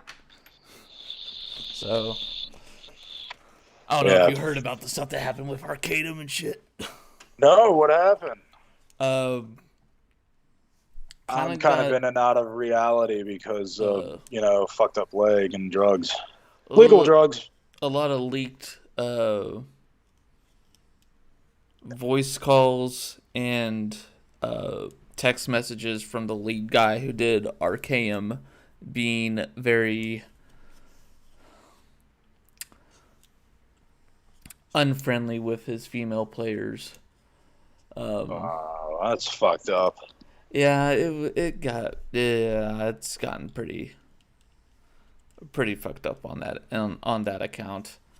And then there were others like there's a couple like tabletop YouTubers that were in that, and they were like, look, I really disliked his DMing style. I understand what he was trying to go for, but he just kind of put everyone like either on edge in the wrong way, or just came off as, I know better than you. Your opinion doesn't matter, and not like. See, that's fucked up. That's fucked up. No matter how experienced of a GM you are, or how in any field, there's still ample room for you to learn. It doesn't matter if you've been doing something for 10, 12, 20 years. There's still shit you can learn, and fucking people's opinions. That does matter. I hate that self-righteous shit, man. Mm-hmm. I really do. And that's why, in Skype, I sent a message, talking about, the children of rot and whatnot, and if that's going to bother anybody. Yeah. I won't say the depiction, but the implication of children dying and things like that, the horrible things, not everybody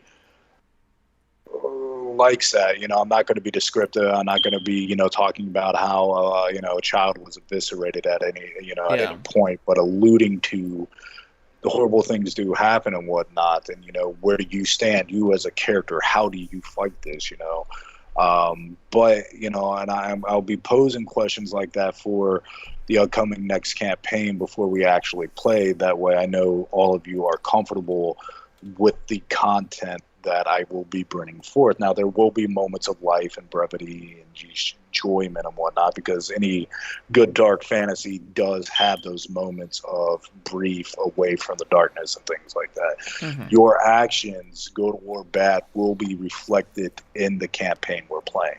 Mm-hmm. And that spark of hope and that renewal of hope, I realize I said the same thing twice there, will be shown, or the level of despair will raise when you all fail at doing various different things. It will be a grittier campaign, So that's one reason why I'm going with automatic bonus progression and whatnot instead of trying to hand out numerical bonuses instead of the magical bonuses of flaming longsword and whatnot. But expect some more questions and whatnot, and that way you can appropriately kind of label the next campaign. So because again, my enjoyment, what I like in fantasy is not the same, nor is it appropriate for younger audiences without the consent of their parents.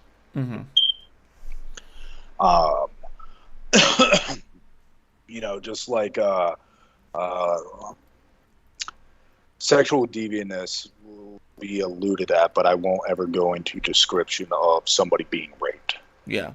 I won't, because that's distasteful and that is hurtful to not appropriate for all audience and could be hurtful to people and players that have been through such things. Yeah, definitely. But making sure all of you are comfortable with certain things being alluded to. And there will be some things depicted, such as disembowelment and whatnot, but again, not of children and things like that, But that way, because, I do definitely want to push both of us with, our hobbies and hopefully, making some money off of it, because we do put in a lot of work. I've watched some of your videos and I think they're really good. So I want to see us both do some good shit on this, man. Yeah, I'm going to hop definitely. off here in a minute, unless you have anything else you want to say to me, because I'm fucking hungry. No, man, I need to get on going to bed. Yeah, I gotta stay up super long so I can do laundry in the morning. Laundry mat fucking opens up. All right, buddy, you have a good night, man. I had fun tonight, and we will fucking pick up next week unless you have any side stuff you need to do with me. All right, man. All right, take it easy, man. See you. Bye.